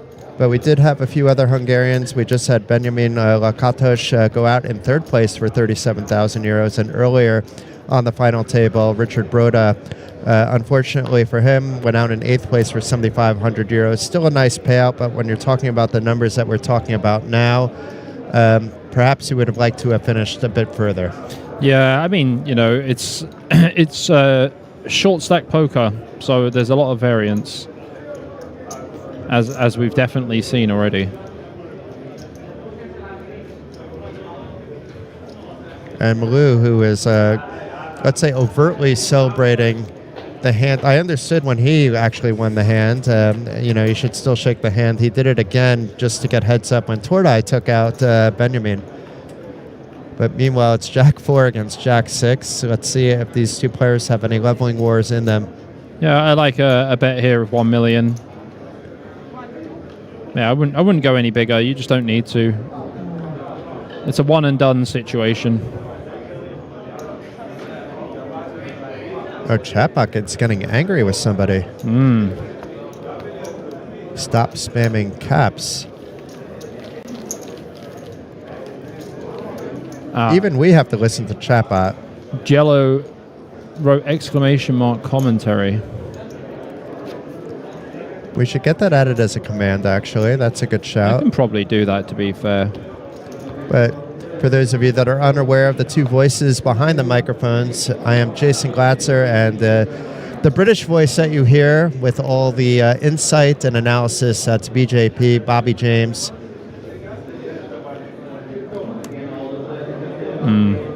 Been around the poker scene for a couple decades, but I would say since the pandemic, you've kind of reached a new plateau in the games that you're playing and the success that you've been achieving. It's been a wild few years. Let's just put it that way. Like every poker player, it doesn't sound like everything went in one direction based on that comment. It's been up and down. It's been up and down. But look at this flop here. We have a Jack 10-9. We have Malul from the button with the open ender. We have Tordai with the middle pair, likely to go nowhere. He, in fact, bets out of position and gets a call from the open ender by Malul. And now Malul connecting with this 6. So there's other possibilities for him to get ahead of the 10 by Tordai, including stealing it away, of course, because the 10 isn't secure. But I don't really see, to be fair, Tordai folding to most bets here. Yeah, the 6 doesn't really change too much. Obviously, the 7-8 is already there for a straight, so it doesn't change too much. There we go. Yeah, Mike, I don't think I saw a bet there by Peter this time, but I do expect to see a call. Yeah, I'd be calling for this size as well. Oh, wow, interesting. Okay, so Malul getting away with one. Of course, he had a bit of equity on a lot of rivers there, so He had a little piece. any king, any queen, any 6, and any 8 would have gotten the job done. But instead, Peter opting to find a better spot. Nothing wrong with that. Nope, it wasn't that he was super strong. He basically had a bluff catcher type of hand. Yeah, it depends. And like also on this kind of board, you're going to face a lot of barrels. So if there is a turn bet, there might be a river bet coming as well.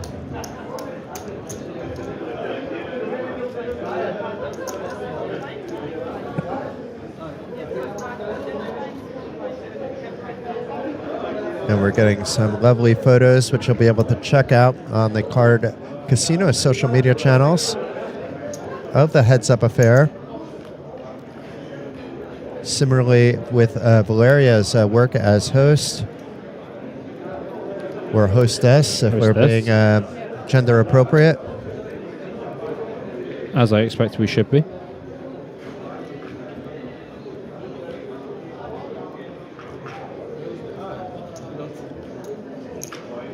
My Battle of Malta final day is over. Sad panda, but it's poker. At least I get to watch with you guys. So there must have been a qualifier for Battle of Malta that he was playing. There was a tournament series online. Ah, that's right. Battle of Malta tournament series, yeah. But the real Battle of Malta is coming soon.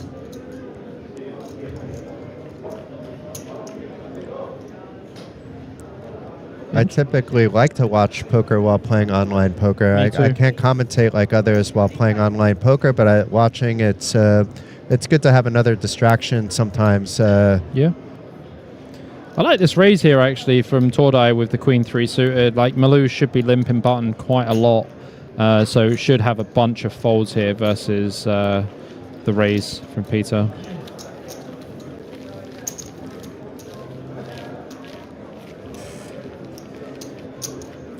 This could be a quite interesting heads-up match, though, I think, between these two. Their styles are slightly different, but we don't know how they play heads-up yet. We kind of have an idea how Peter's going to play heads-up more than we do with Jakob, but my initial thought would be if I was, let's say, a gambling man and stacks were even, I think I would bet on Peter based on previous emotional control and stack control. Yeah. absolutely. I don't see him getting tilted if he loses a pot and needs to come back. And He seems perhaps quite it would be the motionless. other way around. Yeah. Lulu's shown a lot of emotion. Yeah.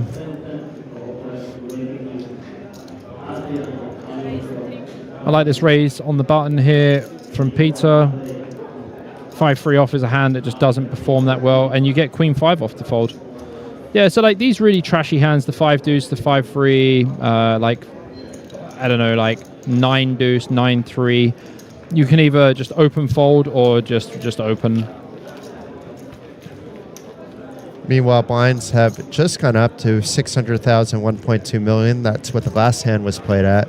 Oh, we're getting shallow in here now.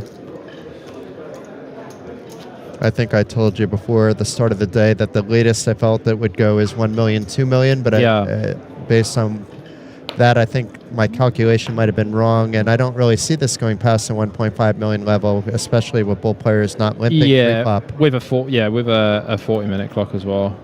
If they were doing a lot of limping, it could even go past the 1 million, 2 million. But this is like an auto limp hand, I believe. The 10-5 suited auto limp. But I think he's raising most buttons at the moment. He has a different strategy. 3 million as well. It's just very big.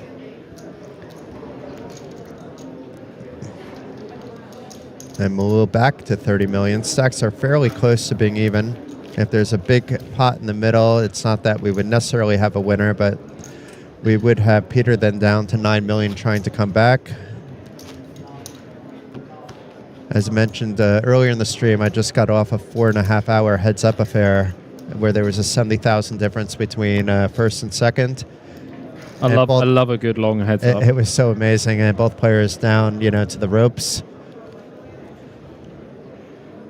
And then, of course, a cooler ends it at the end. Two pair with 7-5, and then a straight getting there with the 6-8 on the turn, and the action coming in at that point.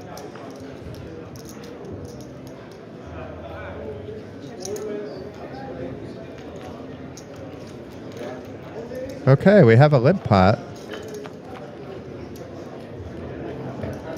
And, pretty good flop for 6-3.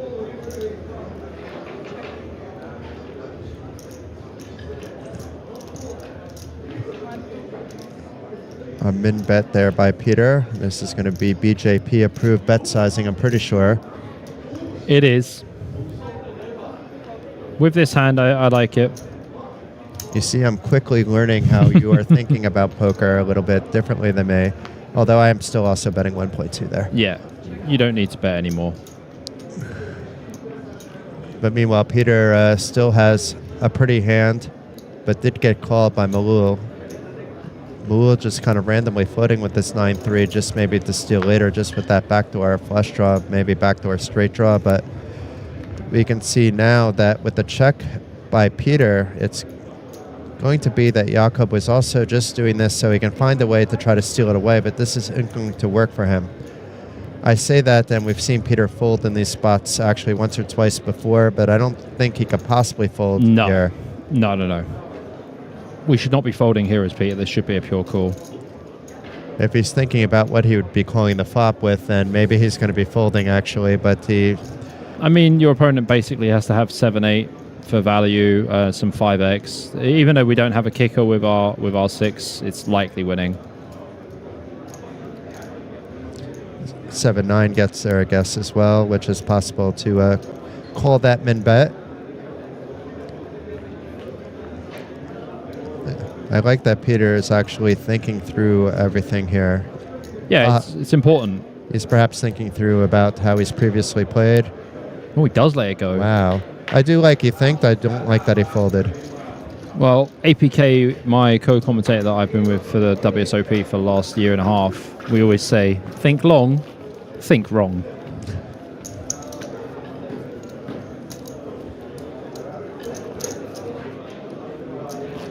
A little bit of bling there. Yeah, that's a pretty ring.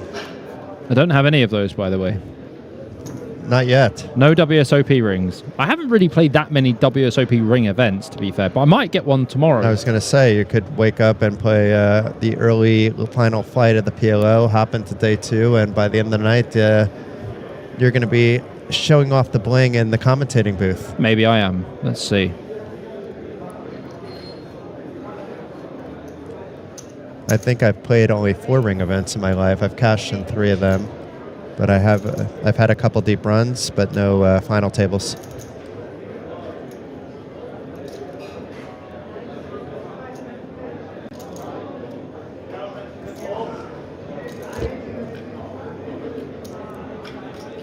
And let's see what Peter does here with the 9-4. It's suited in a heads-up situation. Should be calling. defending, yeah.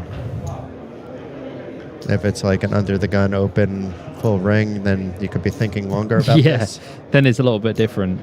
I mean, like, maybe Peter's just given... he's given it some thought. It looks like he might be going for a little 3-bet here. I kind of like this in a different way because, especially if he shows, he can get into the head. I'm not like a fan of showing cards very often, but when you want to get in the head of your opponent and Malul is going to be a little bit emotional, to show that bluff actually can put them a little bit off their game. Looks like 7 million, 6 million. Now, if Malul can come over the top with a leveling war, he's one player along with Stern that I maybe could do it. Whoa. What's going on here? So it goes open from the 5-6 off, 3-bet from Peter with the 9-4 suited, and Malou just calls with 6-5 off. Well, it's 4 live cards up to a 9. And a 2-3, all hearts. Nobody with hearts in their hand. But it looks like both these players are really want to take down the pot, so I'm not going to be surprised that there's even a bet and a raise here, but really should go bet fold. Mool does have obviously a lot of outs that we can see up on the board, but it's still not a pretty board when it's 3 hearts. Being that he's in position and we've seen him do it before, I'm not going to be surprised if he calls to try to steal it later, but it looks like he learned his lesson. Although this time a raise would have worked, or a call and a bet later on.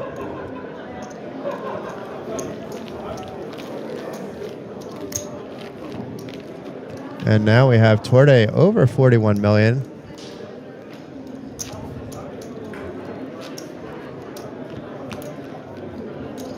And you can hear the crowd of people that are near the TV table. I mean, there's a lot of people around. Maybe it's a break in one of the other ring events in the PLO. Yeah, there's also the Mystery Bounty as well. And the Mystery Bounty. So it's possible there's a break, but I have a feeling a lot of people gather to watch the Heads Up live in person. A lot of people like watching the Heads Up.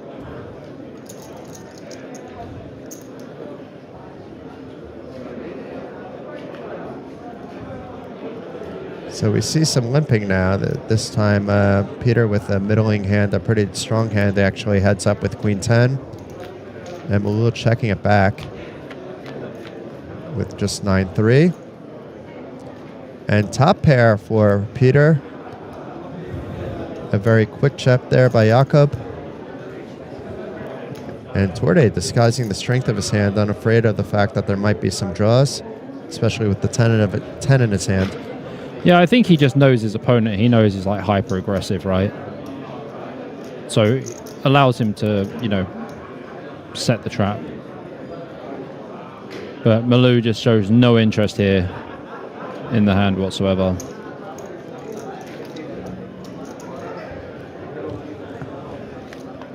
Yeah, we're being asked about the payouts. We're down to just 2 players, so for those 2 players, it's easy for us to just tell you. Right now, both players have locked up $53,000 for second place.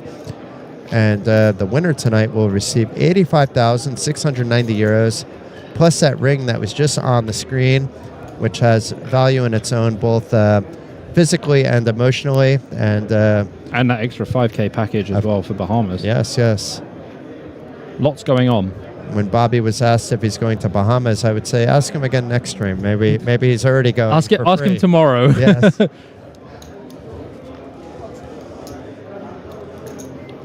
Yeah, it might be in for Bahamas after tomorrow. We'll see.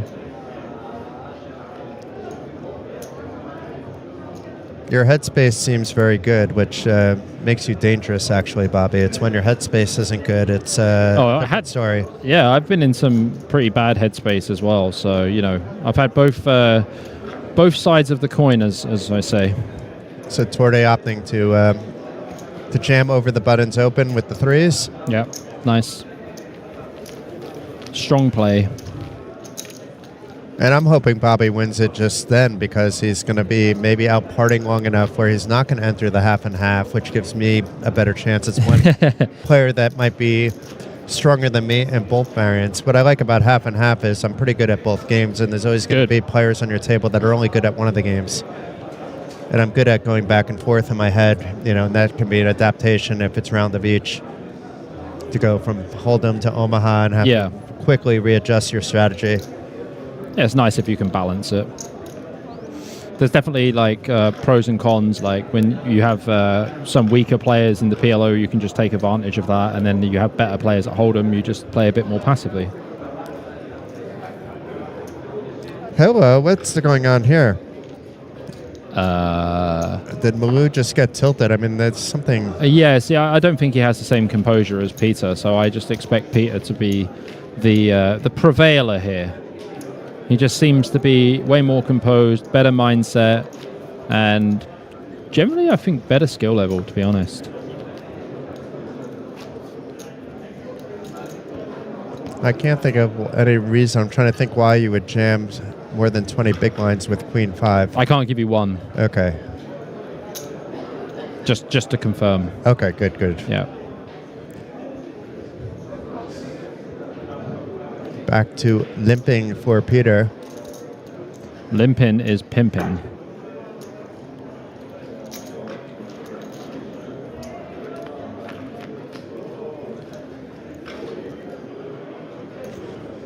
Not the worst flop here for Peter. Top pair.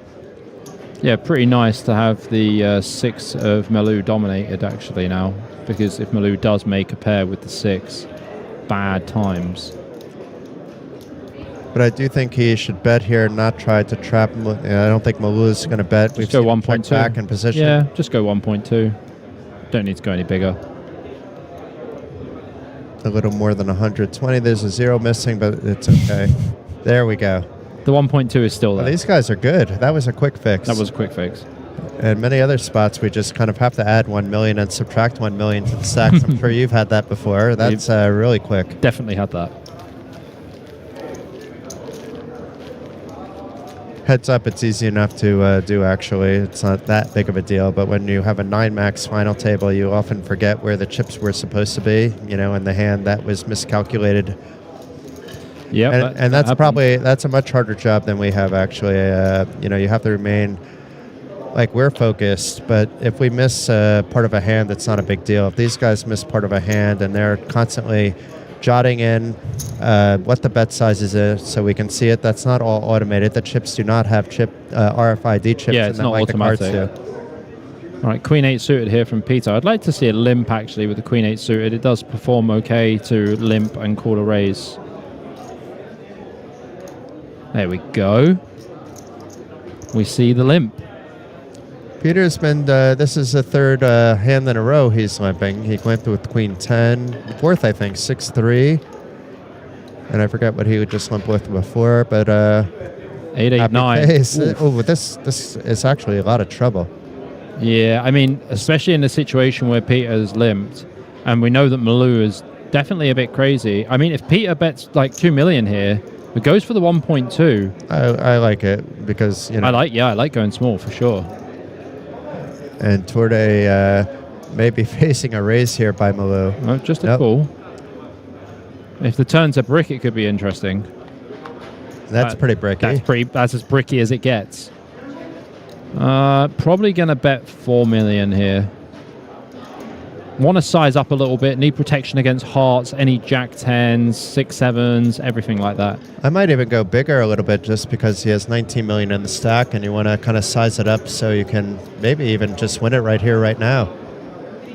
But let's see. Instead he goes... Oh, did he go all in? Malou's all in? Oh my God! Oh my God! Wow. Wow. Oh, wow. Disaster for Malou. Wow. And of course, a snap call here by Peter Torde. It's just 2 outs with 1 card to go. You just call with your hand. I guess protecting against his straight and flush draws, but it's still... Well, there's 37 people on the stage. This man's pushing them all off.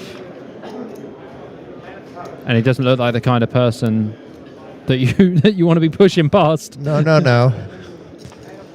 That's it. Ace Wow. of diamonds on the river. That was Holy quick. cow. I was not expecting that at all, but a massive congratulations to Peter Tordai. As you mentioned, you thought he was playing the best Definitely at the table. played the best. Yeah, for sure. And sometimes the best player wins. So congratulations to Peter Tordai. And he wins 85,000 euros. And that $5,000 package as well. Yeah, no. And the beautiful ring. And we're leaving off 690, actually. It's 85,690 officially. The 690 is the tip. The tip. Okay, so he's already pre-tipped 690. Pre-tip. Thank That's you, why he Peter. won. Wow, that was quick. I didn't expect heads up to be so. Actually, do you know what? They were quite volatile, right? So Malou was quite volatile anyway. So it doesn't actually surprise me it was that quick. But well played by the entire final table. Something to be proud about. And thank you all for tuning in. This is Jason Glatzer. I don't know if we're still live, but thank you for watching according to the screen. Bobby, any closing remarks? No, just that was fun for the first event and looking forward to the next one. Yeah, let's go. The next one is ladies event in